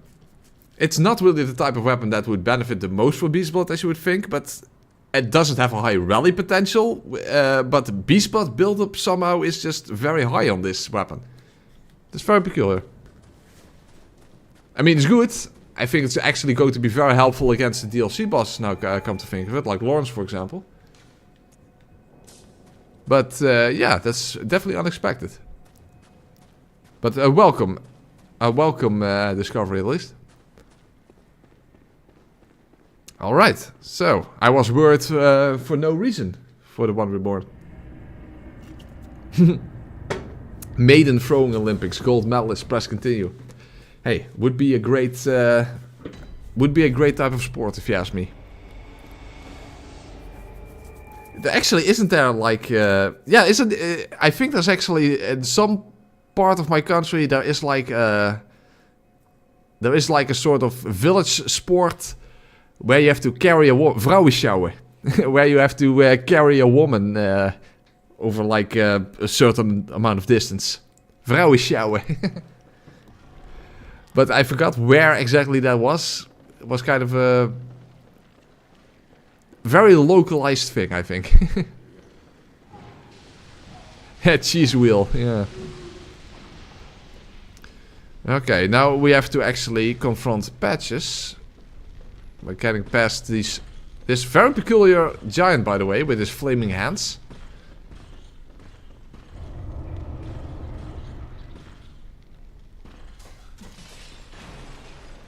This cannot be. You cannot be. No, you didn't. Lord Amygdala? Yeah. How did this come to pass?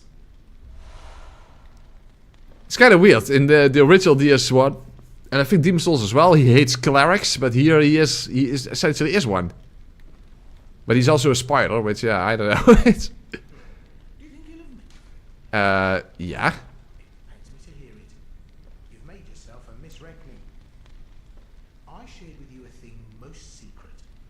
Now, you're witness to a miracle, and all the stronger for it. It's plain as a pike staff. A pike staff? Say in my heart, you were as a lamb to my... Well, if only the pike in Elden Ring wasn't And it wasn't for you to know. All's well stuck with that stupid R2 attack that moves upwards. Otherwise, that would have been a great weapon. no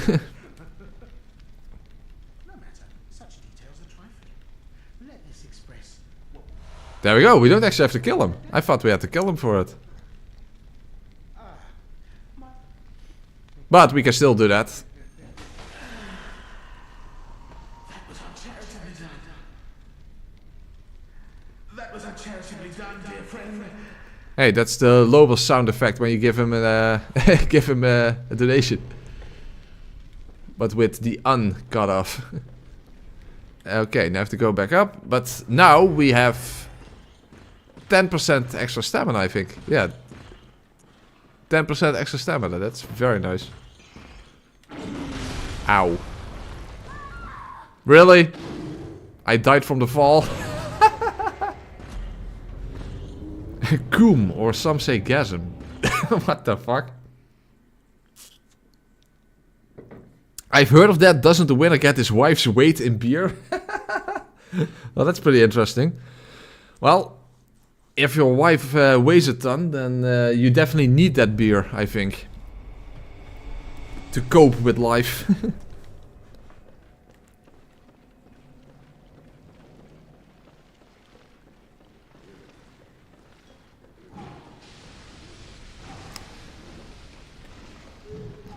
But yeah, that's a pretty interesting giant there that has fire on his hands for whatever reason. It's not even based on some sort of weapon. I don't think he can actually throw fireballs. It's just his hands are on fire. I don't know. I don't get it.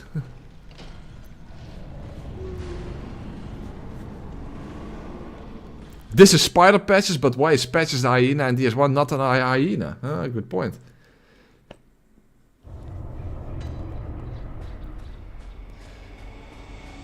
And DS3 even returns twice, you know, as a lab. A patch is also basically like a piece of fabric. Lop also means piece of fabric. Isn't that interesting? Oh, crapulations.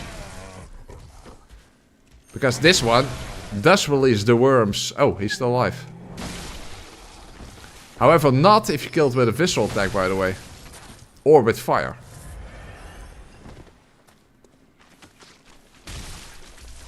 Yeah, that's not helpful.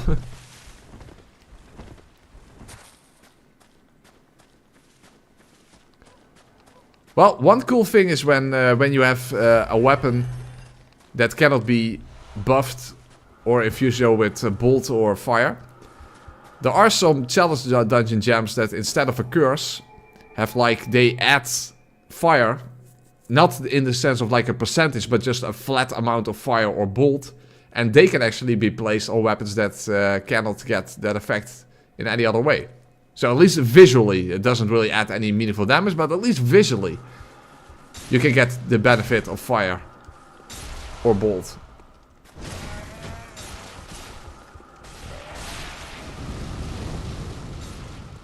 By the way, I definitely should use my insight so that my beast blood is even better. Although apparently, judging from the one reborn, wasn't even that much of an issue. But of course, if I go to the orphanage, I can get the Cosmic Eye Watcher badge, and then we can use our insight for beast blood.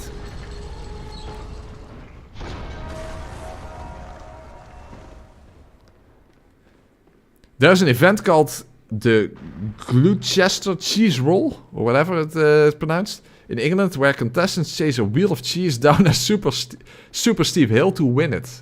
Well, that's interesting. I don't know, I still would prefer vrouwenshower.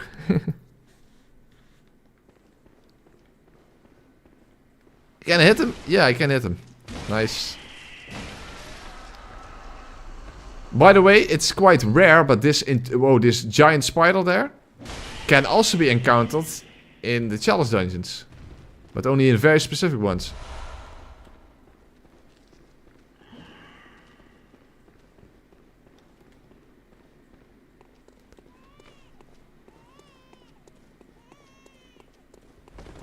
Whoa, careful.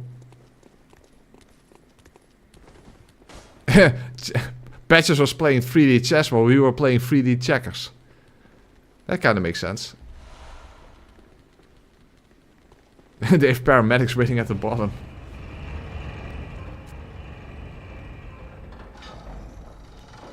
Gloucester. Oh, is that how you pronounce it? I don't know.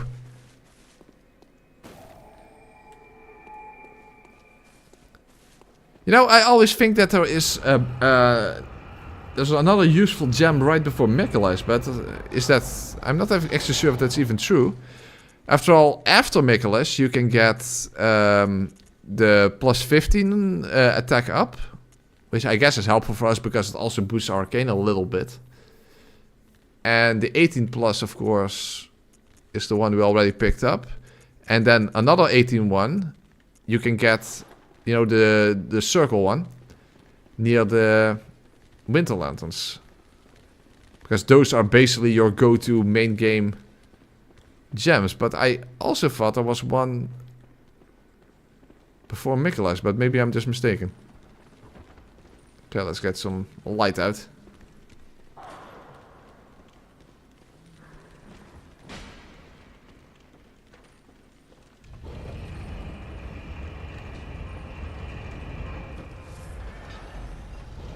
Oh, hey, oh, that's so good, that's so good. There's enemies down there. That was not what I want. Uh-oh. Yeah, whoa, holy fuck, that was a lot of damage.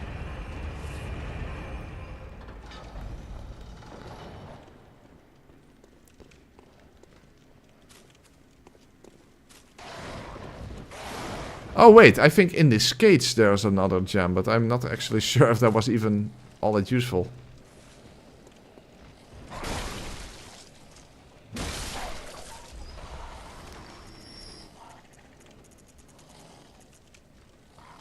$12.6. It's not gonna help us out then. But that's the one I was thinking of. Do we have something else? Or should I just immediately go to Mikolas? Let's just go to Mikolas. We open up the shortcut, that's fine. Because my current gem is... yeah, it's basically the same.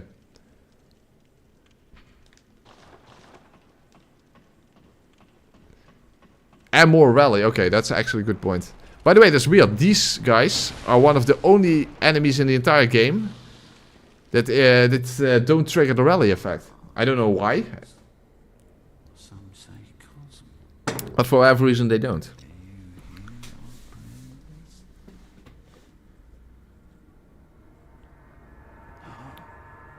we shall not abandon the dream. No one can catch us. No one can stop. I wish I could drive my wheel just through this maze and just ride right over Mikolas' stupid cockcage head.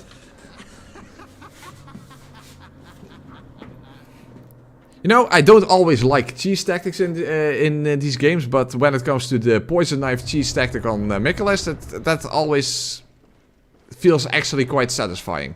Because Mikolas is just a dick. Of course, that's not applicable this time. But still worthy to mention. Cheesing Mikolas always feels like it's the right thing to do.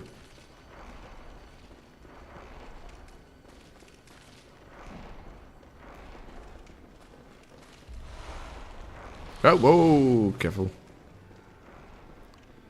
To be honest, I don't think I even need the hallway strategy, but at this point I'm pretty much used to just doing that.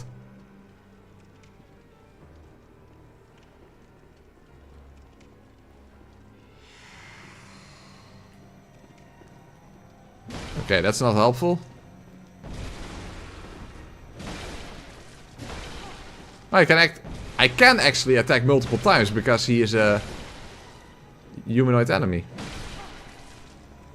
Oh, that's actually helpful. Hey, we still have some sort of cheese on Mickey. Oh, that's actually not bad.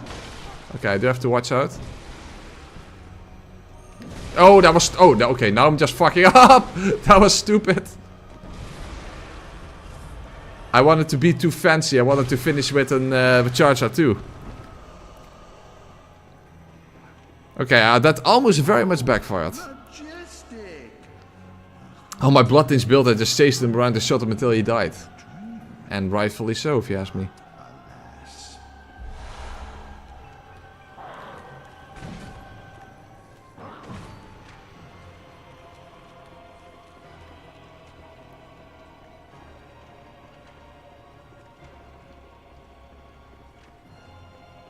Okay, that's good.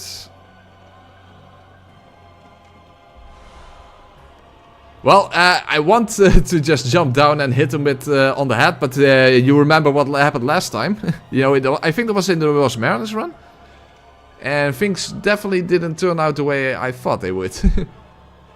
But I can maybe follow him directly into his room. No, no, no. You can do that, but not, not if you're too slow. Well, that's fine. Oh wait, did he actually enter his room? Let's make sure. Yeah, he did. Okay, good.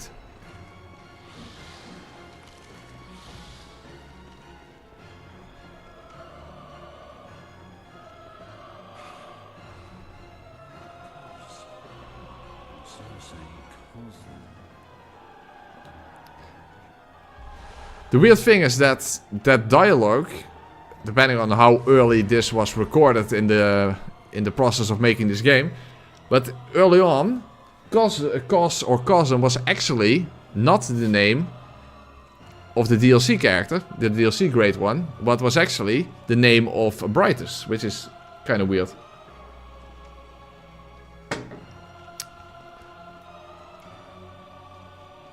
But of course you can't really make any sort of determination on things that were cut or altered in the actual process of making the game.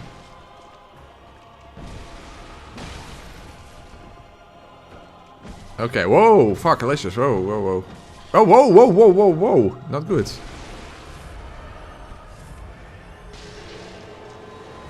Whoa, fuck! Well, that's not good. I thought this was not going to be... after that first phase, I thought, oh, not a big deal. I can just stun lock him, basically. But now he can punch. He just punches much quicker than I can attack, obviously, with my lengthy startup animation. Fuck, Alicious, that's not good. First, I thought, hey, we still have a little bit of Mikkelis cheese. And now he's just cheesed me, basically. Well, that sucks.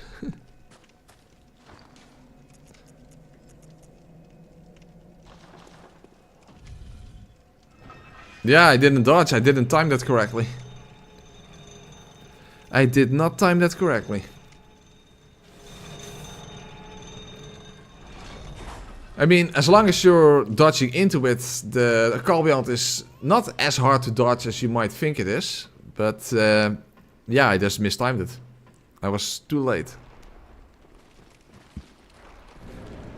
At least he didn't punch me to death. Yeah, that would be... even more insulting. Well, at least the third phase is... the first phase is not an issue. Unless I want to do it too fancy again. Tentacled. Yeah, exactly.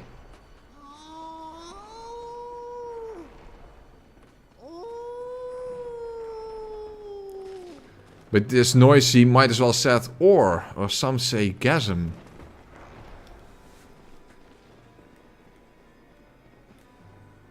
But that's not something I necessarily would want to hear. Fuck, another one. Oh, he's not actually dead, so that's not helpful. Well, at least Mickey is here. Okay, I have to make sure that I have some stamina left at least.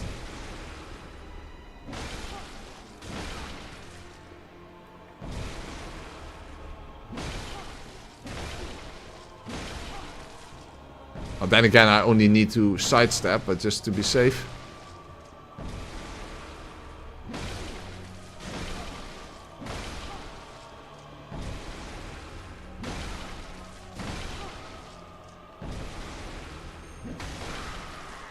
Well, at least I was able to end it sort of fancy. Oh, majestic! A hunter is a hunter, even in a dream. But This bastard started moaning just when my mom and grandma visiting us went into the room. Of course.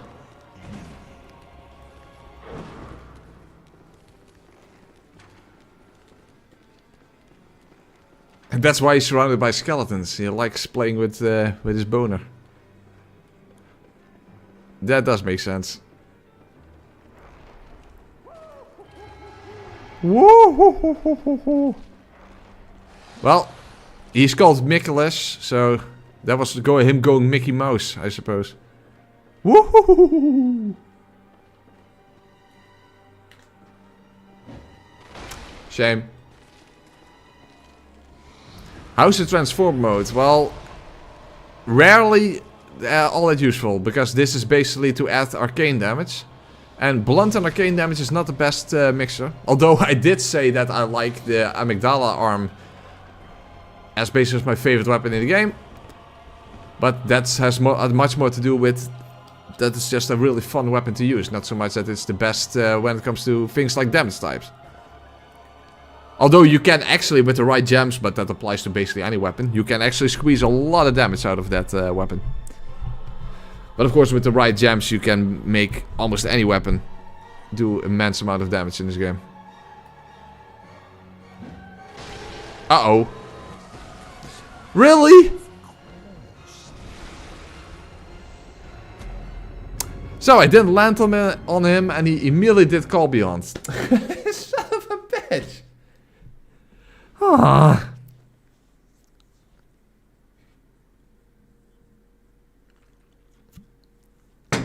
Son of a fuck. Not good. I'm actually getting... yeah, he speedrun that, yeah. I'm actually getting cheesed by Mickey here. Not very happy about that. But yeah, I missed the drop and he immediately did call beyond.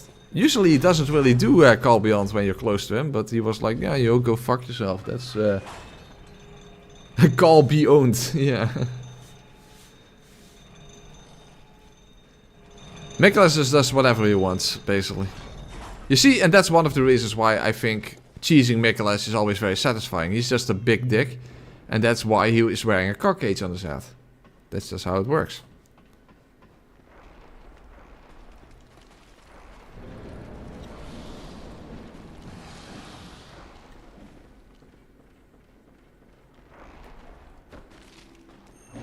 Oh.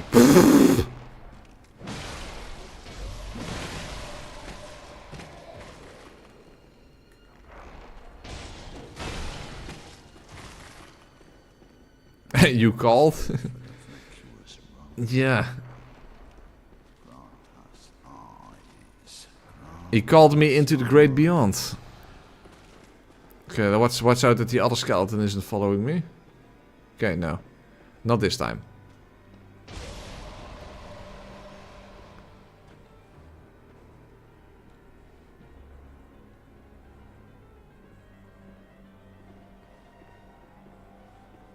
Also, whether or not he wants to actually come into this little hallway is also a bit RNG heavy.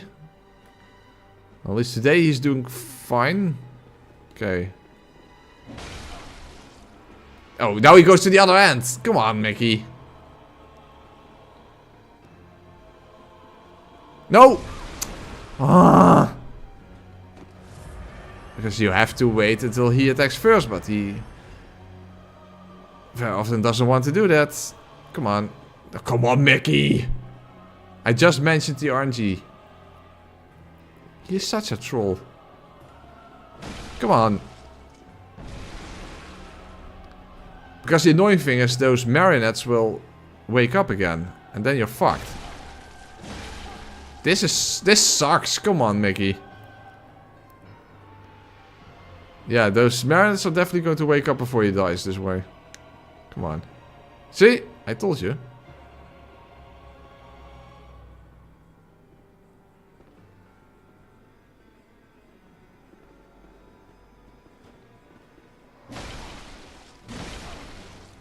Well, this sucks. Ah! I knew it. Fucking hell, man. Nicholas is such a dick. I hate him. Well, at least, by the way, given that cause actually initially referred to Abritus, the tentacles attack he uses is the, you know, is Abritus' attack. So, that's at least a connection there. That's a very pretty outfit, yeah, I agree. The knight set looks very fancy. Of course, eventually we're going to go for the executioner set, but in order to have that in its complete form, we need the weird little golden cone hat thingy that you put on your head. Yeah, Mickey the Dicky, exactly. I'm low-key glad that Nicholas's fight is lasting longer. Well, I'm not.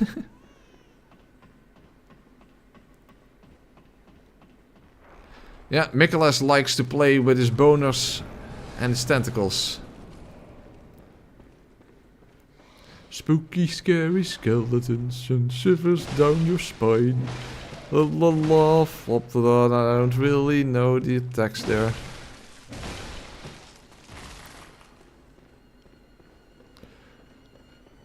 Come on, Mickey.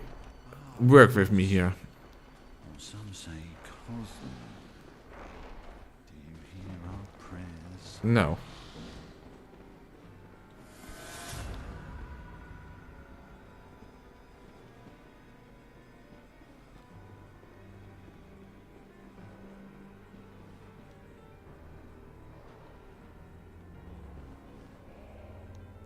Move forward, Mickey. That's better. Okay, attack. Yeah, I hate it when I have to attack first, and now he's not even coming over. Come on. Okay, so there's a bit of a guess, but hey, it worked out. Now he's not even attacking. That's better.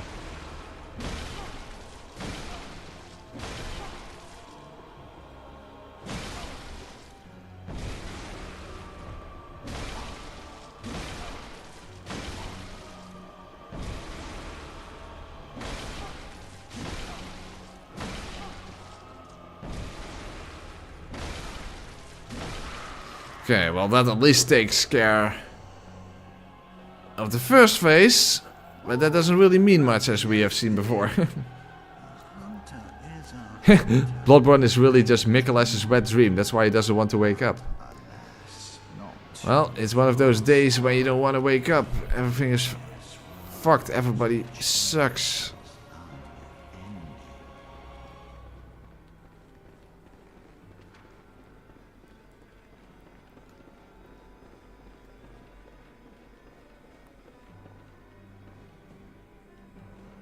Oh, he's not even there.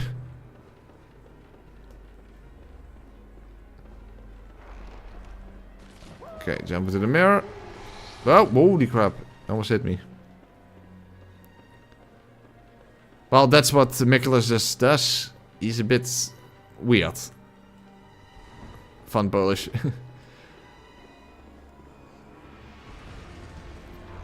I mean, with all of his moaning and that kind of stuff.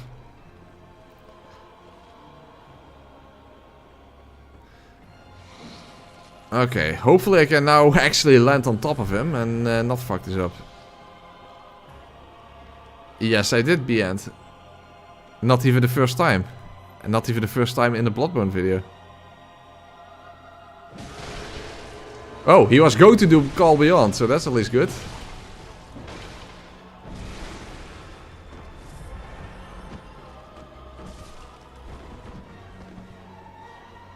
No! Fuck.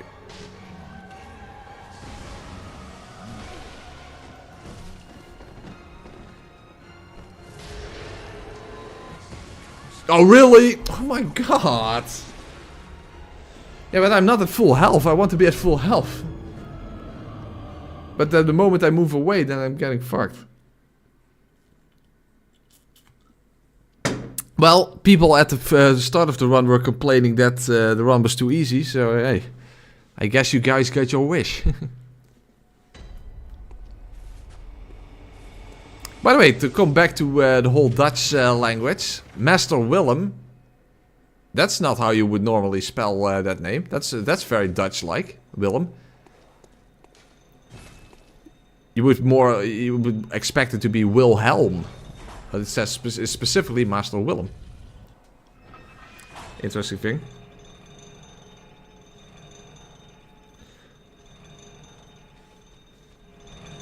And it's one of his less horny streams today. Hey, that's all on you guys, not on me. I'm never horny during these streams.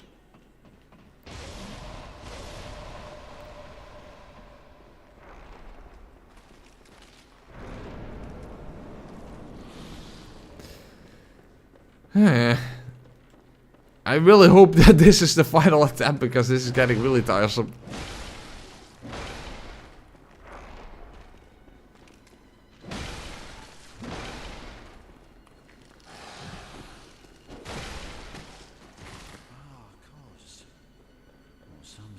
The Virgin Giant Wheel user versus the Chat Bare Fist Cage Head. Can you please never refer to Nicholas as a chat? That's just, he doesn't deserve that. No matter how many times he wins. Well, then you're correct. Then you shouldn't even mention that, because who knows what would happen. Yeah, I also think that cage would be hell on your neck.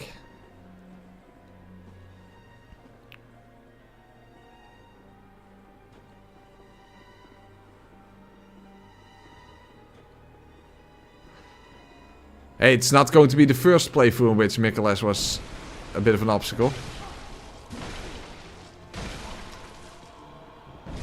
By the way, I think, and I'm not completely sure, but I think Nicholas is actually one of the few bosses that has lower blunt resistance. Despite his helmet. Not that really makes that much of a difference.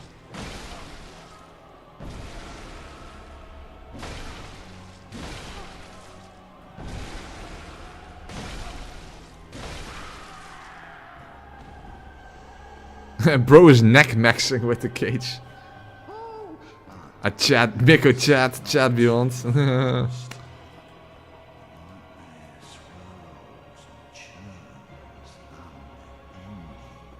Yes, Salvage, you're so late that we're already at Nicholas. But also, we're going an hour over time, basically, so. Dutch have 0 blunt resistance. Well, it depends on what kind of blunt. But we don't want to resist those kind of blunts.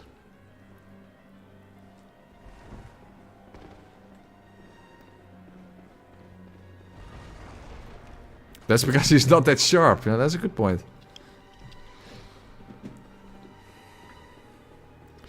So maybe also because I do blunt and arcane damage, then the living failures will be a bit of an issue, because they have highest blunt resistance and also extremely high arcane resistance after all.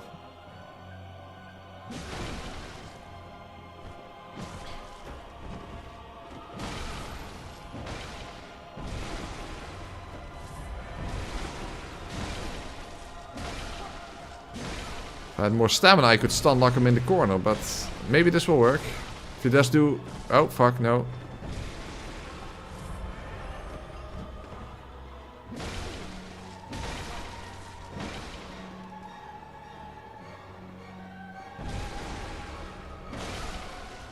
Okay, 3 times, and then to the side.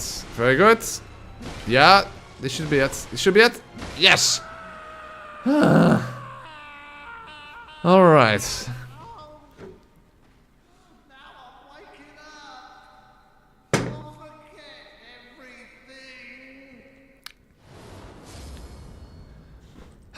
Okay, well. Who would have thought that Nicholas would be such an obstacle, but hey. At least we got that done. And Murgus Wetness is never really an issue. But then again, I said that before and then I suddenly died. So, you never know what to expect in that sense.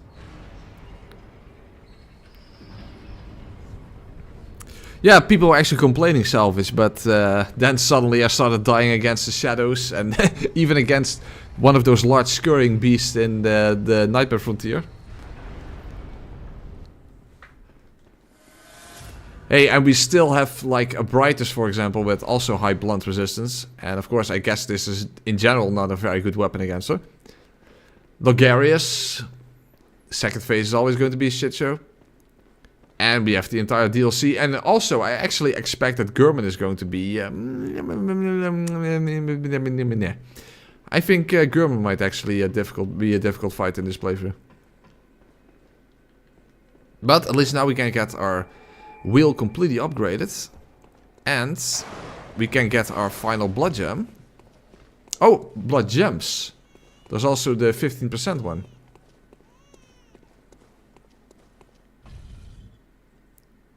Oh wait, I should actually do it the other way around. Hold on.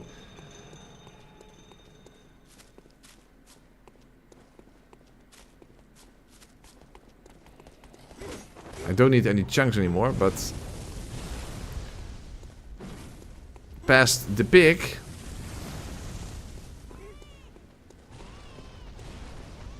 Past the pig is the gem that I need. Oh, whoops. Messed that up.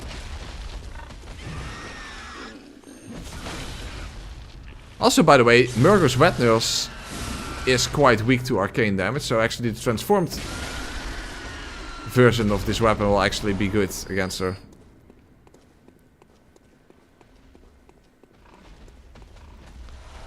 There we have it. The Nourishing Gem. Lawrence will be fun, not because of the wheel, but just because of Lawrence and he's shit. I cannot really completely disagree with that. How much longer is the stream? Yeah, we're already going really late, so I don't know. Maybe after Red Nails or something. When I finish my beer. No. A Brightus has high resistance to blunt damage. All kin do.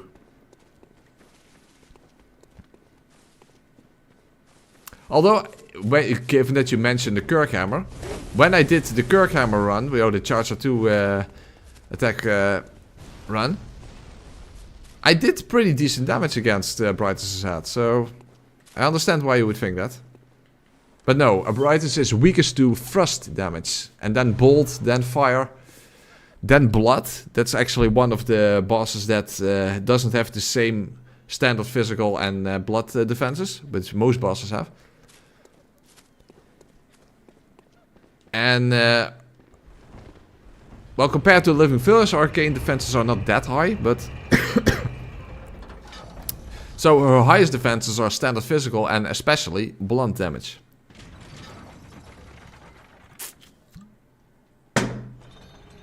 Have another beer, you deserve it to keep the stream going. Well, to be fair, compared to a lot of other streamers, I actually stream a lot shorter, because there are a lot of streamers who stream for 8 hours in a row or something. No, I don't think there's any lore regarding the pigs. But also, by the way, one of the reasons I usually don't stream past midnight is because it has happened before, after all, that the downstairs neighbors start complaining about the noise. At least now it's Friday, so... But maybe I should talk a little quieter.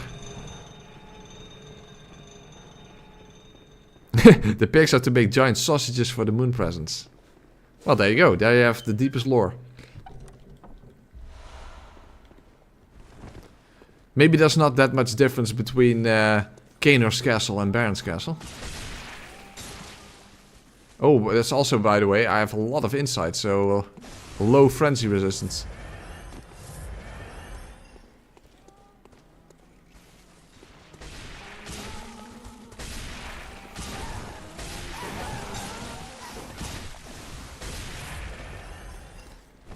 Also a bit weird, by the way, what kin are even supposed to be. There's like, they're related to the Great Ones, but that's the weird thing. A Brightus is both kin and a Great One. But she's also the unique Great One, the left behind Great One. So that probably has something to do with that. The pigs are there to be farmed when you can't use the cum dungeon. Oh, that's also true. That's also true.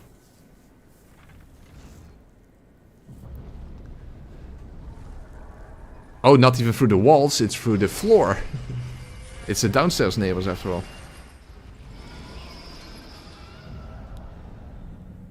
The deepest lore I've seen is the lore of Cocksucker Land, yeah. That was some actual press continual lore. And again, that was not made up. That was 100% true.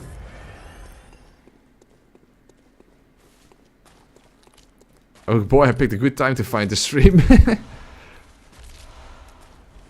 Well, if you want to know more, then you should check out my latest video for the lore that I just mentioned on Cocksucking Land. I'm in your ceiling. Well, I don't have people living above me. I live on the top floor after all. So I wonder, no, actually, I'm pretty sure it won't be, but the arcane gem that I just picked up.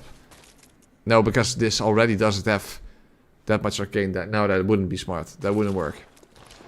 But the other one I picked up definitely would be. The other two. The 15% one that also gives at least a little bit of an arcane damage bonus. And the other just 18% physical. And of course the bloodwork.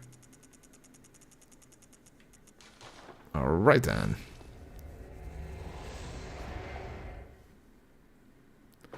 Wait, what is Cocksucker Land?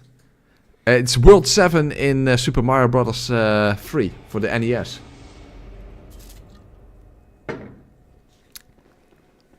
If you watch my latest video, the Artorias run... Oh, oops. I have to go back to the Hunter stream. There I explained the deepest press continual lore. When I was still a young little whippersnapper. Back in the 90s. Pigeons live above you. Okay, fair enough.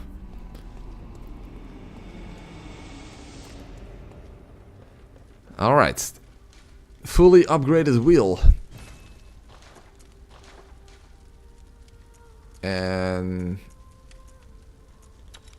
No, that's not the right one. Hold on. 18. What's the other one? Yeah, you see, this is only gives me 10 extra arcane. That's not that helpful. Nourishing. Is that better? Yeah, it's better. Okay, that's a good one. Another 18. So now, we have a fully upgraded wheel. 502 AR. Hey, can say what you want. That's pretty nice. That's a nice amount.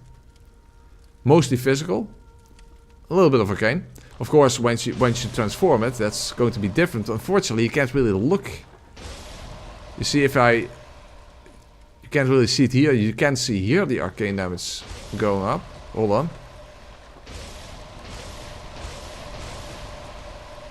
But still, it's not that much. It really relies on your arcane stats and, I guess, specific gems, of course. So that's a bit of a shame. But of course, if I use the transform form against Murgo, that will probably still be a little better than just standard attacks.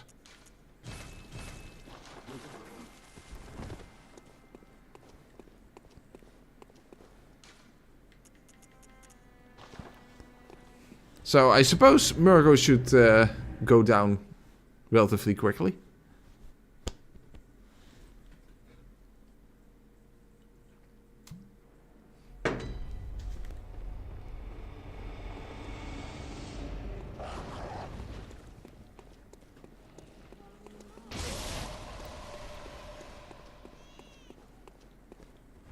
Of course, I always say that Murgo is never going to be an issue, and then suddenly you get hit by that overhead attack, and you die. Very unnecessary, of course.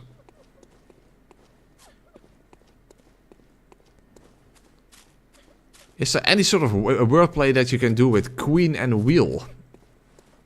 Gear. I can't think of anything, and that really grinds my gears. That especially grinds my gears, that an NPC that stands still, that I can't even hit it. You're lucky this time, Queenie. You can survive. Alright, Murgo's Wet Nurse.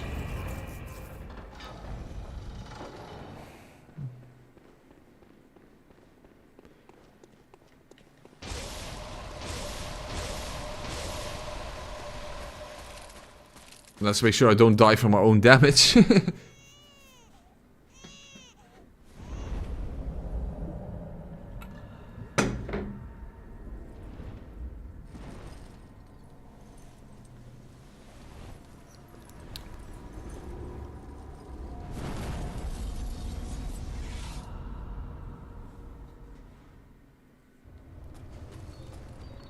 Okay, let's heal first, just to be safe.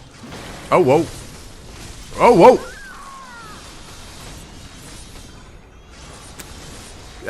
Can we pretend that that didn't happen? Wheel. Nah. No. Okay, we're going to pretend that that didn't happen. I mean, I just mentioned it, so that didn't happen. It was a little bit of a test just to see something.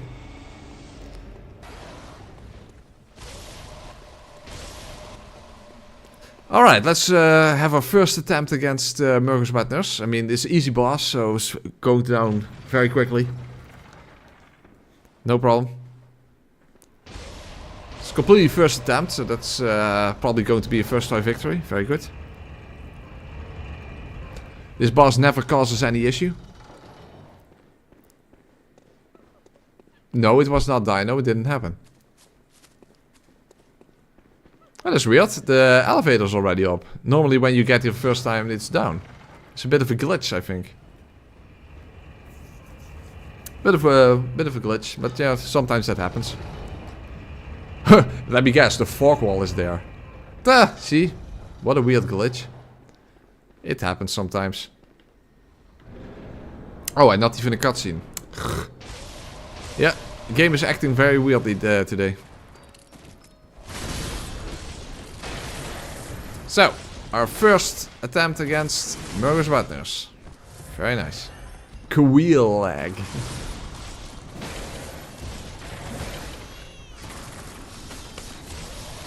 Let's see what the difference is between just the regular.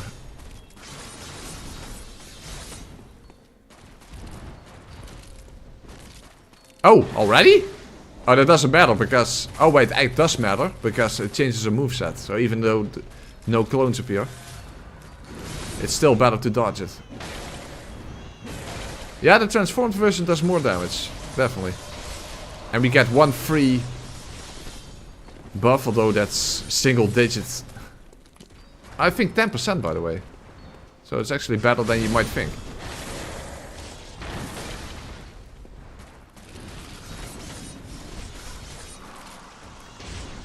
Oh, whoop.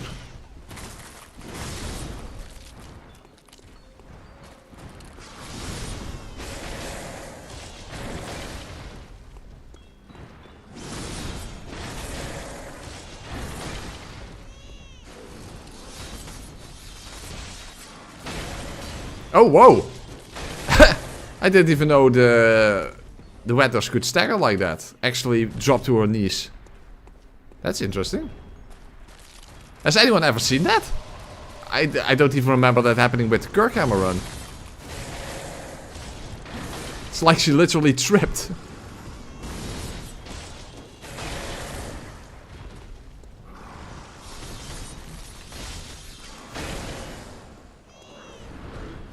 Whoa, what the fuck?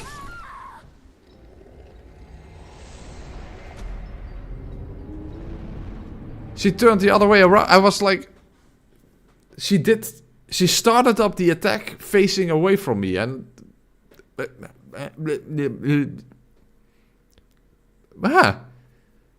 I did not expect that. Because she started up the attack facing the opposite direction. So I kind of moved the other way and... Huh.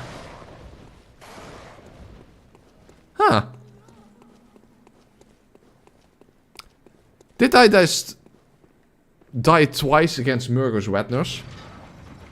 Of all bosses?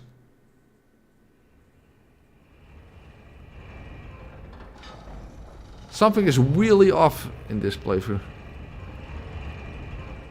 She was mad for tripping her, so she decided to trip you. I feel like I'm having a trip right now.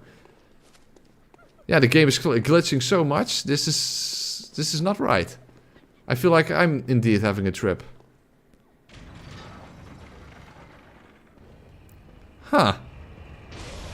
Very peculiar. But that was very interesting that she actually dropped to her knees. I don't think I've ever seen that happen.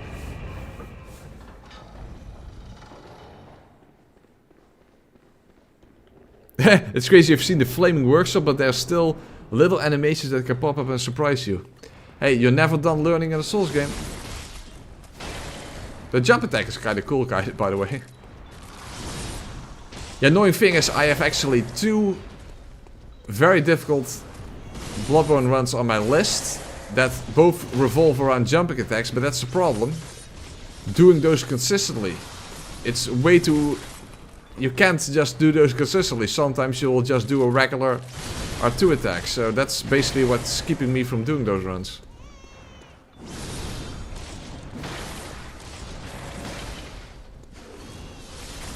Oh, ooh, careful.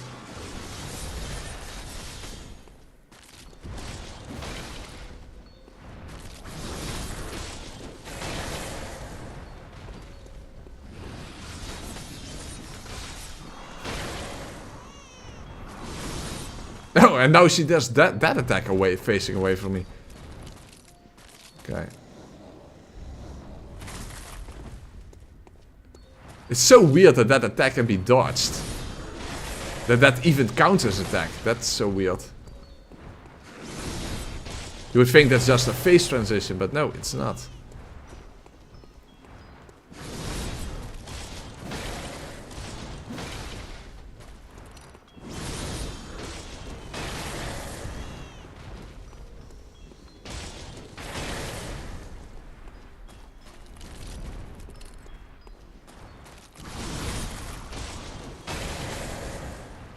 After that sideways slash, you should always... Whoa! Woo.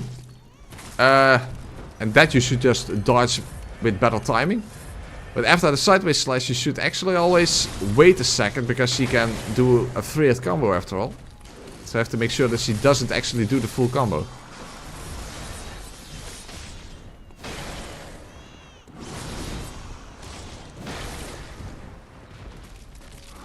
It's weird, now I cannot get that animation to happen again.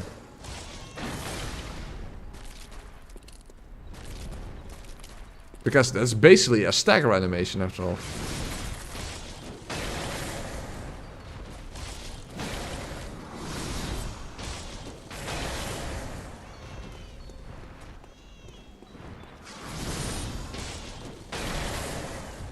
Well, she did stagger, but not actually fall to her knees.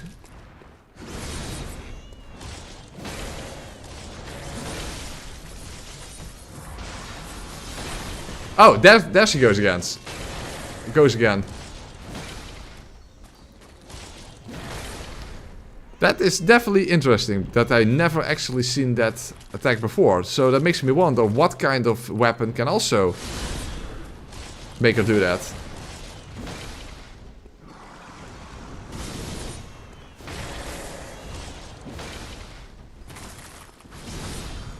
I mean, if even the Kirkhammer run, that didn't happen.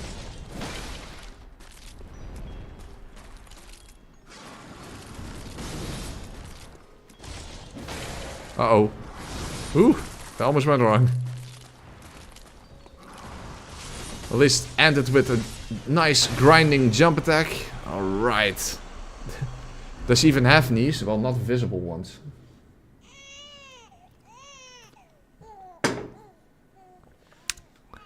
Ah.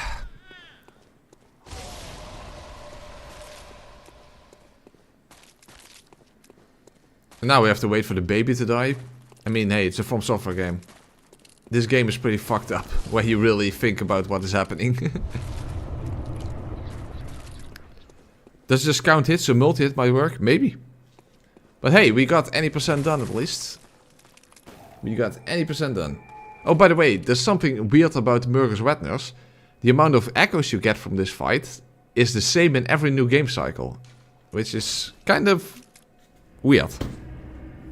No idea why that is. Might even be an oversight that was never fixed, but... No matter what game cycle you're on, you always get 72,000 souls or blood echoes from Murgus Wetners. I I guess maybe it could. It's also a blunt weapon, not so good guitar guy, so who knows? Well, that was also the end of my beer. So I think this is a good place to end the stream. We went an hour and 23 minutes over time, so no complaints there, I would say. Whose bloodstain is that? Oh yeah, that's not a glitch thing. That's an invader. An invader got there and just to make it seem like that wasn't the first try victory. Yeah. All right. Very good. Okay, so everyone, I hope you guys very much enjoyed this. We are no brightest time, Osama. We are going to continue this run on Sunday. And why Sunday? Because hey, if you guys want, if you guys are interested, I heard from a very reliable source that tomorrow evening, JK Leeds is going to do his very first live stream. So that's probably going to be a knife time. In fact, I will probably be watching that myself. So just keep an eye on his channel for that. And on Sunday, at the same time, we're going to continue this run. So I hope you all have a very good evening. Or very good night, depending on what time zone it is. Have a good night's sleep. If it's still early for you, have a nice beer. And hopefully, I will see you for the next part. And yeah, and don't forget to press the like button on your way out.